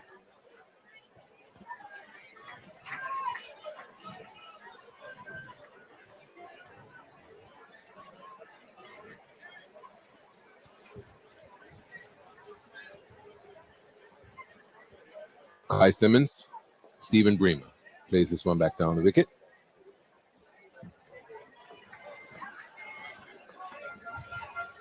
And that's the end of the over. End of the over, end of 78 overs. It's 3:34 for the loss of 7 after 78 overs. Stephen Bremer is on 49, and Dion Stubble is on 89. And with that, we remind you, you're listening to the day 1 of Cup Match 2023 live from Wellington Oval with the voice of summer on Magic 102.7 and Hot 107.5. Cup Match weekend is good like the match being played on your end of the island. It's good like eating your favorite Bermudian dish. It's good like wearing your team's colors all week long. It's good like celebrating with your friends and family. And of course, it's good like bragging rights when your team wins. CG Insurance wishes you and yours a happy and safe Cup Match weekend. CG Insurance, good like that.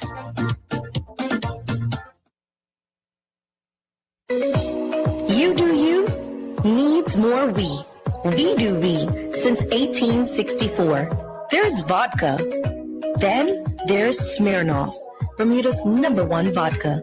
Drink responsibly. Available across the island at the Ballers Lightborn stores, 127 Front Street, City of Hamilton, and 30 Harbor Road, Paget. And now available on Pronto. Download the app for more information.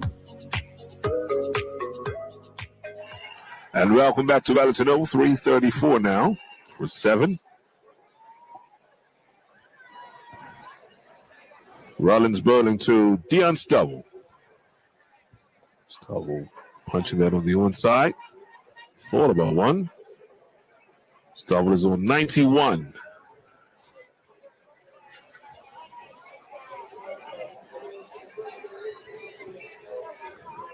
Slow one is driving on the one side again. Go through for a quick single. It's shy, but it looks like, did it get a hold of Dion? Hit him in the back. It's getting beat up today. 3:35. That's going to bring Steven Brimmer on. Strike. He was talking about family. Kamal. Roger Levrock. That's right. St. George's. His uncle. Yeah, that's right.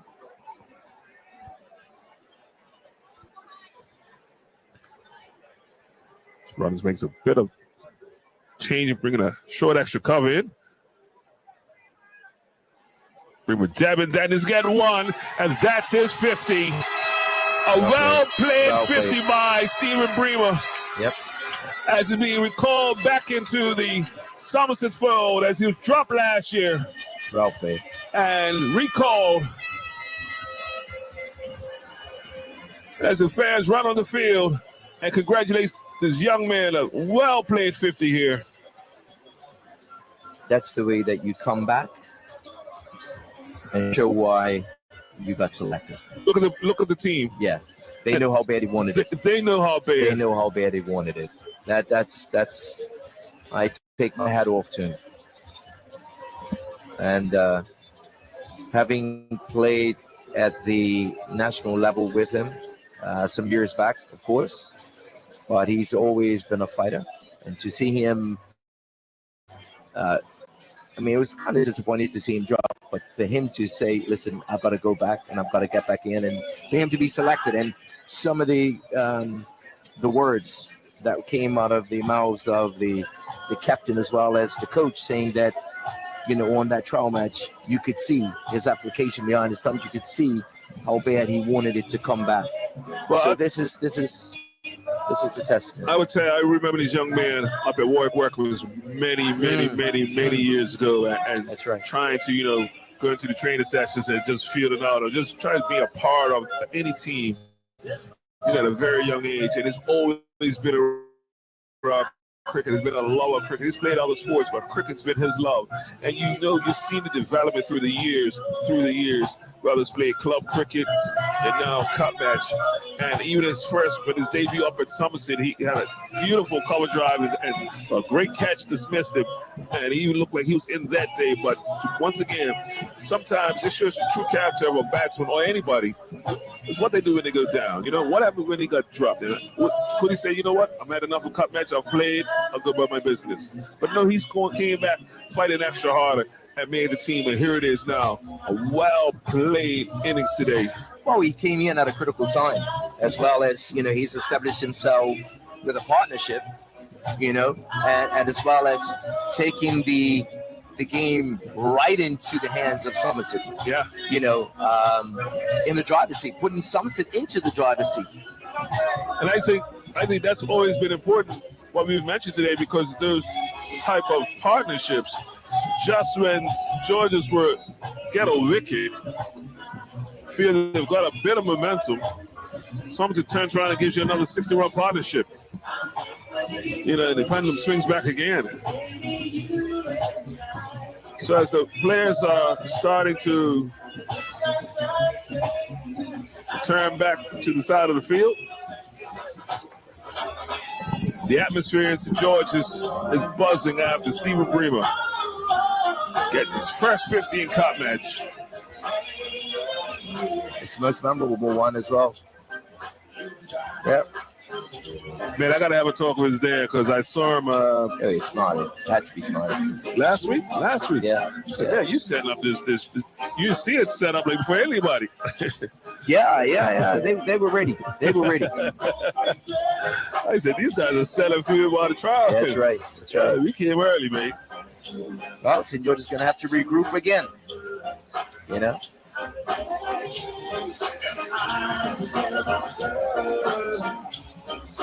Yeah, St. George is going to have to regroup. It'll be very interesting now what St. George's does with the batting approach now, because that becomes tricky. And indeed, as you know that, right? They're still got to get Thompson out. Batting approach.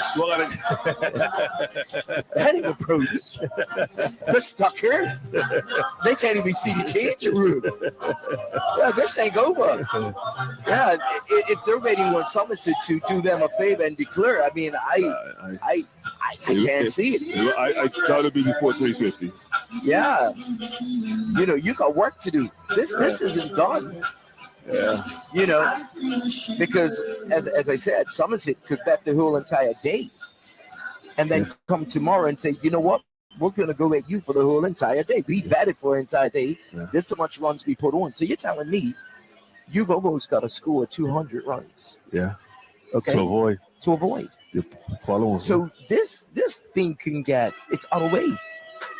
Really ugly. Well, sorry, not ugly, but it can get away from St. George's. So they've got to stay in it.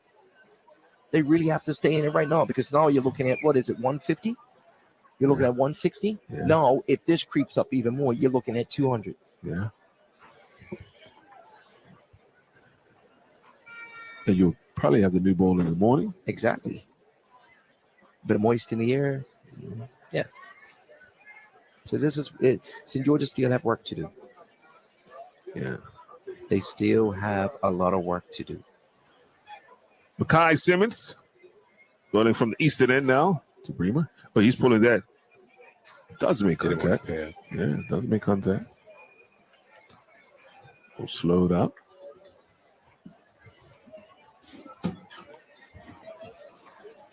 .336 now for 7.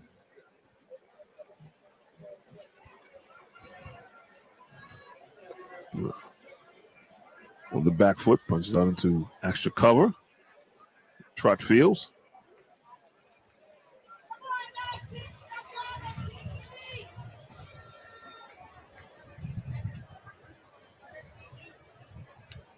Simmons to Bremer. Works is on the onside now to Brian Hall. Short forward mid-wicket.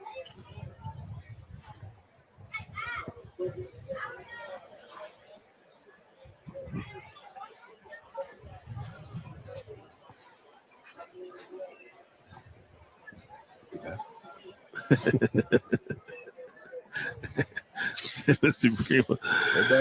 Chops that down against the bottom edge. I was standing. Yes, yeah. 336 for 7. Mermaid.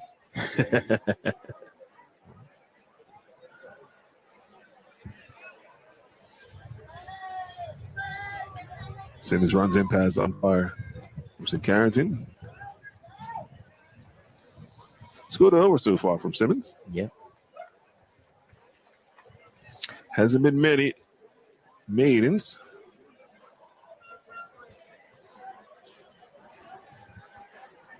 But he's working on it. And that's a maiden for Makai Simmons, the first one for him today. The 8th maiden all day. So that's the 8th maiden out of 80 overs. So after 80 overs, the score is 336. The run rate, 4.2.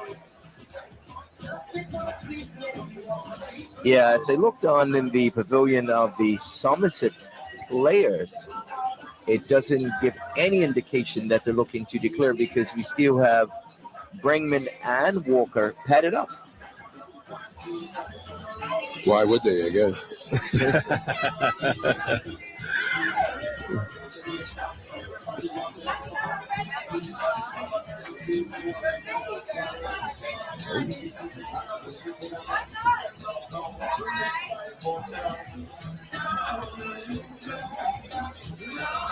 Well, it's going to be, looks like Charles Trott from the western end.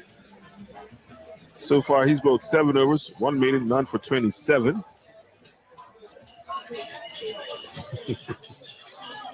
So Zeke Burgess has bowled 14 overs. Delray Rollins has bowled 17. Rodney Trott 15. Charles Trott 7. Brian Holm 9. Alan Douglas 11. Mackay Simmons 4. And Treadwell Gibbons 3. That's a full pitch. So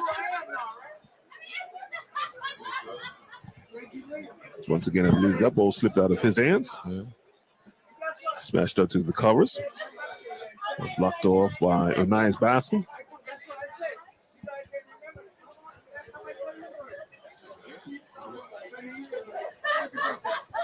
Trot, this one's over pitch driven hard back. Get your foot out the way, Trot.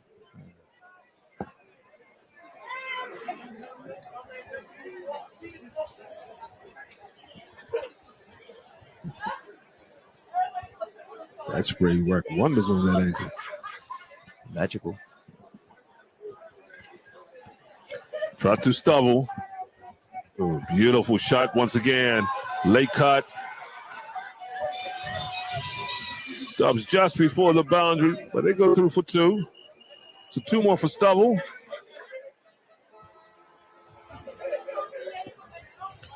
Well, it's definitely continuing to be a thorn in St. George's side.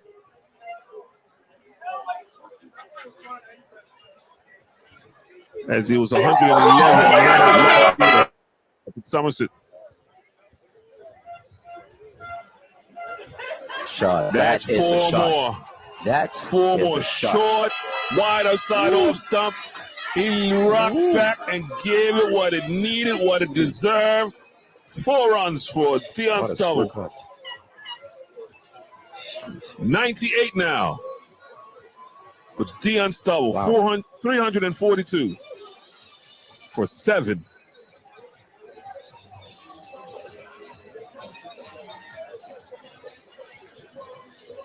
This will be the 2nd consecutive century for Dion here in the Classic. And I'll speak to more about it in a minute with Dion. Going down leg, whipped off very quickly. Some good stuff. Piece of glove work by Good Scotland. glove work by Scotland. Very good. Yeah. That was clean. Oh, you missed him. That was clean. You missed him, Eastern County. Oh, A man. few things we saw. I was like, Yeah. okay. Well, I should have standing up to Seth. I got that. Don't worry. I was tuned in. I said first over? Oh, okay. He saw that. Oh, yeah. So it's cut. Be at least 1. It's now on 99. That's the end of the over.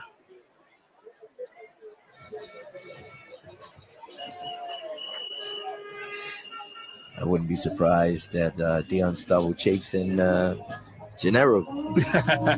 you want to be Mr. Cup Match? You're going to see who Mr. Cup Match is.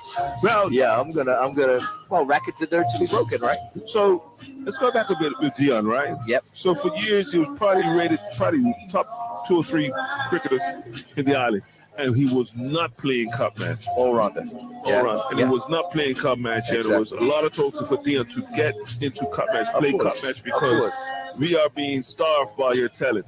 Of course. And there was talk, he doesn't make runs he can make runs in the league, but doesn't make runs on the big day. Yeah. Well, guess what?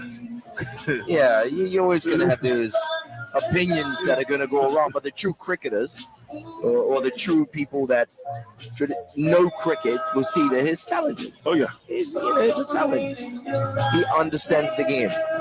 Most definitely. Well, it's going to be Rollins. Yep. Gary Rollins on again from the eastern end. Bowling to Dion Stubble. He runs in now. Aborts. His ball from every end. A few times. Huh? Yeah.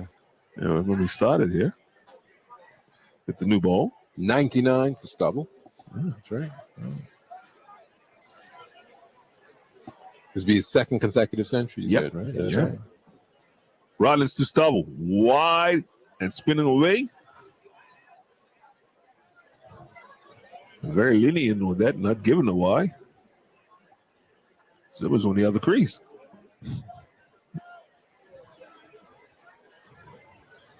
Rollins again, runs in. What's happening? He's trying some mind games with Dion. 199.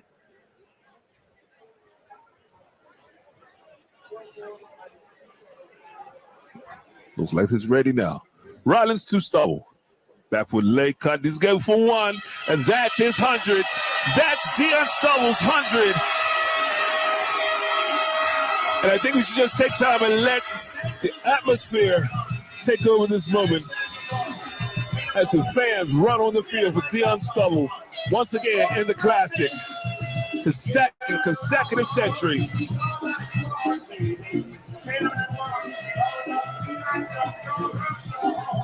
They were coming from the stock market. They heard that he scored a century. They make their way. Once again, all the Somerset players, the coaching staff, backroom staff, as they make their way. Sean, you've been around long enough, and I think we have to go to some of the historians. But who's the last person to score consecutive centuries? Oh, I don't know. I don't know if the records. I want to think. Also, you're Salim. Yeah, he scored two, but I don't remember. I don't know if it was consecutive, right? That's right. Better double check on that. Yeah. Have to ask Charles Brown. That's right. That's right. Well, Dion Stubble is the man of the hour right now. The man in the middle. But if you can find him. That's right. Man in the middle of all that melee out there. Well deserved. Yeah, it's Gennaro Tucker within the last 10 years. He's scored, 2 centuries within the last 10 years. But again, consecutively. That's a very good question. I like that. 8 have been scored in the last decade. But consecutively, that's a very interesting back-to-back innings. And you've seen the 8 in the last decade. Take a look at where most of them came from. Of and course. You see Yeah. why they've been successful, Definitely. right? Of course. But once again, Dion Stubble, as Sean said, the man of the hour. Yeah. Man, they had to probably come bring a bucket out there now because the bucket's got to be full from 50. Yeah, of course. That is absolutely amazing. Well, it's a replica of, and I said it all over, his innings was a mixture of everything. It was composure, it was aggression, it was control. Seeing that? So Dion Stubble. Yeah, won the previous year. Yeah, 2 I think. I think he's given everyone again a great example. Yes, Dion Stubble has given a great example of how to go about definitely how to go about scoring a century. Within the last year, especially the youngsters looking on how to the longer version of the game that we don't see as much. So he's basically showed the temperament that is needed to go about scoring 100. Most definitely. Yeah. So according to our stats, once again compiled by Charles Brown, We spoke of Salim Mukhtar. In 2003, he scored 106. 2004, he scored a 160 not out and a 168. Oh, that's right. That's right. So, wow. Of course. and to be honest with you, and Mookie was at that time, Salim Mukhtar was at that time a batsman that understood the longer version of the game, knew how to go ahead and take its time and just go ahead and grab and build. And that's what he showed today, the character of 100. And you ask all those players that have scored hundreds, they will basically say, especially top order batsmen, it goes ahead and takes time. It's a mixture of everything. Well, Dion Stowell is being celebrated there.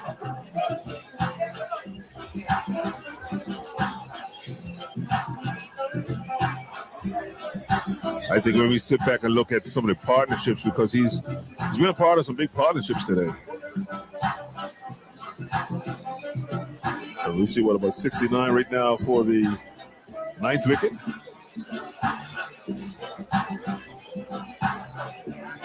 But these two, Dion Stowell and Stephen Bremer, great innings. Yes, great innings. Well, it's entertainment. You know, and I keep telling the true traditionalists that love cricket will have an appreciation, whether you're from St. George, if you support St. George's, if you support Somerset, you know, if you're a neutral, when you see an innings that you've seen today by Dion Stowell, even St. George's, and we'll go ahead and put up the hand and give him a round of applause, because that is a great batting innings. Yeah. And that's something that, I mean, you have to applaud. You know, and that's and the thing is, I was talking to one early on this week, and they were saying, oh, you know, I love the sixes, the fours, and those sort of things, because they love that excitement. But I said also, you have to understand that the longer version of the game, when you see people that are going to build it in, it's when you see people piercing the gap, when you see people navigate leg glance, the shots that you want to see in cricket. And now today, he's put on an entertainment. He's put on a performance that basically goes ahead and shows this is what batting looks like. Be interesting what the approach they take now since they reached a milestone.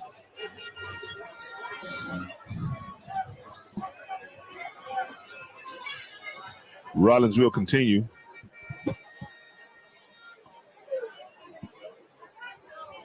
Short, slow outside the off stump.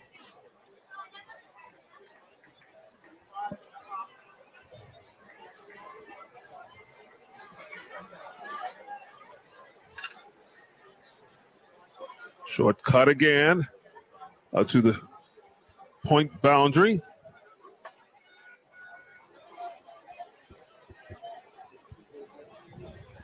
Umpire singing 2 balls. 3:45 for 7.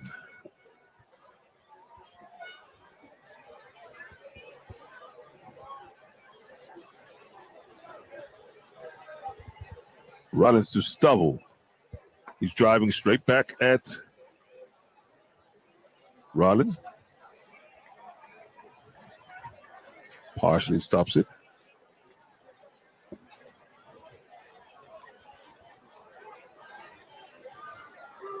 Rollins to Stubble. Driving again. Partially stops it. Thought about 1. That's the end of the over. So 82 overs have been completed here at Wellington O. The score is 345 for 7. In batsman, Stephen Bremer Jr., he's on 51. And Dion Stowell not out on 11. You're listening to the 121st edition of Cup Match. Get the voice of summer on Hot 107.5 and Magic 102.7. Have you heard the news? KBB, its community partners, and volunteers are leading the way to a cleaner, greener, healthier, and more beautiful Bermuda. Lucy, why don't you tell them a little more about this? Greetings, Bermuda. This is Lucian the Messenger, and I want to join the movement and be a part of the solution to reduce waste, eliminate litter, and beautify our island home. Start with practicing the 5 R's. Rethink your personal habits. Refuse single-use plastics. Reduce the amount of trash you make. Reuse products as often as you can. And recycle tin, aluminum, and glass. Let's all do our part to keep Bermuda beautiful. Go to kbb.bm to learn how you can make a difference in your community. This message is sponsored by KBB and Wilmot's Trucking in partnership with Recycle Bermuda. Alright, and that's a message from the messenger. That's a message from the messenger. Keep Bermuda beautiful. We have Alan Douglas. He's going to be taking him from the top end, from the western end. Going to be bowling to Bremer. Loud appeal, half-hearted appeal to umpire Keynes, and Keynes not interested at all. Douglas into his 11th over, bowling to Bremer. Oh, works this one off the pads, goes to the forward mid-wicket boundary, goes through for 1, flicks this one hard, wristy shot off his pads. And he takes his total on to 54. Somerset now 346 for 7. 346 for 7. Brings Dion Stubble, the century maker on strike. Stubble works this one off the pads. Beautiful shot all along the ground. Goes to the forward mid-wicket boundary, where we see Kai Simmons. And goes through for 1. So Alan Douglas Jr. looking to adjust his line. Bowling the center leg line. Again, Bremer looking to turn it to the leg side, turn it to the on side. And it's his pad.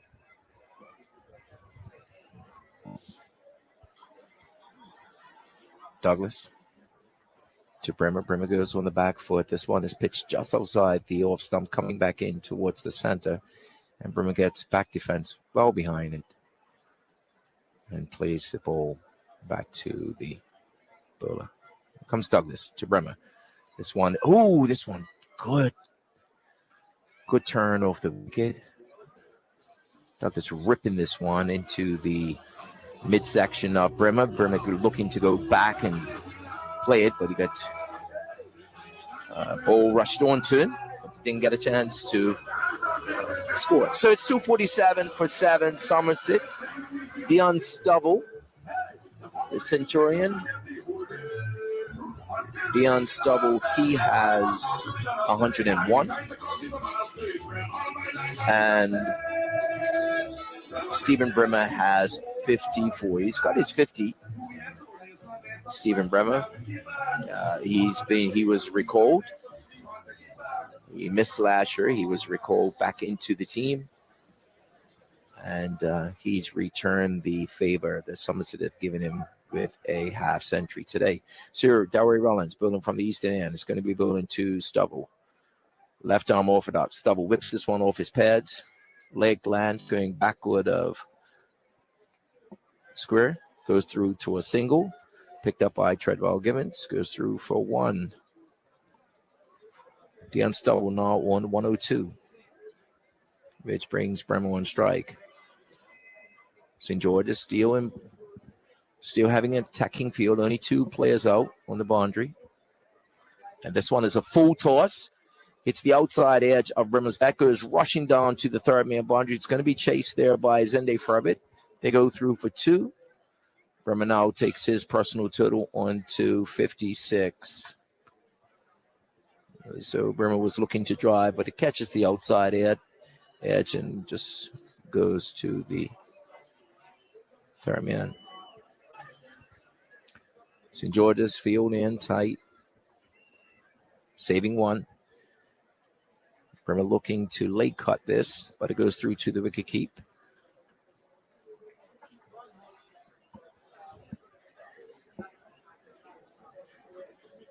Marcus Scotland, who's come on for Sinclair Smith, who went off hurt. Again, this late cut. It should be a lay cut, and they go through for one. So Stephen Brimmer goes on to 57. 2 balls left. Somerset now 351. Somerset at 351. So they are moving along to the 400 mark on day one of this 2023 Cup match. Rollins into, great shot that was. Square drive to the extra cover boundary. Goes on the back foot, punches this one, and goes through for 1. The unstubble now on 102. Somerset 352. The unstubble on 103. Stephen Brimmer on 57. Day one of Cup match. Somerset right now are in full control.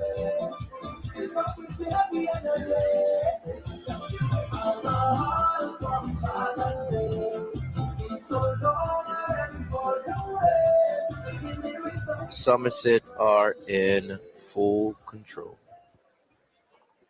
So we have now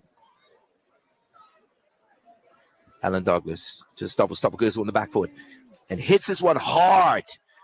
Rocks back and pulls this one into the mid-wicket boundary for 4. This one was short. He got back in time and he pulls this one hard like a rocket into the mid-wicket boundary for 4. And that's well played by Dion Stubble, who now goes on to 103. Sorry, 107. 107.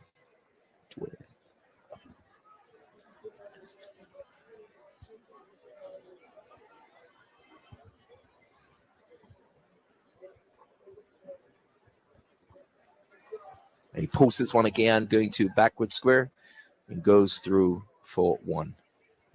Stubble now, he takes his total on to 108. And brings Brimmer on strike. He's on 55. Somerset 357. This one is in the air. It could be out. Brian Hall goes diving to his left. This was in the air for a long period of time. He was diving to his left, and he didn't get a chance to get anywhere close to it. Great effort by Brian Hall. It was in the air for a very long period of time. It went all the way down to the long off boundary. Go for 2, so it's now 359. 359 for 7. There's Stephen Bremer on 57. He's on strike right now. Douglas to Bremer. Bremer goes on the back foot and punches this one, goes through the hands of Jonte Smith, who's feeding in short cover. It's backed up by Brian Hall. So Bremer is on 57. And Stubble is on 108. So here we go. Douglas. Bremer again on the back foot. Picked up cleanly by Jonte Smith, the reserve. Feeding short cover. Douglas. To Bremer. Pulls this one. It's gone over to Myers. It's going over to Myers. He got back, he rocked back and pulled this one outside the off stump, and it's going for 6 over at the Myers, the Mass, the shot across the way. Your car is in danger. Sean's car. It is in danger. Mike's car. It's been pulled across to the slip yard, the metalworks slip yard. And that is a 6. Stephen Bremer pulled this one outside the off stump. Did it come back? They brought the ball, the big. Yeah, came back. Look at that. The partner, which actually goes ahead, Bremer now takes his personal total to 63, and Dion Stubble on 108. And their partnership now actually is 90. Their partnership is 90. They're the biggest partnership of the day with these two. And now we have Zico Burgess. He's going to take over from Delray Rollins, who is bowling here at the eastern end. The helmets are coming out just because Zico Burgess is returning. So Somerset are 365 for 7. 365 for 7. So Somerset well in control today. Many think that Somerset will look to bat the day out. They're close to only about 30 odd runs away from, 35 runs away from, 35 runs away from 400? Yep. Is that 30? Yeah, 35 runs from 400. So here comes Zico Burgess. He's going to be bowling to Dion Stubble. Right arm over the wicket. This one is Yorker length, and Stubble just push this one to mid one.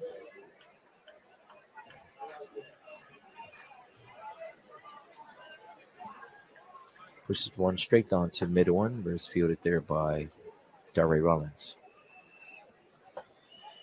St. George's still have 5 fielders in, tight. Burgess into Stubble.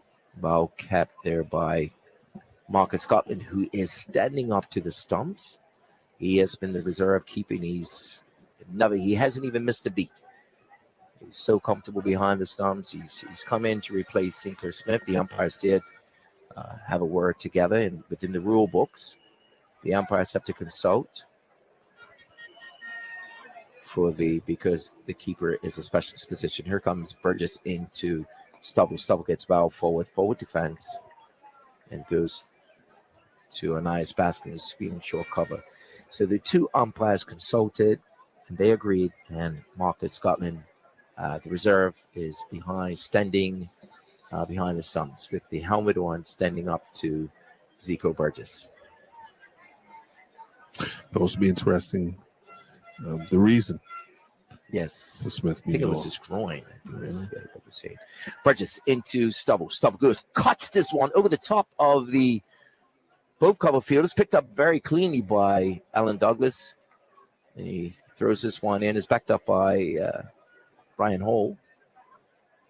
So Stubble going on the back foot, and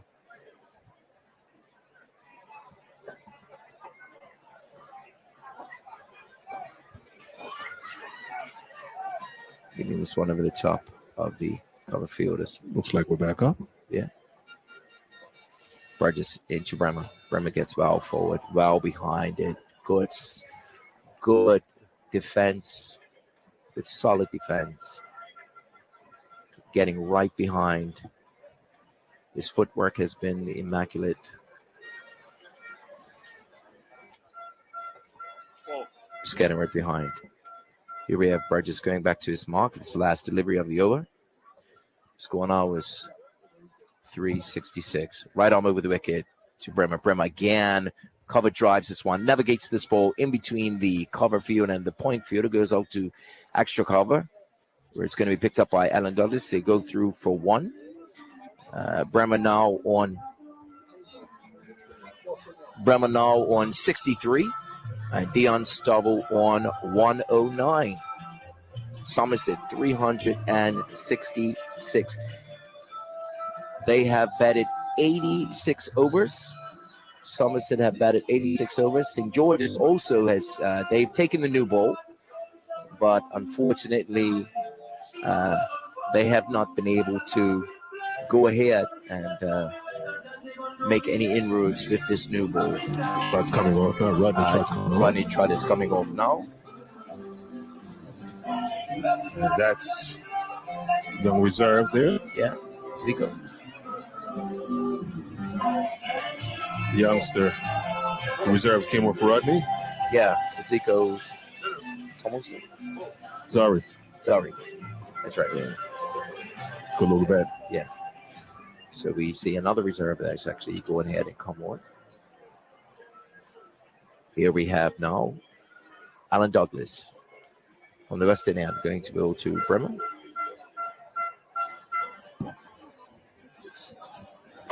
St. George's have 3 players on the boundary, 2 on the leg side, 1 on the off side. Goes Bremer. Bremer looking to turn this one in between the gap of mid wicket and also backward square.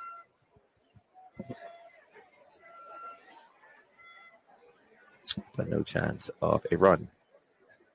Douglas, off break bowler, right arm off break bowler, and it could be out. It could be out, and he's out. He is out. He is out by Mackay Simmons, who is feeding on forward mid-wicket boundary. Bremer going down to sweep. He was looking to sweep Alan Douglas, doing the same, looking to sweep him over the towards the mid-wicket boundary for 6.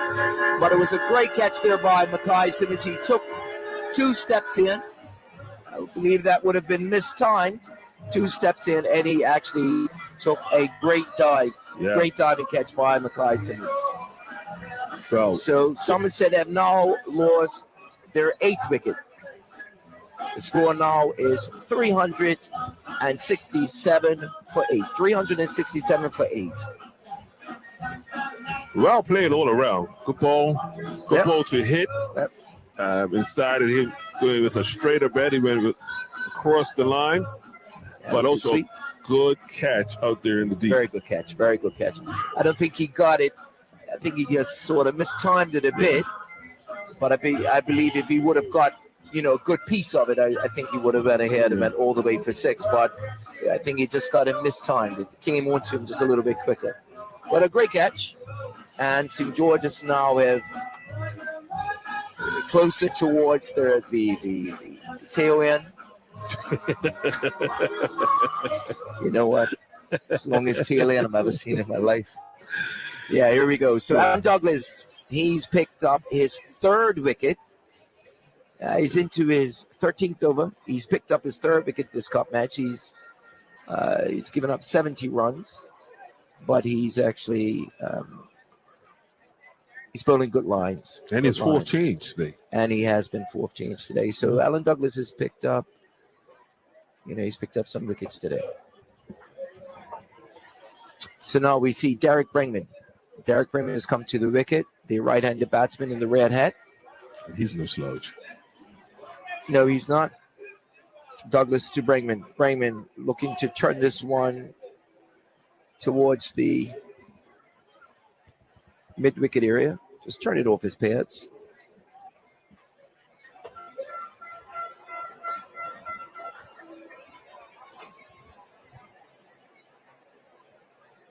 This one is pitched on center, going down to leg. It's quicker one. Works this to the one side. Douglas into Brinkman. Brinkman gets forward. Drives this one. Beautiful drive. Full toss drive all the way to the boundary. It's going to go all the way to the long on boundary for 4. Yeah, where and there was a full toss. He got onto it quickly. He drove it all along the ground. And the fielder that is fielding out there, it could be, doesn't look, we can't see from here. Look, it could be Trott. He looked to dive, but it went right under him, and it goes through for 4. So Dion Stubble is on 109, but the striker, Derek Brinkman, gets off the mark with the 4. So it looks as though players are, and the umpire is going to double check to see if Charles Trott is okay. He looks as though he's okay. As we already know, we've had a bit of rain, and it could be the conditions underneath could be a bit slippery, and so And they've been out for a long period of time. These players have been out there since 10 o'clock this morning, although they've had, breaks. But here comes Douglas to Brinkman. Brinkman again drives this one. Off drive, going over to Brian Hall. Hall picks it up it's good piece of fielding there by Brian Hall. He's picked it up in the mid-off area, threw directly, hit down the stumps, but Dion Stubble had well across the popping crease. That's the end of the over. 372 for the loss of 8.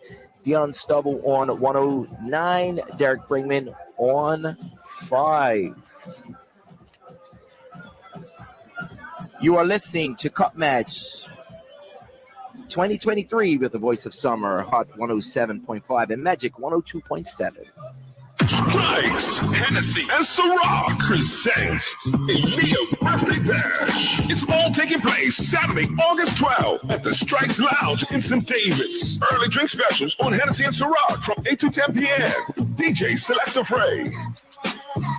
Then at 10 p.m., it's Sojo One, Juggling Jay, Haley Hypes, and Mikey B. It's $20 at the door. Must be 21 and over to party.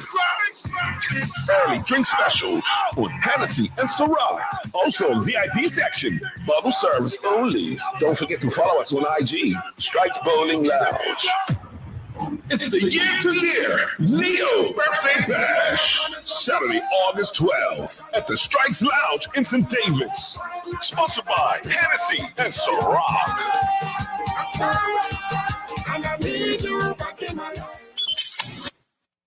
This cup match, try the new Bacardi Mojito, ready to drink can. At the game, at the beach, or at home. Crave it wherever you go. Bacardi, do what moves you. Love Cup Match? Drink responsibly. Available across the island at the Burroughs Lightpoint stores, 127 Front Street, City of Hamilton, and 30 Harbor Road, Paget, and now available on Quanto. Download the app for more information. And want to say a special thank you to Ziggy Stoneham and Frank Amaral and all the good people at Burroughs Lightbourne for making sure that this game is brought to the sick and shut in, and he is going to be out. He's out. That's Derek Brangman driving that one in the air and right into the hands of, is that Trott? Charles Trott out there in the country.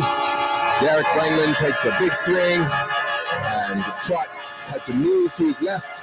That was a running catch, and he was able to hold on to it, and Somerset have lost their ninth wicket. Ninth, yep. 372 for 9. And Derek Brangman is out, caught by Charles Trott off the bowling of Zico Burgess for 5.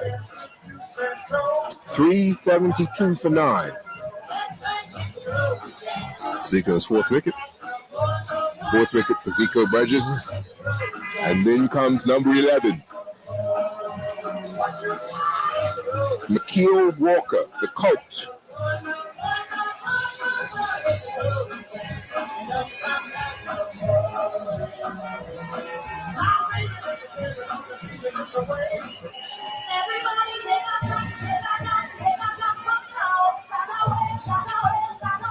McKeel Walker, the coach, in at number 11. Somerset are 372 for 9.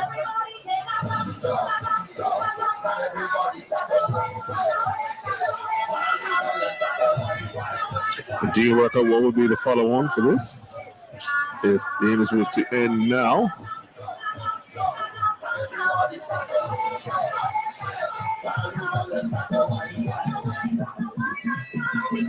To avoid the follow-on from this, there would have to be, I'm just going to take a wild guess at this, what would it be, 172? 172. We got the book there. Yeah, to that, yeah, it would definitely have to be 100 runs less than that. That would be 2. I was just going to go ahead and work it out very quickly.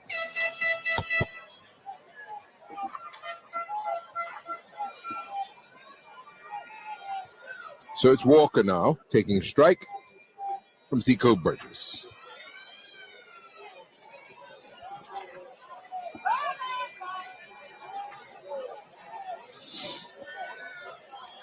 Burgess is in, right arm over the wicket to bowl to the right-hander, Walker. His teammate. No, Burgess playing for St. George's now. Yeah, Burgess playing for St. George's. Yeah. Bat and paired together. Plays this one back down the wicket.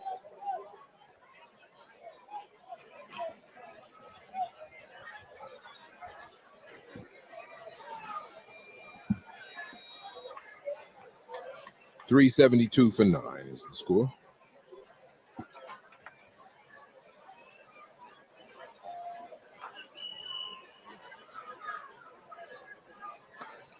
Walker plays this one on the onside.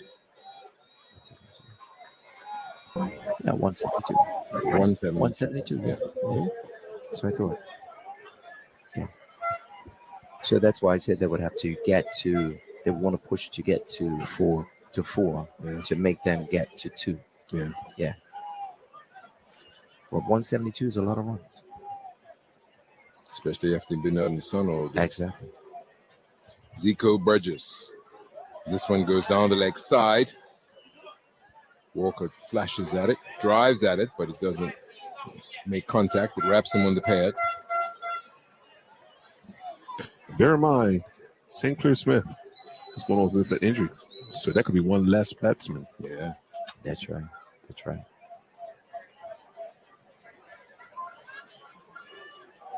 Don't know the extent of it. Yeah, hopefully he can return. Yeah. Burgess again. Coming in right arm of the wicket. And bowls to Walker. Walker's wrapped on the pad. I believe they would have to take time in consideration the time he's been off the field. Yeah, of course. But that probably wouldn't affect him so much as he bets on the order, so that will be fine. Yeah. Unless they wanted to open bet with him, but I don't think that they will go ahead and would have done that anyway. Zico Burgess. Right arm over the wicket. He bowls to Mikael Walker. Walker gets right behind this one. On the front foot. Plays it back down the wicket. And that's the end of the over.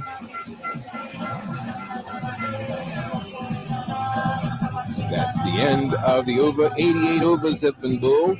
It's a maiden over. Maiden wicket over, as a matter of fact. 372 for 9. Is Somerset's score after 88 overs. And we see Treadwell Gibbons coming off. What's this?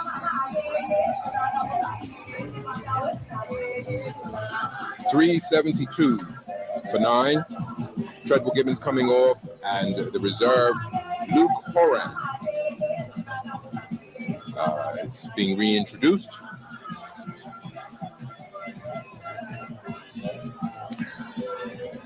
This might be close. Yeah, another water break. Yeah. Another water break at 6:40.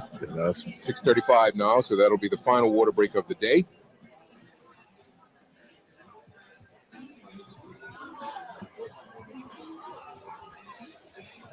It will be Alan Douglas to bowl from the western end.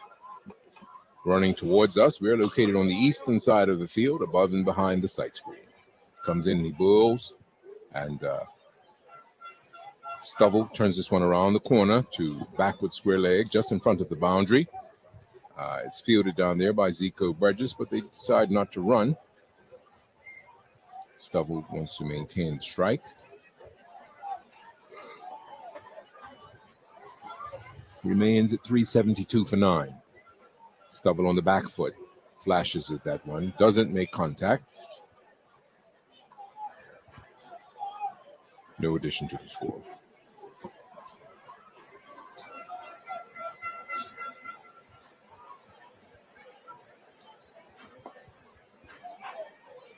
Stovall drives this one all along the ground, out to 2.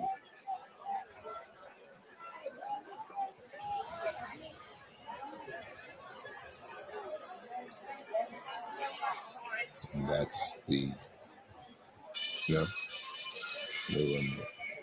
373 for 9. one to Stubble.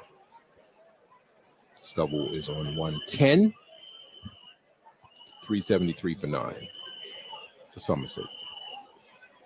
This brings up Walker. Face the spin of Alan Douglas Jr. Scotland right up on the stumps. And this one is forward. Comes off his pads.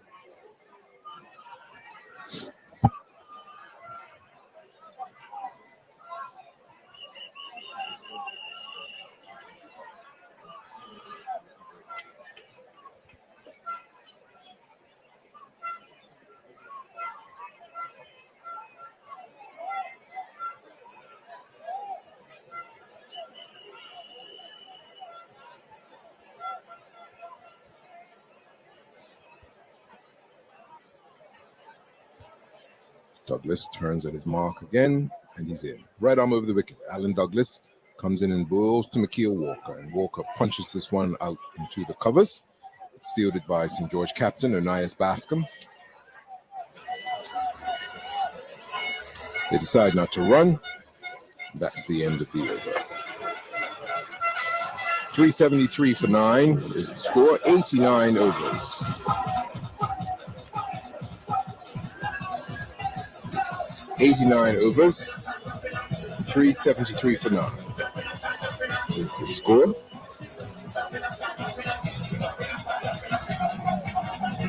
$373 for 9. Dion Stubble, 110. McKeel Walker, not yet off the mark. Walker is the number 11 batsman. Goes without saying that the bat has been on top of the ball today. And Somerset have dominated play today.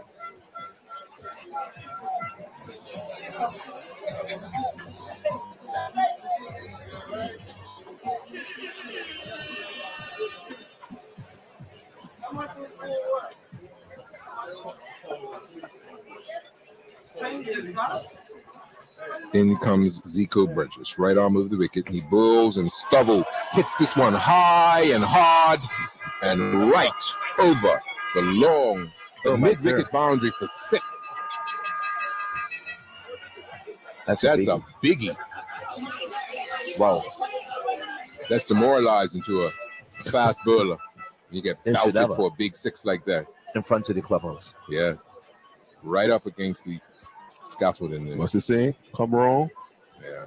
Go long? Yeah. I think you're going to see some fireworks now. 385. No? 379? Yeah, 379. And Stubble has 116.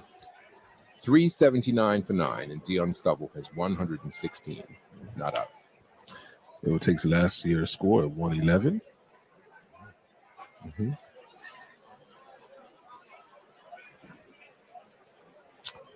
Youngster on again. Luke Horan.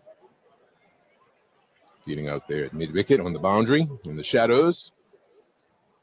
And Zico Burgess. This one is short. Ooh. Lovely square cuts. And it's directly to Alan Douglas out there just in front of the boundary. Go to for a single. Mm-hmm. Does look like a beach bowl team now. Yep. Oh, yeah. Big as a pumpkin. It's 117. Stubble, 381.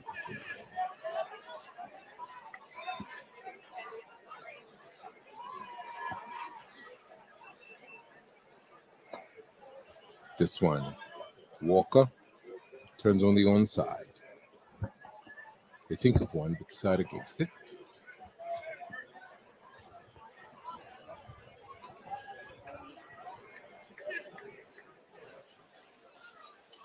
McKeel Walker on 1, taking strike from Zico Burgess. Burgess is in, right arm over the wicket, bowling with one man in the slips. Walker drives this one back down the wicket.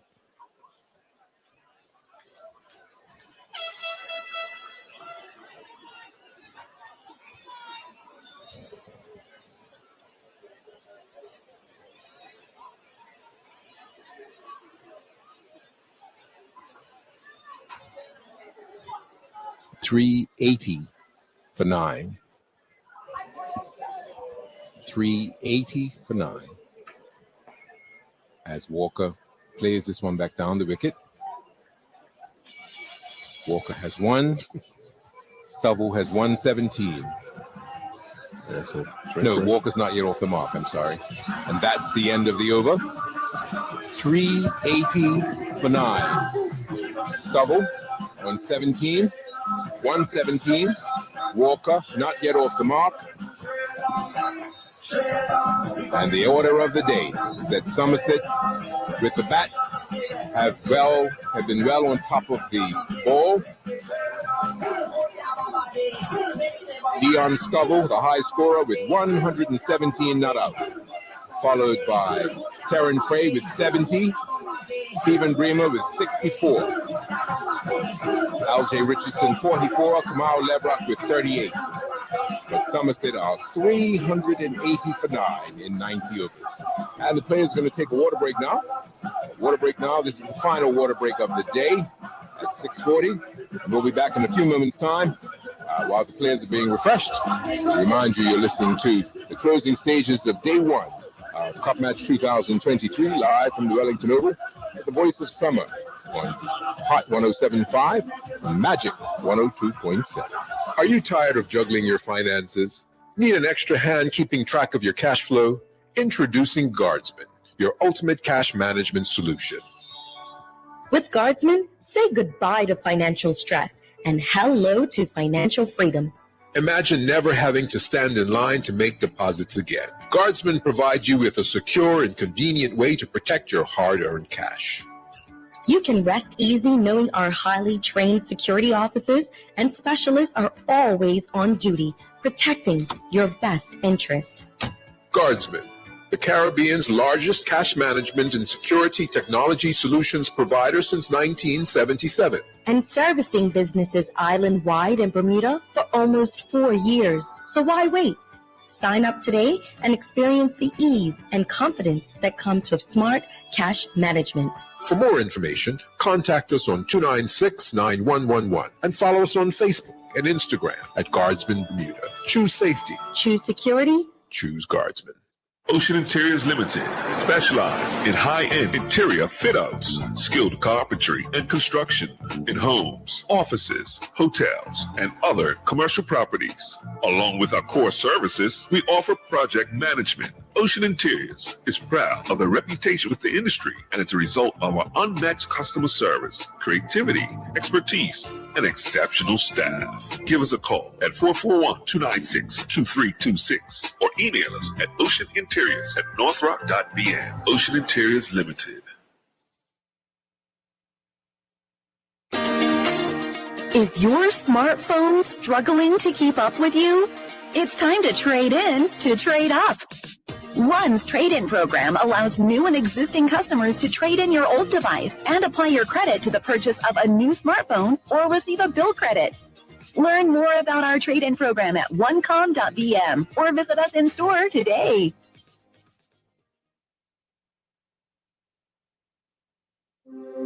Did you know that you can book your doctor's appointments online?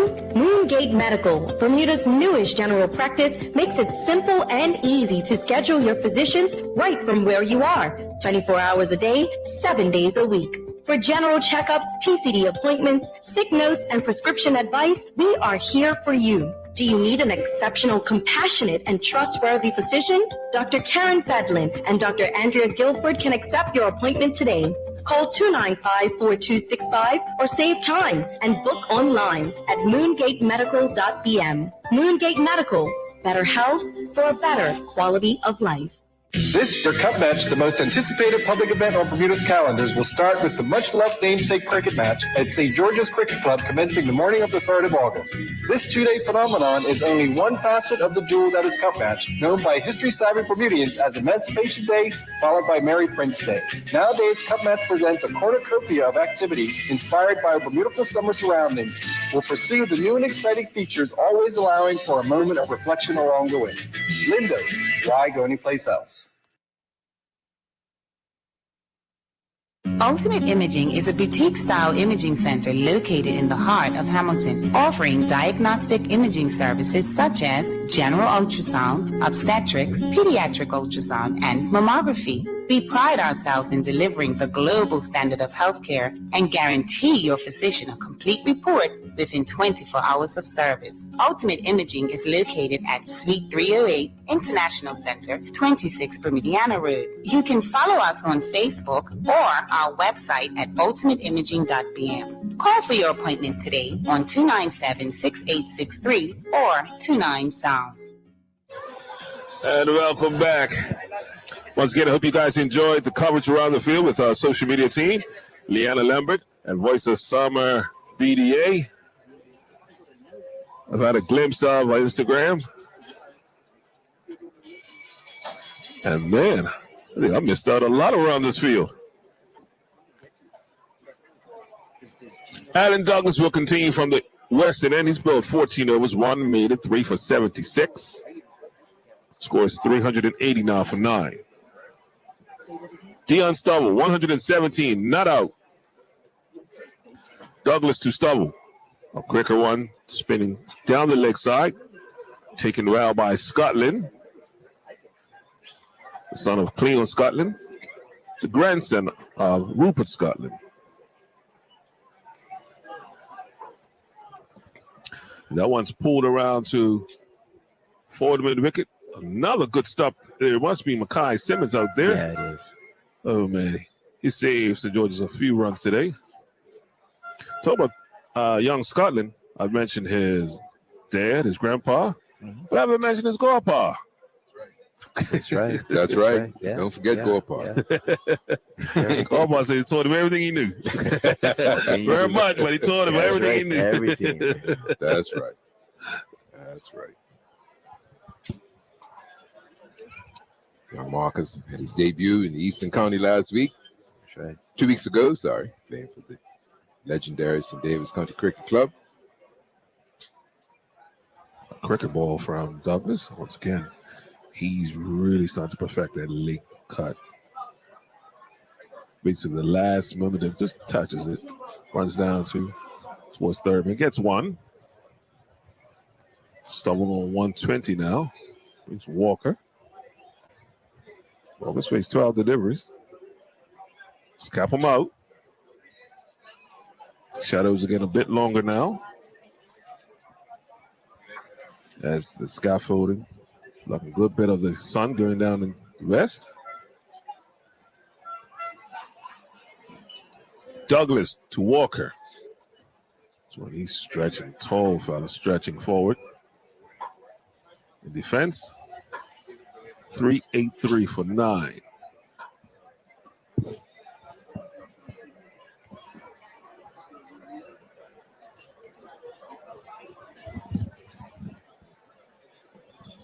.383 for 9.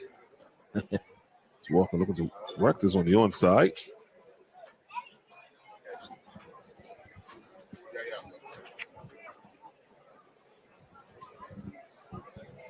This partnership is worth 11 now.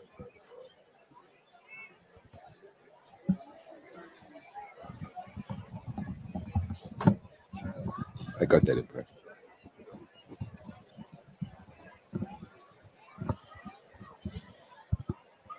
Douglas to Walker. This time he gets off the mark. So here the crowd roaring because McKeel Walker is off the mark. The Colt has made his first run in cup match. Took him 15 deliveries. But he could say he got off the mark. Yeah. 384 for 9. Now the Colts can't say that. Oh yeah.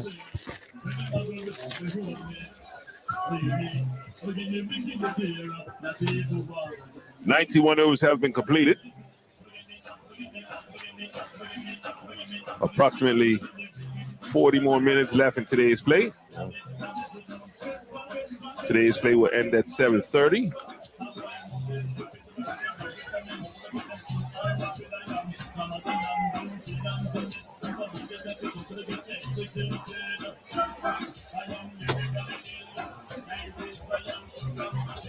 Star will score for his cap.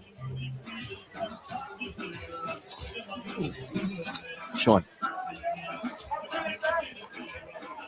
Thank you, Mr. Braun. Nice to see you.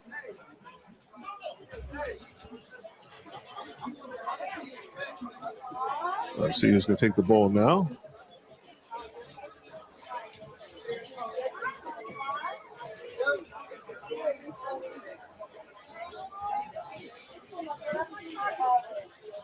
Now it looks like St. George's in no urgency. Captain has the ball, but looking to throw it to. Is that Rollins? Yep. So Delray Rollins will be introduced back into the attack.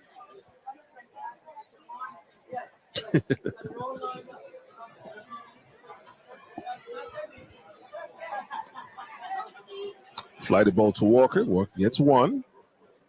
Ooh. You better make sure you get there. Charles Trutt threw down the middle stump. But he was there. I must say, St. George's field has been good today, though. Yeah, it is. Yeah. It is. Yeah. The field and good effort. It's been worked, consistent. They've worked a lot on the field. And all the training sessions I've seen, they've worked a lot on the field down here.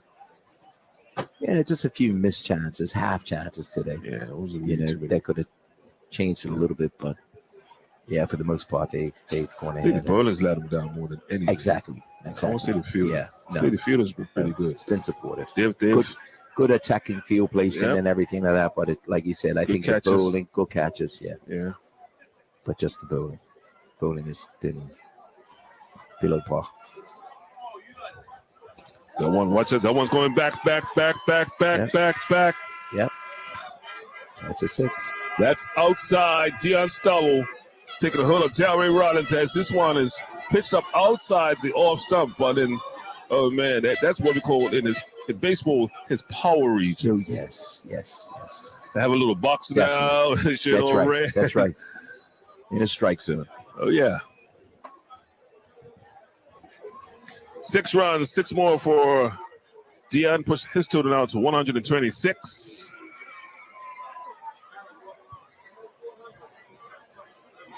Ooh. Beat Stubble this time.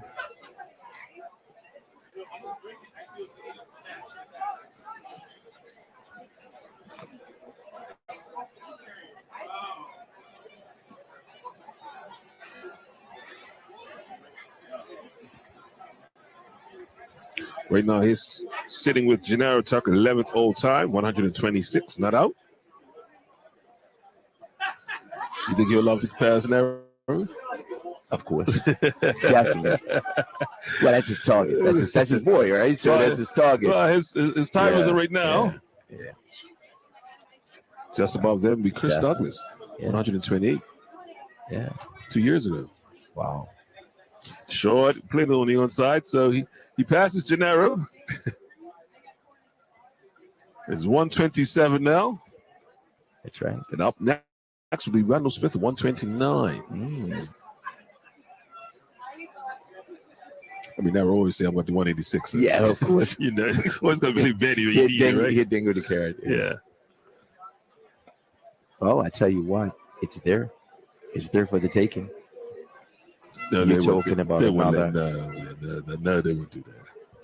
Why not? Well, you're right. It's actually half an hour left, right? All of these guys said, no, don't let him do that. You're right. Yeah, exactly. It's you're there. Right. It was there for the taking. Why not? You see the ball big. But this is what I'm saying. And he can clear the field. This is what I'm saying. You're talking about only 40-odd runs left. You know what I mean? Yeah, what are you talking about? 50-odd runs? 50-odd runs left? He's got 8 4s and 4 6s. There you go. You're talking about a good half an hour. So if he squeezes himself to 150, you only, 36 runs off. Think about 20 runs to get. Yeah. Right? To get to your 150. Why not? That'll be something. Yeah, exactly. And that record was done here. That's right. That's the George. Yeah. That record was broken here. That's right. And the great, one of my mentors. Yeah. Mr. Lloyd James. Yeah. That's right. Shout out to the James family.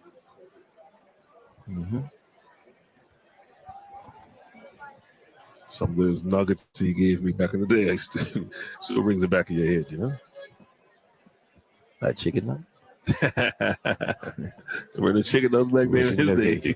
But it looked like a chicken nugget. That's really not getting evolved from. This one's going again. That's hard. Wow. Outside. I can't even say back because it got out there so fast. He got his hands through that quick. So fast. That is a biggie. Allen's looking for it, but that one got out there fast. Dion Stubble, 133 now. A big 6 over Kyle Corner, fourth mid wicket. He got his hands through that quick. Fast. Okay? Yeah. Now that you would consider that to be a T20 shot, right? You got through it so quick, right? Yeah. It's good hands. And bear in mind, folks, he limped off this field on 51, and we weren't sure if he was coming back today. That's right. So it must be the Somerset. We must praise the Somerset medical team, the physio team, for getting him sorted and sending him back in. And I think the St. George's players would have seen him walk back to the wicket and just sort of, oh no, not him again. So yeah. Well, at this time we want to say, I just got a message. We want to say hello to the people. We still have the people in the UK. They're still up listening to the game as well. Oh, okay. Yeah, we want to say hello to Tay. We want to say hello to Caden and Rolly and Pepsi. And we just want to say hello all the way from Wellington Oval. And lots of love. Grisette hit me up. I know that everybody was hoping that was be streamed or somehow. Yeah, that's right. We have Darren Walker, Andre Todd, everyone. Sean Goda. He was, he's blue and blue. He said, the reason why I'm blue and blue is because of Union Clay. That's basically it. But I said, no, it just goes with your club colors. Yes. That's what it is. We want to say happy cup match to all the families in the UK that are listening to us. Happy birthday to a good friend of mine, Kevin Hassel. Oh, those guys, Kevin, and actually Kyle, those guys out on the cruise. Yes. Cruise went up. God, teased me that I was here and he was there. Thought you was a friend, Kyle. Stole this time. Ooh, banging this one out to long off. So now he is on 134. He is now tied with Charles Marshall for 8th highest individual batting score of all time, 134. Charlie reached that score in 2003.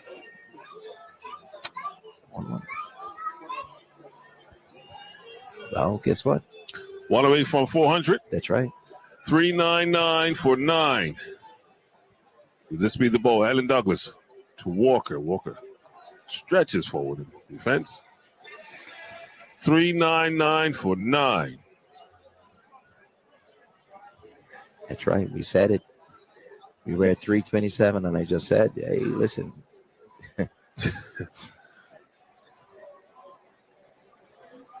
Walker allowed the ball to come onto the bat. That's the end of the over. It's a tall order. Well, 93 overs have been completed here at Wellington. Score is 399 for 9. In batsman, Dion Stubble, not out on 134. Bill Walker, not out on 2. You're listening to the 121st edition of Cop Match here at Wellington Oval with the voice of summer. On Hot 107.5 and Magic 102.7. Bermuda holidays are a time when we celebrate our community, traditions, and the beauty of Bermuda. HSBC is deeply rooted in the community and proud once again to be the lead sponsor of Cup Match. Somerset!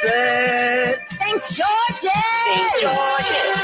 Whether you're heading east to watch Cup Match in person or spending time camping, boating, swimming, or simply relaxing, no matter which team you choose, Cup Match is one of the most spectacular and energizing events, bringing the entire island together in celebration of Emancipation Day and Mary Prince Day. Wishing all of Bermuda a happy cup match from HSBC, and may the best team win. Somerset, St. George's. HSBC, opening up a world of opportunity. Well, if you're just tuning in, Somerset are one away from 400 runs. They are on 399 with Dion Stubble on strike on 134. Rollins goes through to Stubble. Stubble just going forward. Ball goes across the outside edge, goes through, hits the wicket keep, goes down to find it. No chance of a run. Delray Rollins into his 20th over. Left arm orthodox. This one that catches the outside edge, goes down to the fly fielder, feeling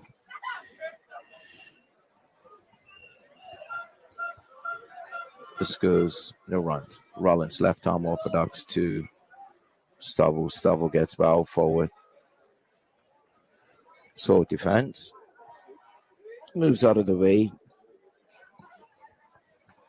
just in case Rollins wants to throw back at the stumps. Somerset one away from 400 runs. Left arm orthodox. He opens himself up. He goes, backs away, and Somerset have gone to 400. Somerset have gone to 400 runs in the first innings. So Dion Stubble has moved to 135. Keel Walker, he's on 2, the Colt.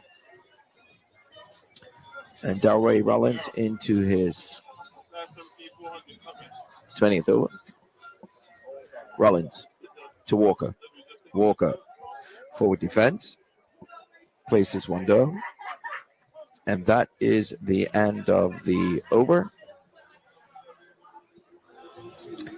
End of the over. Somerset, 400. Yes, I've said it. 400 for 9. Just to be clear, 400 for 9. Dion Stubble, 135. And we have McKeel Walker. He is 2. Alan Douglas, he was bowling from the little discussion that is actually going on now. He was bowling from the western end. He had bowled 16 overs for 3 wickets, giving up 87 runs. And Delray Rollins, he's bowled 20 overs for 1 wicket, and he's given up 88 runs. So we see Alan Douglas, he's going to be returning from the western end. And he's going to be bowling to Dion Stubble. With the red hat on. So Somerset well in control of the first day. They've gotten 400 runs. And we see now field adjustments being made. We see the extra cover. Brian Hall, he's out in extra cover. We also see mid-wicket boundary, forward mid-wicket boundary, backward square leg boundary. Yeah. Alan Douglas to Dion Stubble. Stubble hits this one forward of mid-wicket and hits for 4, flying into this fence. Absolutely flying into the fence, and he hits for 4. And he takes his total on to 139. 139.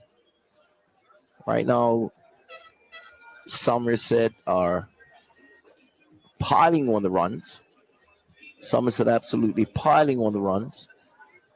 And we have Dion Stubble at the forefront of him piling on these runs. Here we go. Alan Douglas to Dion Stubble. Stubble again. He's bowled. He is bowled. Dion Stubble is bowled. Head in the air. Head in the air, looking to hit towards to the mid-wicket area. He is bowled. And that is a great innings. A great innings by Dion Stubble. He scored 139. And Makeel Walker, he was not out on 2.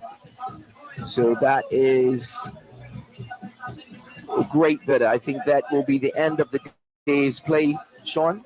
Well, because it's the 20-minute, 20-minute turnaround. It's 10 minutes turnaround. Is it 10-minute turnaround? Is it? So they have time to They have a little bit of time. I don't know. That's up to the umpires and the match manager to decide whether or not they will go back out today. They could go out for 15 minutes. Yeah, I think. But we'll see. I guess they want to get in as much as they can. They did lose some time through rain today. They may even decide to start earlier tomorrow. It's a possibility. I don't know. So it wasn't much. Didn't lose a whole lot. They lost about a half an hour. So we will see. But the result is Somerset in their first inning, 404 all out. 404 all out. I was told that last time 400 was made, it was back in 2003. My man Colin Thompson let me know that it was a wicket that he prepared down here in St. George for 2003, right? 400 and what's the score? 400 and it's not in his notes. One thing, he brings his notepad around.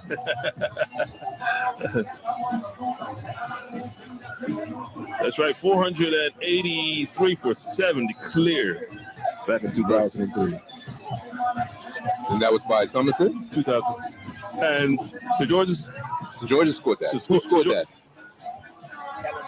Somerset scored that. 483 for 7. Clear. Who? Brooklyn. Right. Yes, that's when he scored his coat, his maiden century. Yep. That was a coat that year. Yep. 2003. Well, so it looks like it's been some talk between the umpires and also the groundsman. I see the Clay Smith going out there having a word with the groundsman. Yeah, they want to take advantage of every minute that they can get. We will see. But the scorecard, let's read the scorecard to let you know what's happened today.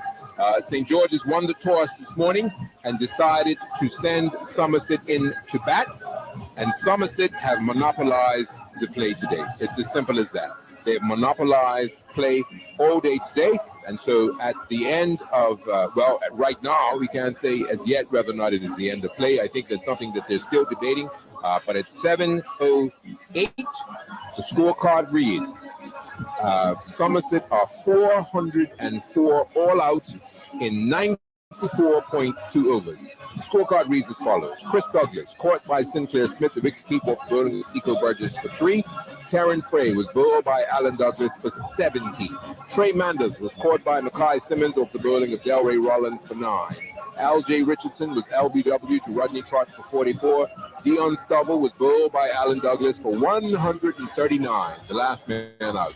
Kamal Levrock was caught by Delray Rollins off the bowling of Zico Burgess for 38.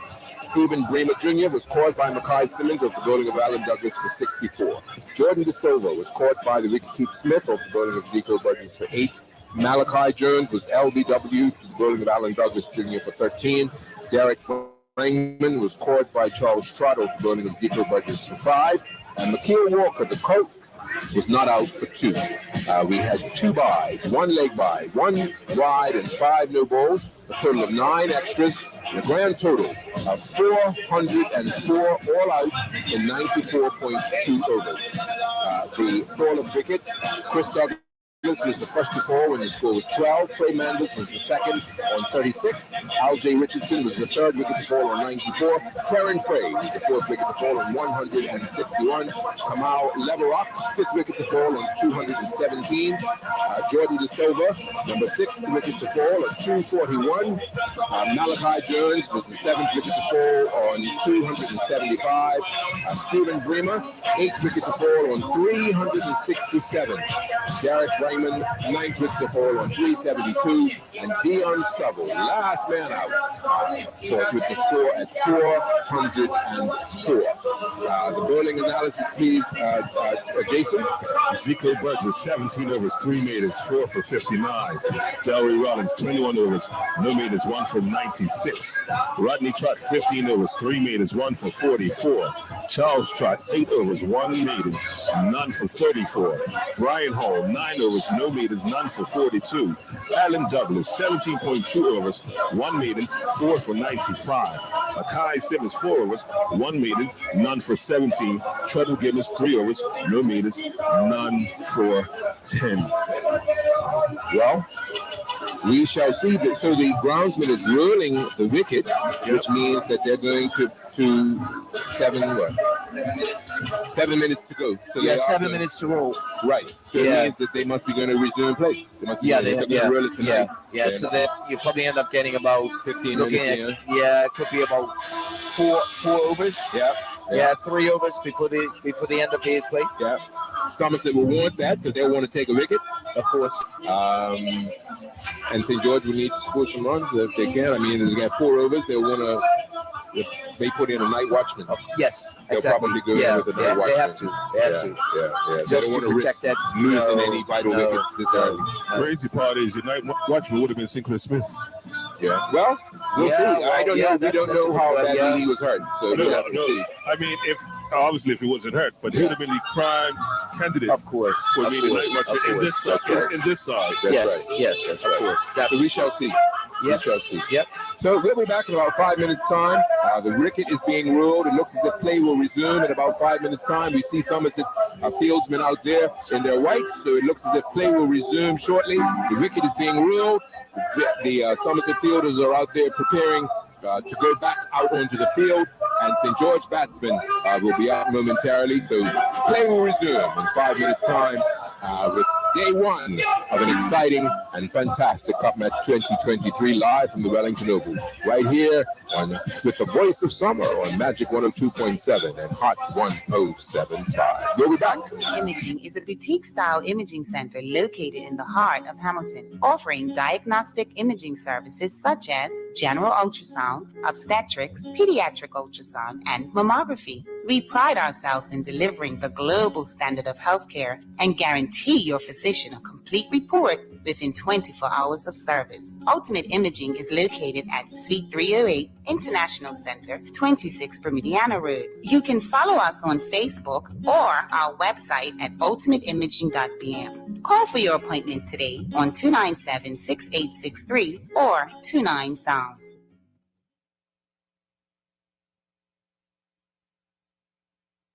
Take some advice from your Aunt Angie. If you want to go scuba diving on your vacation, don't bedazzle your wetsuit. You think you look great, but what you don't realize is that you look like a shiny, scaly fish.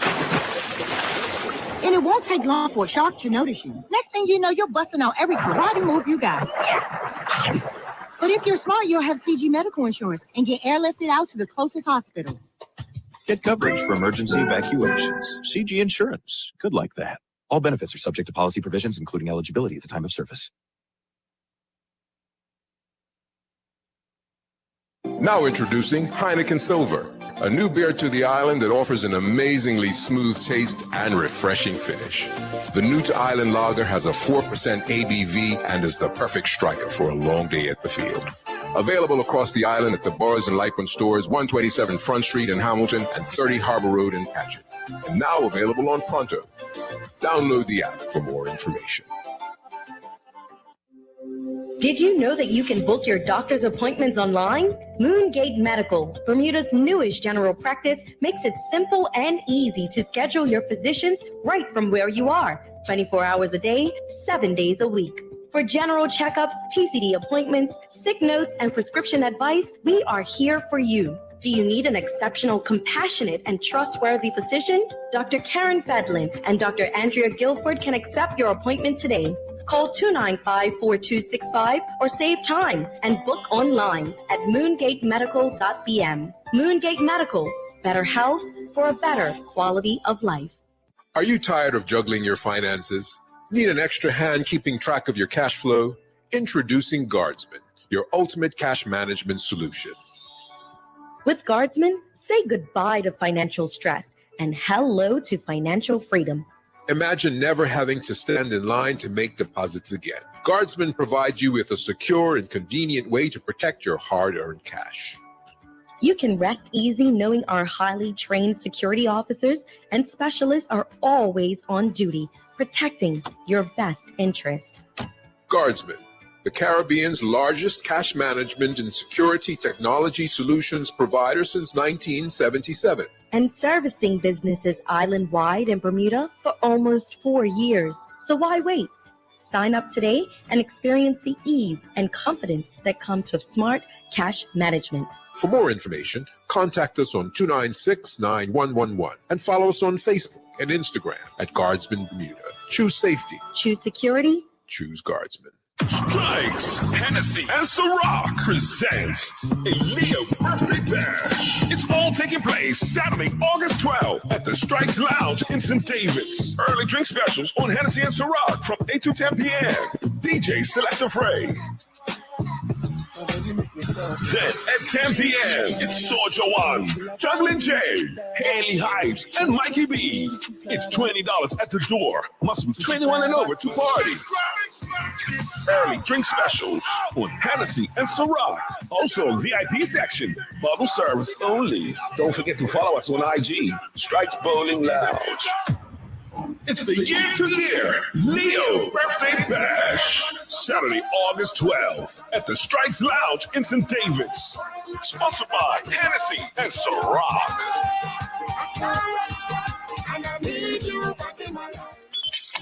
We know life can be unpredictable, like the outcome of a cricket match.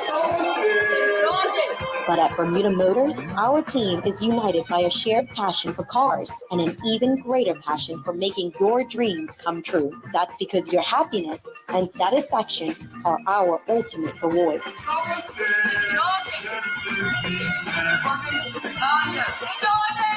Bermuda Motors, with the power of care, drives us to serve you better. Insight, getting behind the numbers.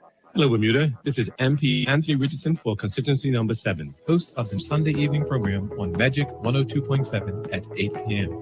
Our objective is to go beyond headlines and sound bites and provide information that stimulates discussion, promotes education, and increases understanding. Our focus will be the economy and youth. Our guests will be asked to only wear one hat, the Bermuda hat. Please join me, your host Anthony Richardson, and my in-studio guest on Sunday at 8 p.m. on Magic 102.7.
strength. There's no excitement.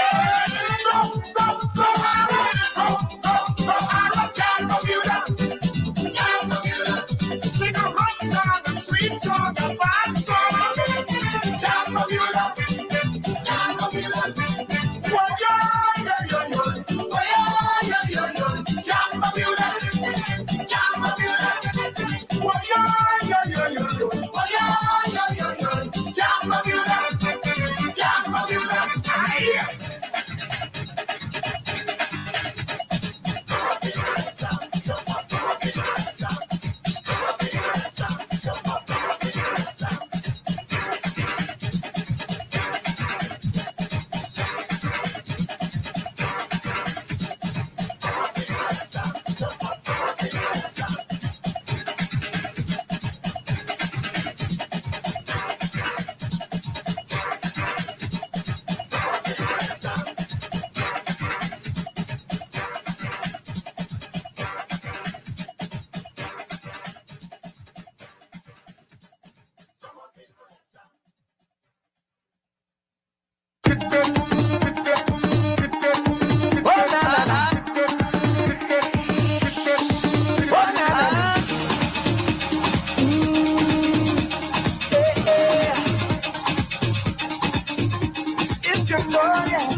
We all let it down, yeah.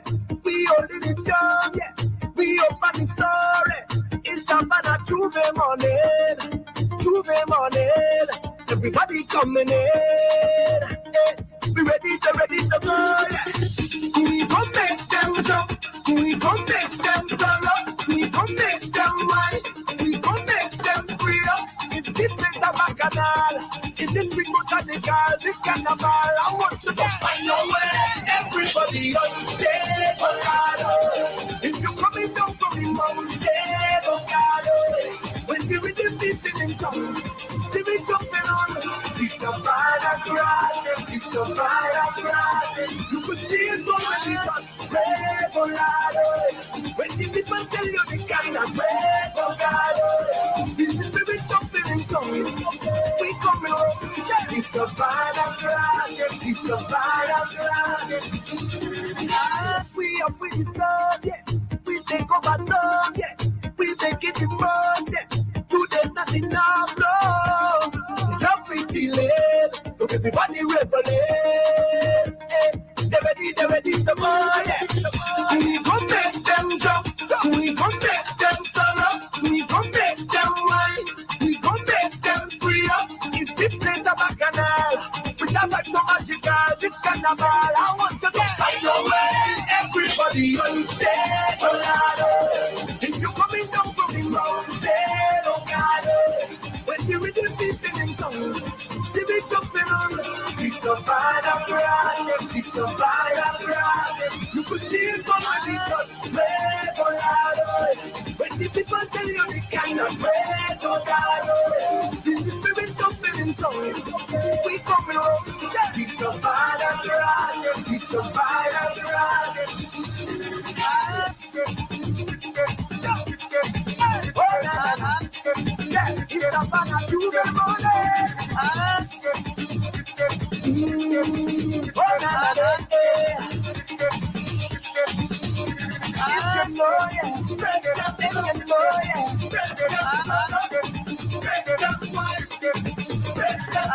We all let it go. We all let it go. We open the story. It's a man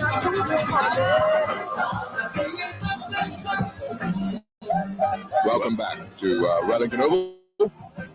Chris Somerset, 404 all out in an all-day batting affair. And in reply, St. George is now making their way out onto the field to begin their innings, opening up with Treadwell Gibbons Jr. and Azende Fubbard. 404 all out, and in reply, St. George are opening up with Treadwell Gibbons Jr. and Azende Fubbard. So we were mulling over who they would open with, whether it would be the traditional openers or Night Watchman. Bounced around a few names, but these two names were not within that pool. Well, this was their lineup. Yeah, this is the normal opener. So I guess they decided to go with the normal. Yeah. I guess they'll probably only get maybe 2 overs in, 7:25. And so it stands to, it makes sense. It's a tall order.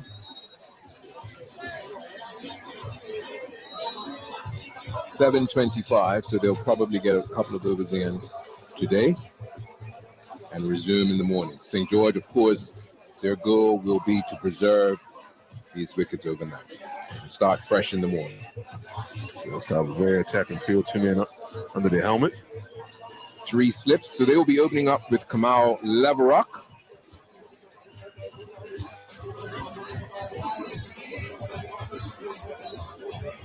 Treadwell Gibbons will be taking strike first.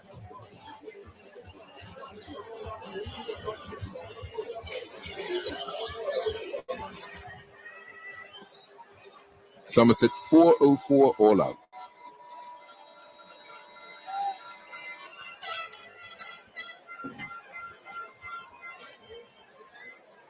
Taking strike is Treadwell Gibbons and the non-striker Azende Ferber.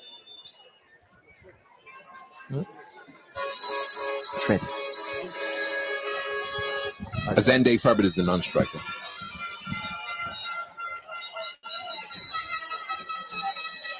As Kamal Leverock is in the first ball, he bowls to Gibbons, and Gibbons flashes at it, trying to push it through the covers.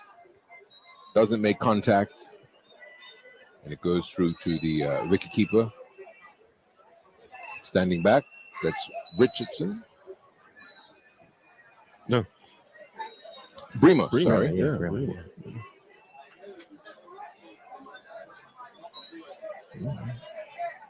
Yeah, a little bit more too cordial now. Yeah. Ooh. So Kamal Leverock bowling with 1, 2, 3, 4 men in the slips. Slip quadrant. A silly mid off, a silly mid on. Very attacking field. As Leverock is in, right arm over. He bowls this one. Gibbons is bowled! Clean bowled! Treadwell Gibbons raised his bat and watched that bowl right onto his off stump. And Kamal Leverock has drawn first blood. In the dying stages of day 1, Treadwell Gibbons is bowled for a duck. Watch the ball ricochet right onto his off stump. And he is clean bowled. Gibbons did not have a clue. He really didn't. He raised his bat, watched it go by. Did it come off his pad? No, off kind of came back into it, right? Instead of just getting behind it, he just watched it. He just basically raised his bat and watched it go by. Yeah. And it came right onto his off stump. My goodness. Brian Hall now at number 3. The Colt. I probably didn't see this coming. Him coming in number 3. No. This is the moment Brian Hall has been waiting for his entire life. Coming into batting cup match. Certainly not under these circumstances. So now you got 2 Colts at the wicket. Yeah. But I will say, I believe he told me he had like 8 not outs this year because he's been put in a position many times throughout the year of trying to save a game or win a game for the Stars. So he's been put under pressure a lot this year with 8 not outs. That's not easy. But 2 Colts at the wicket. It's gonna be quite a task. 3 balls left. The third ball of the over. And Treadwell Gibbons was clean bowled, raising his bat and watching it go by. And there's a spectator on the field who really has no business being there right now. I understand the excitement. This will probably be anyone over. Yeah, definitely. Especially now. So look, 404 all out posted by Somerset, and St. George in reply a 0 for the loss of 1 wicket.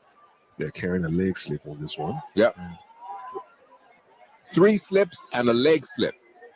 A silly mid off, a silly mid on. Kamal Leverock turns at his mark, and he's in. Right arm over the wicket to Bull to Brian Hall. St. George have lost their first wicket with no runs on the board, and it's a bumper and a no ball called by Mr. Keynes. And so that gives them the first run. Oh, thank you, Labrock, for building the first bunts of the day. We have been sitting here waiting for it. Yeah. Yep. And it's something that, Of fast course. bowlers in the day, that was part of the toolbox. Yep. Now those are controlled, and there's a penalty. You still can use them, though. Oh, yeah. Right. Oh, yeah. Scare tactic. You watch the Intimidation. You watch the Ashes. Intimidation. That's right. Yeah. So a lot of it. Laverock back at his mark, and he's in again. Right arm over the wicket to Bull to Brian Hall.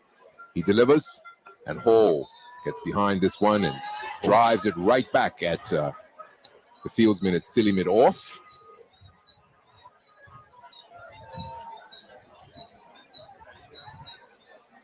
Hits him on the ankle. We should have been able to give Brian a gift. Comes a green helmet. Things a little tight, boy. Yeah. Either there, yeah.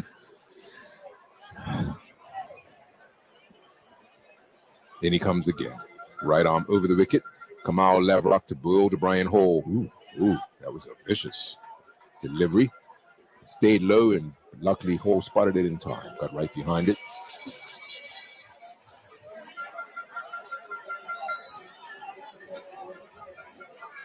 Somerset just full of energy.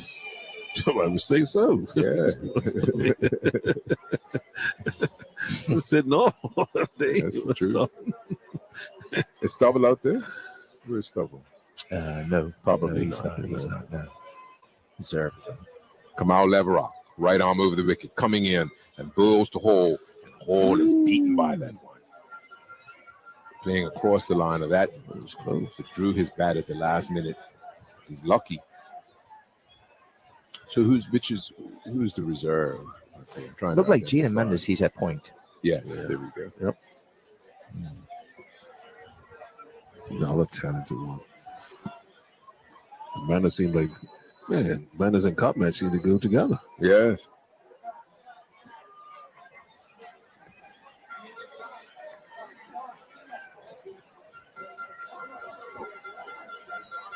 In he comes, right arm over the wicket, like an express train. Kamal Laverock. And this one's wide and moving away. And Brian Hall just had to watch it go away. That's the end of the over, and that's the end of day one. The end of day one of Cup Match 2023. Somerset 404 all out.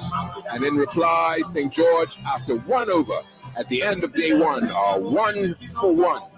Treadwell Gibbons, clean ball by Kamal Laverock in the first over. The third ball of the first over. Treadwell Gibbons raised his bat to watch that one go by, and it cut back, and he saw the bails removed from the off, between the off stump and center stump. And Kamal Laverock drew first blood in the opening over of the first half of the first innings. Well, it's been a wonderful day. You know, nothing beats Cup Match. Nothing beats this atmosphere that we've seen here all day, and it has been nothing short of wonderful.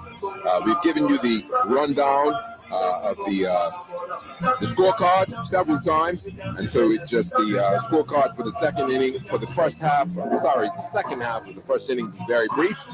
Treadwell Gibbons was bowled by Kamal Laverock on the second ball of the first inning, first over, without scoring. Azende Frobets not out without scoring. He hasn't faced a delivery, and Brian Hall is not out after facing 5 deliveries, not out without scoring. St. George are 1-for-1. So let's talk tactics for tomorrow.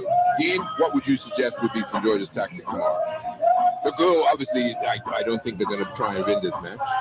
So that is the goal. They have to. Well, that's their goal, Yeah. but what would you think the tactic would be? To pull down the, to not get a 2-1, to get to the deficit, right? Which is 200 runs, but to lose less wickets in getting across that scoreline.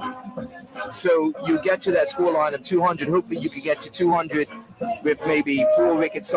Two people stand up, make a big score, but only 2 wickets, at hand. I'm sorry, only the loss of 2 wickets if you get to the 200 mark, and then looking to the 200 mark, that's on the board, and then looking to get as closely as you can to the 400 mark. They're on the way on the back foot. Yeah. That's the easiest thing I can say. St. George's are in survival mode right now. So it's nothing more that I can say from my perspective. I mean, yeah, I can't be optimistic, but no, they're in survival mode right now. Yeah, that's the only way to describe it. That's true. Yeah. That's true. And you say survival mode. Now that mind starts to play tricks on you, I won't say tricks on you, but now you start thinking last year before, starting to feel like deja vu. I don't even know if that even plays in their mind. They're thinking about this game right here. Well, I mean, when I say that, when the situations get dire, right? Unless somebody stands up, and that's what I'm saying. Somebody has to stand up. Because if you start looking at numbers like 90 for 5, 90 for 6, trust and believe, last year will come into mind because they've been there, they've seen that, right? One thing I could say for every one of these players out here on this field, they have pride, right? If you're out here, you train as much as you've trained, you want to do your best, the last thing you want is to take a loser that they've taken the last few years. So St. George's have done everything they could possibly do trying to lead up, even though the lack of preparation. But I'm pretty sure we were joking a minute that Clay Smith and the whole backroom staff, they're probably got books and books of things and strategies.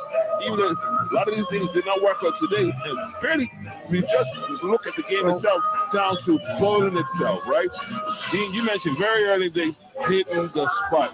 And I think they've missed the spot way more times than they hit the spot today. I mean, Jason, you alluded to the fact early on that, and we all agree that the fielding has been good. Of course, half chances. What has let St. George's done in this first innings, of course, has been the bowling. The bowling has been below par, without a doubt. You're coming up against the Summers team that has a phenomenal batting lineup, all the way down to 10, and your bowling has to be a lot better. We were way below. St. George's were way below par. So St. George's has to hope now that they could put on a batting performance that could actually take them away from being totally dominated, because that's the way that it looks right now. Yeah, they always have to outdo Somerset. They have to outdo something. They're going to have to back. Of course, they're going to have to back themselves. And they're going to have to. They have the artillery in the. When you have the likes of O'Nice, when you have the likes of Delray, you have the likes of Rodney Trust. You have the bats in there, right? Yeah. Even though they've lost Treadwell Gibbons, who's a very, very important part of that lineup, but they have the bats in the shed to put up a former score and make this a match. Well, I mean, you're going to have to. Okay, let's look at what went wrong in St. George's, all right, in today. There are a lot of things. Fair enough, line and length was one of them. I think that they bowled Delray Rollins too long, all right? At the beginning, he couldn't get his line, he couldn't get his length. They had a tendency to, I believe today, they overbowled him. All right, that's something that actually could have gone in. You could have bought Alan Douglas who won a lot earlier. Yeah. Yes, you were switching ends, you were trying different things, but you could have gone ahead and tried different things also with other bowlers instead of overusing Delray. Okay, I would have looked to even bring back Zico during different intervals, during different parts. All right, when partnerships started to evolve, I think we could have been more aggressive in the field, been more attacking minded. But again, at the end of the day, the lines were bad. Too many bad balls. Too many giveaway balls. How many no balls did we see? Yeah. We saw no balls. We saw full tosses. We saw half volleys. I mean, I'm talking about at a level like this, giveaway balls. And to be honest with you, it wasn't good enough. Not for that batting lineup. That's not good enough.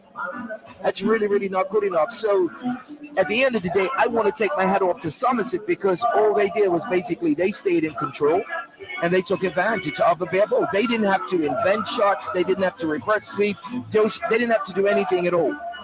They just basically stayed in control, sat back, and just said, listen, we're just going to pick the bare balls out of it. And they, in most times, they had maybe 3 bare balls and over. I think take Derek Bregman's out from Somerset. Look at every batsman. They look to build their innings. Even Chris did not go on. I think that was probably one of the best periods that St. George's had. He got set up and well built and well executed. But the rest of the players look to build their innings. And for that, you saw those partnerships. It's going to be interesting because we expect this wicket to turn a little bit more tomorrow as it dries out. This morning was a bit damp. I was expecting ball to seam around a bit, and it didn't. It'll be interesting to see what it does tomorrow morning with it. Maybe some dew in the morning, with some seamers. It's going to be interesting because with Walker, he'll be on a high. Chewing at the bit. Leverup, he's definitely shooting at the bit. Yeah. It'll be interesting. What happens tomorrow morning, first ball? That's right.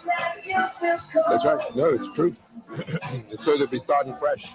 They'll be starting fresh and coming out tasting blood. They know that the ball will be on top of the bat.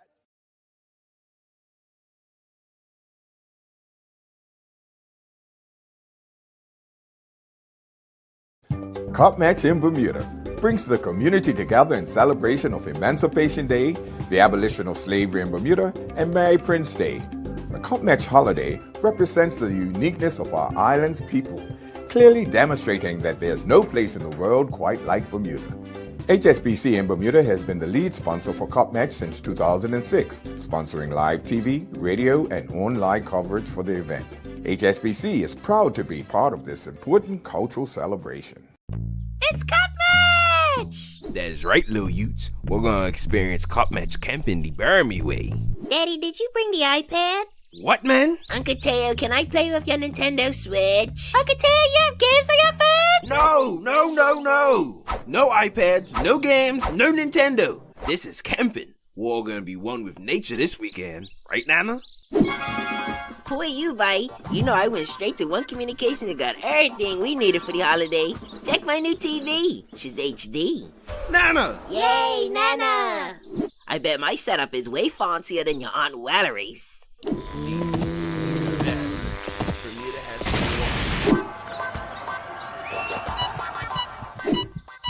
Oh, this match is making my heart race now.